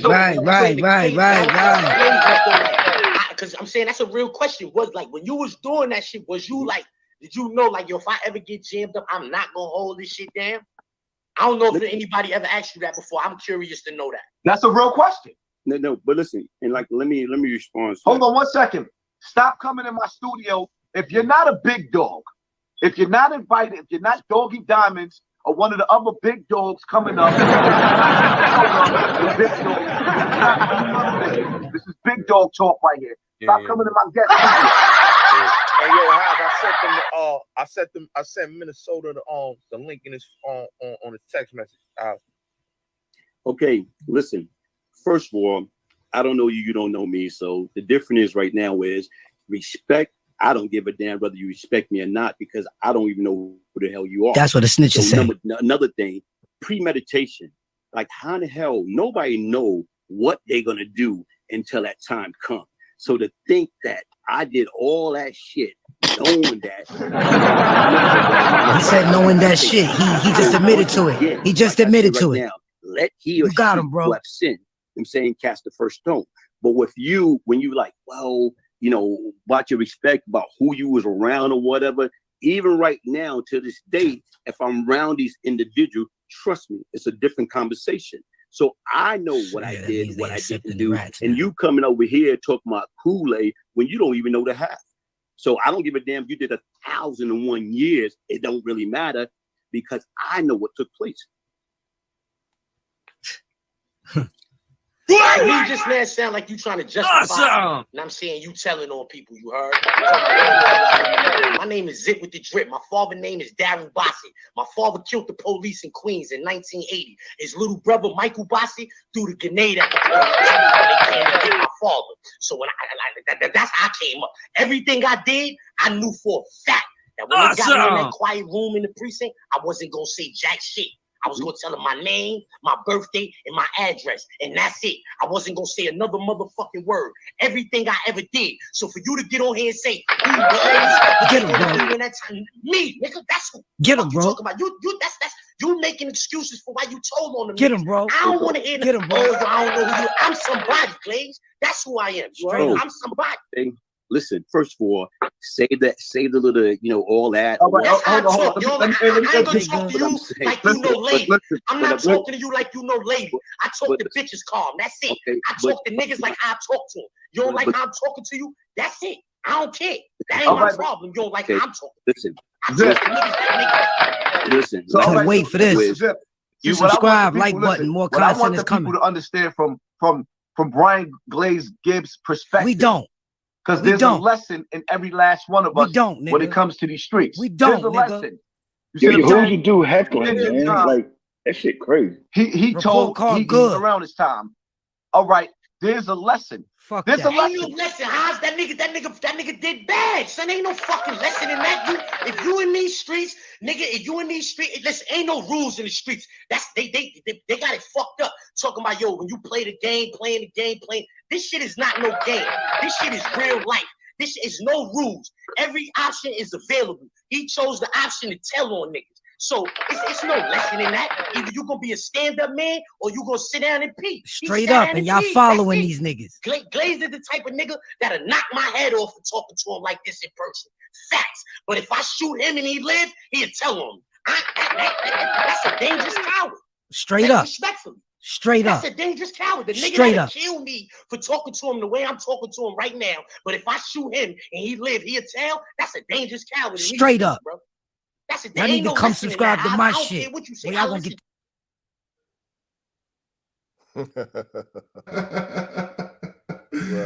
Yo. Man, you know what's crazy, bro? We get at behavior and we know the consequence, right? But we still function like that. Now, whatever Glaze did, that was his testimony, his circumstance. You feel me, bro? But Hassan reminded him of reality is that you can't, regardless of what that man did in his circumstance, he didn't do it to you. So you can't be speaking so emotionally invested to a man. And because me, myself, in that circumstance, that discussion, that subject matter, we would have a different verbal interaction. Glaze responded properly like you should as an OG, but we would have a different verbal interaction. Like you know the danger of being disrespectful verbally, but you're supposed to speak up under a code of honor when you already know speaking to me outside of your frame of respect is violating that same code of honor you claiming to be upholding. Right, something wrong with that. Nigga, once you rap, you don't got no code of honor, man. Fuck out right, hold on. What like I said, you don't got no. Once you rat, if you rat on that man that y'all did a crime with or had business with, that's y'all business. It's up to me to be man enough to discern whether or not you allowed to come in my cipher or not. But when you're not in my cipher, bro, you hold no counters or accountability to me. So I'm not gonna impress upon any emotional investment on you. That's all I'm saying. Meaning this. Meaning this. When you talking to a man that's already done did what he did, like you done did what he did, you gotta have an air of respect in how you talk to them. No, you don't. Fuck you, pussy. I don't have to respect no rat ass, coward ass nigga. Fuck that nigga. That nigga can suck his daddy's dick. Well, let me say something. Let me say something. having lived the life I lived and being the subject of prosecution and having someone that was okay with me testify, I acknowledge that when you're dealing with somebody who supposedly is accepting the code and then they violate the code, then therefore you don't have to have any respect for that person, regardless of whether you know them or not. If you know they did this, and I'm not saying that you just go out there and just go shoot the person in the head. I'm just saying as far as regular respect, they don't deserve no regular everyday respect. If you are vehement about your position on no rats and you're talking to a rat, it's like, how are you going to address them with respect? Me personally, I can talk to anyone calmly, even when I'm mad. But that's me. I can't tell the next man how to control himself or how to conduct himself when he or she is mad. I can't tell him that. Especially when you're dealing with somebody who done, in your eyes, violated, and they are a hypocrite. You know, hypocrisy. Like, that's my point. Like if my point is this: whatever I've lived in my life on any level, it's my factual history. So it doesn't mean that I'm not capable of committing the same activity over and over and over again, regardless of what happened in that courtroom. Because like I said, the price of a man's compromise does exist. I don't care who you are. There's certain shit you'll give up your life for certain things, but certain things you won't give your life up for. So the price of compromise varies to who they be. However, even in talking to that man, you realize you are talking to another man. Now, we may not respect that man in the street because that's what he does with who he's with. It doesn't affect us. But when we interact with another human being, another man, like I said, you're not talking like that to me, bro. I don't care what you think or your disgruntlement, because I ain't do that shit to you. You feel me? That's my point. You're talking aggressive, but you got to realize. With all due respect, John, a rat is a rat is a rat. No. I'm not making no compromise to that. What I'm saying is this: a rat is one thing, but that ain't the worst shit niggas do in the street, bro. Like snakes and devils that set their own partner up to get killed and murdered out in the street without any court activity, any judicial activity. We're talking about niggas that like a nigga just did around here. As a rat. But this is my point. Them same niggas get to sit around and break bread and have drinks with niggas, and niggas act as if that's some stand-up shit because they're afraid of what he does. It happens every day. If you're out in the street long enough, you know. It's a lot of niggas that run around, bro, on reputation of what they done did to somebody else, and niggas sit around with them claiming to be stand-up niggas and don't say shit and don't do shit. See? Same shit. Because these them type niggas niggas, scared. them type niggas I don't want around me either. That's my point. So when my man's saying what he's saying, hey, I get it. You don't have no respect for the movie made. You gotta respect the person that he is. No, you don't got to. At the end of the day. You don't got to. I don't consider him no OG or none of that. He's a man. I consider him a man. Yeah. That's because of genetics. But other than that, I don't, in my opinion, he shouldn't even have a platform. Like, especially going and talking about back in the day stuff. If you want to tell kids not to do dirt or this, that, and the third and the ramifications of that, then that's one thing. For real though. That's what the mentality is. Off of your old school stuff and your old storytelling and selling books and all that. It's like, yo, you trying to make money off it again. Right, which is why I said, why is he on there, right? However, his way of making money wasn't agreeable to society then, like we don't agree with it now. However, he's still the same person then. That's my point. Like, we done did some shit down in the street. Some of us did some dishonorable shit, bro. Some niggas done laid down kids and children. That's dishonorable shit. Let me say something real quick. And you can't live above that.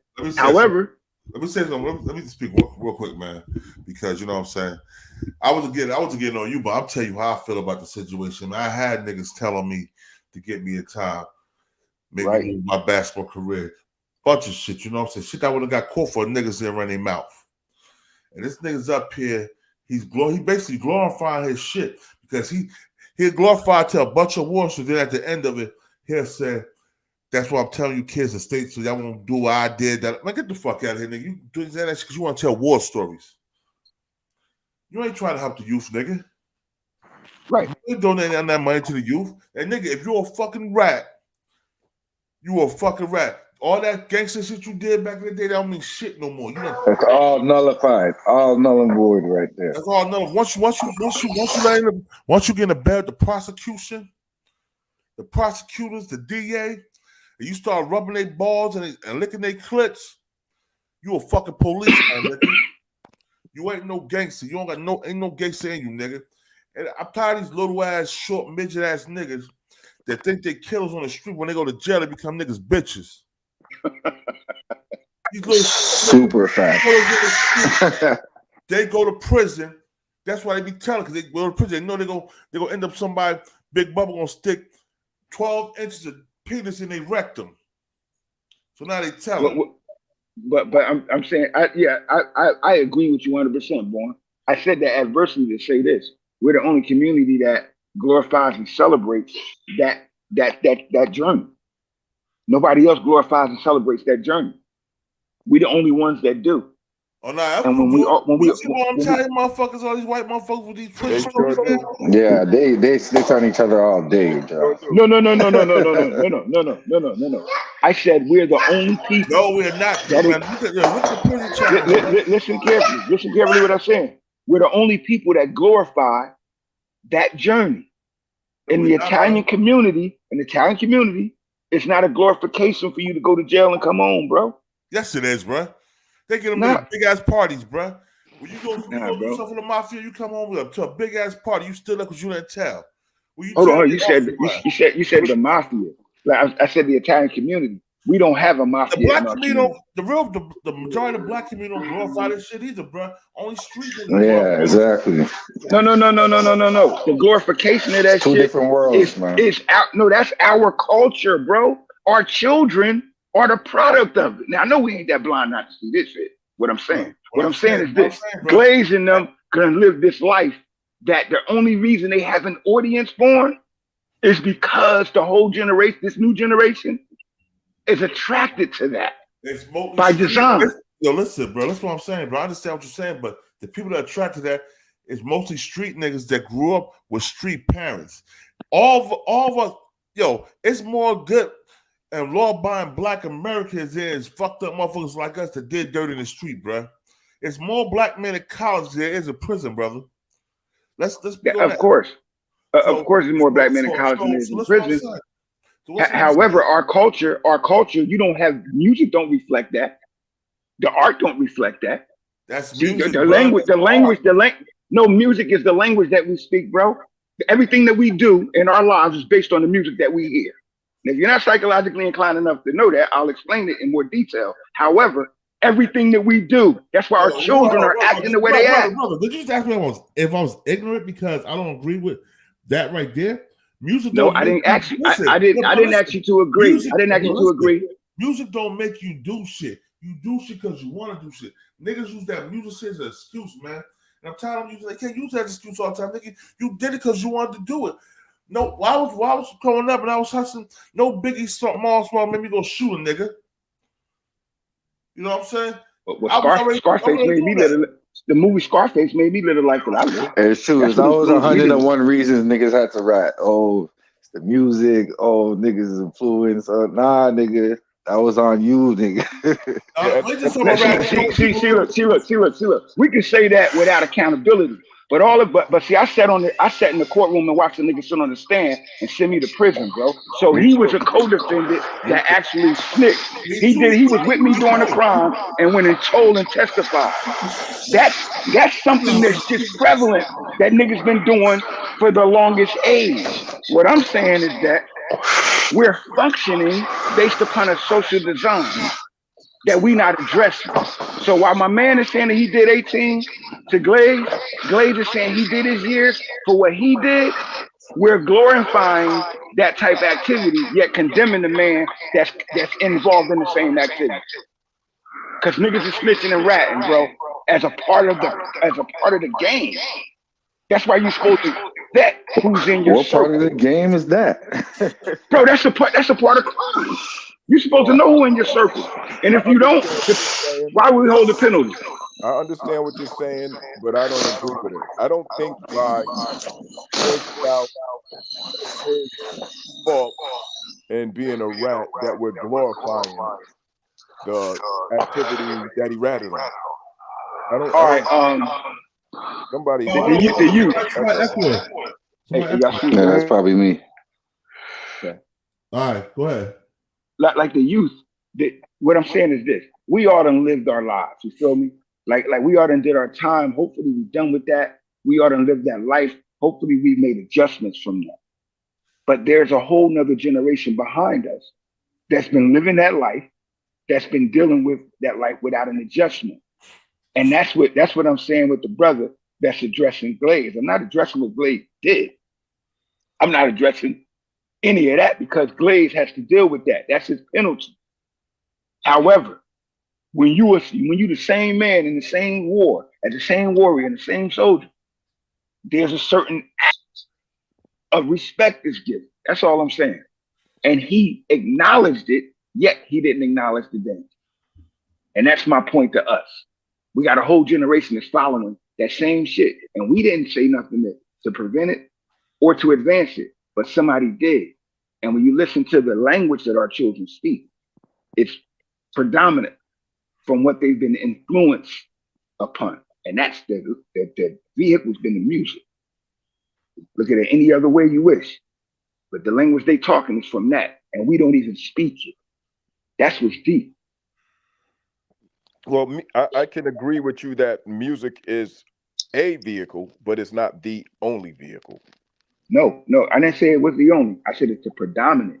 It's what's influencing our children to be rats right now. Because this nigga got a song saying that he gonna tell. Look at Charleston White. Charleston White running around talking shit and telling nigga, I'm gonna call the cops. But it's that culture, man. Let me ask you a question.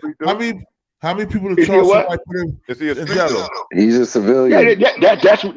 No, let's see. Look. We can't have it both ways. Charleston White run around talking street business, street activity, and street mentality.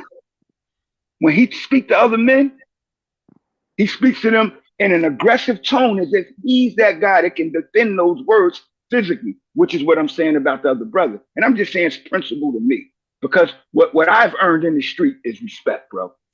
And I don't care what you think about me, how you even feel about me, nigga. You're going to respect me. We can even have an argument, but you're going to respect me because I'm going to respect you. And when you stop that respect, I don't give a damn what you think or feel, bro. Like I said, that brother should know. Bro. We got knowledge. But I don't care about nothing. Respect is self-respect, my guy. Fuck all that other shit, man. These niggas don't respect themselves. That's what they do. Right. They do. You know what I'm saying? That's my point, though. At the end of the day, it's honor and integrity in the game, bro. There's no two ways about it. Oh, this nigga, he's just sometimes he rat or he didn't rat as much. Nah, it's all the same shit. Is at the end of the day, a rat is a rat. You did it. You feel me? That doesn't matter. You feel me? You did it. You a rat, nigga. That's what it is. However, you didn't rat on me and my clique. So you ain't coming around me and my clique. That's my point. That shit is over there and that's your business. And I have no emotional investment in it. So what that nigga told on them niggas. I ain't never received a dime from them niggas.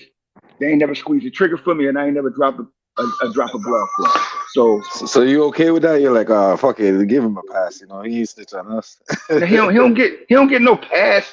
He don't get no pass with me. He don't get to come in my house, bro. You understand? Right. I'm speaking as a man from the street. See what's going on what happened on Empire Boulevard between Schenectady and Utica. That was my business.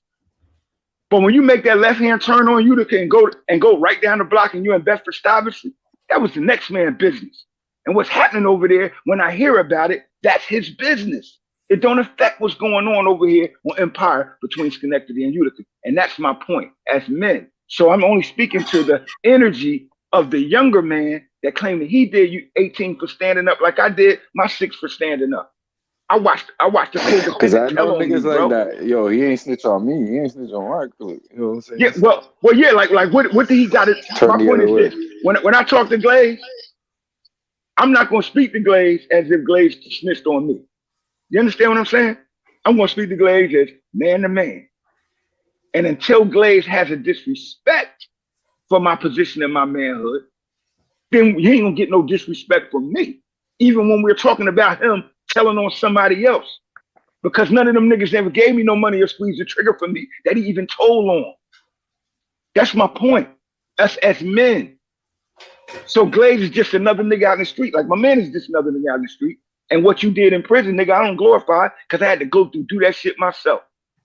Like the brother said earlier, what are you doing when you come home? Glaze running around here trying to live an old celebrated past on the goddamn internet talking shit about well, that's the thing. He's people got the snitching. He can't speak on it. He shouldn't be able to speak on it. You should just shut this whole channel down, man. Because yo, that's but what I'm saying is that he wasn't speaking on it. My man addressed him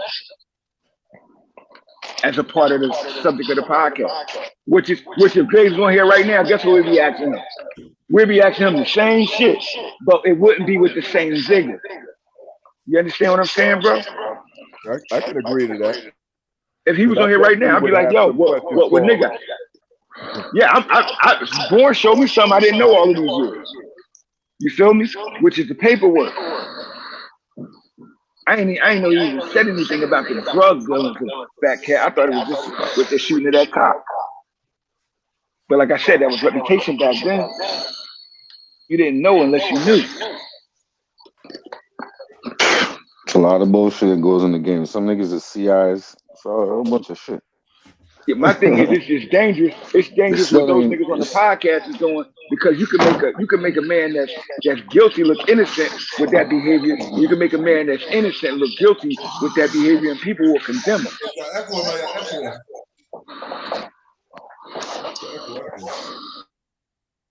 And that's what's fucked up about us now, bro. The internet is just niggas just be running with an influence, and they don't even listen to reason. They won't even listen to logic. They just run with an emotional ploy and play and act like this shit mad, bro. And it ain't. On the real. All right, y'all. Well, we're going to end this show. I've been up in 4 hours. I got to do some cleaning up. You know what I'm saying? Off today. But y'all, I'm going to holler at all you brothers later. We're going to build. Yo, peace to God. No job. Muhammad. Peace. You already know, God. Keep them rats out of your circle, man. No rats in the house, man. No rats in the house, man. Keep them motherfuckers out of the house. I got a cat, nigga. Where's the phone? Yeah, the cats stop all that. You know what I'm talking about? Yeah.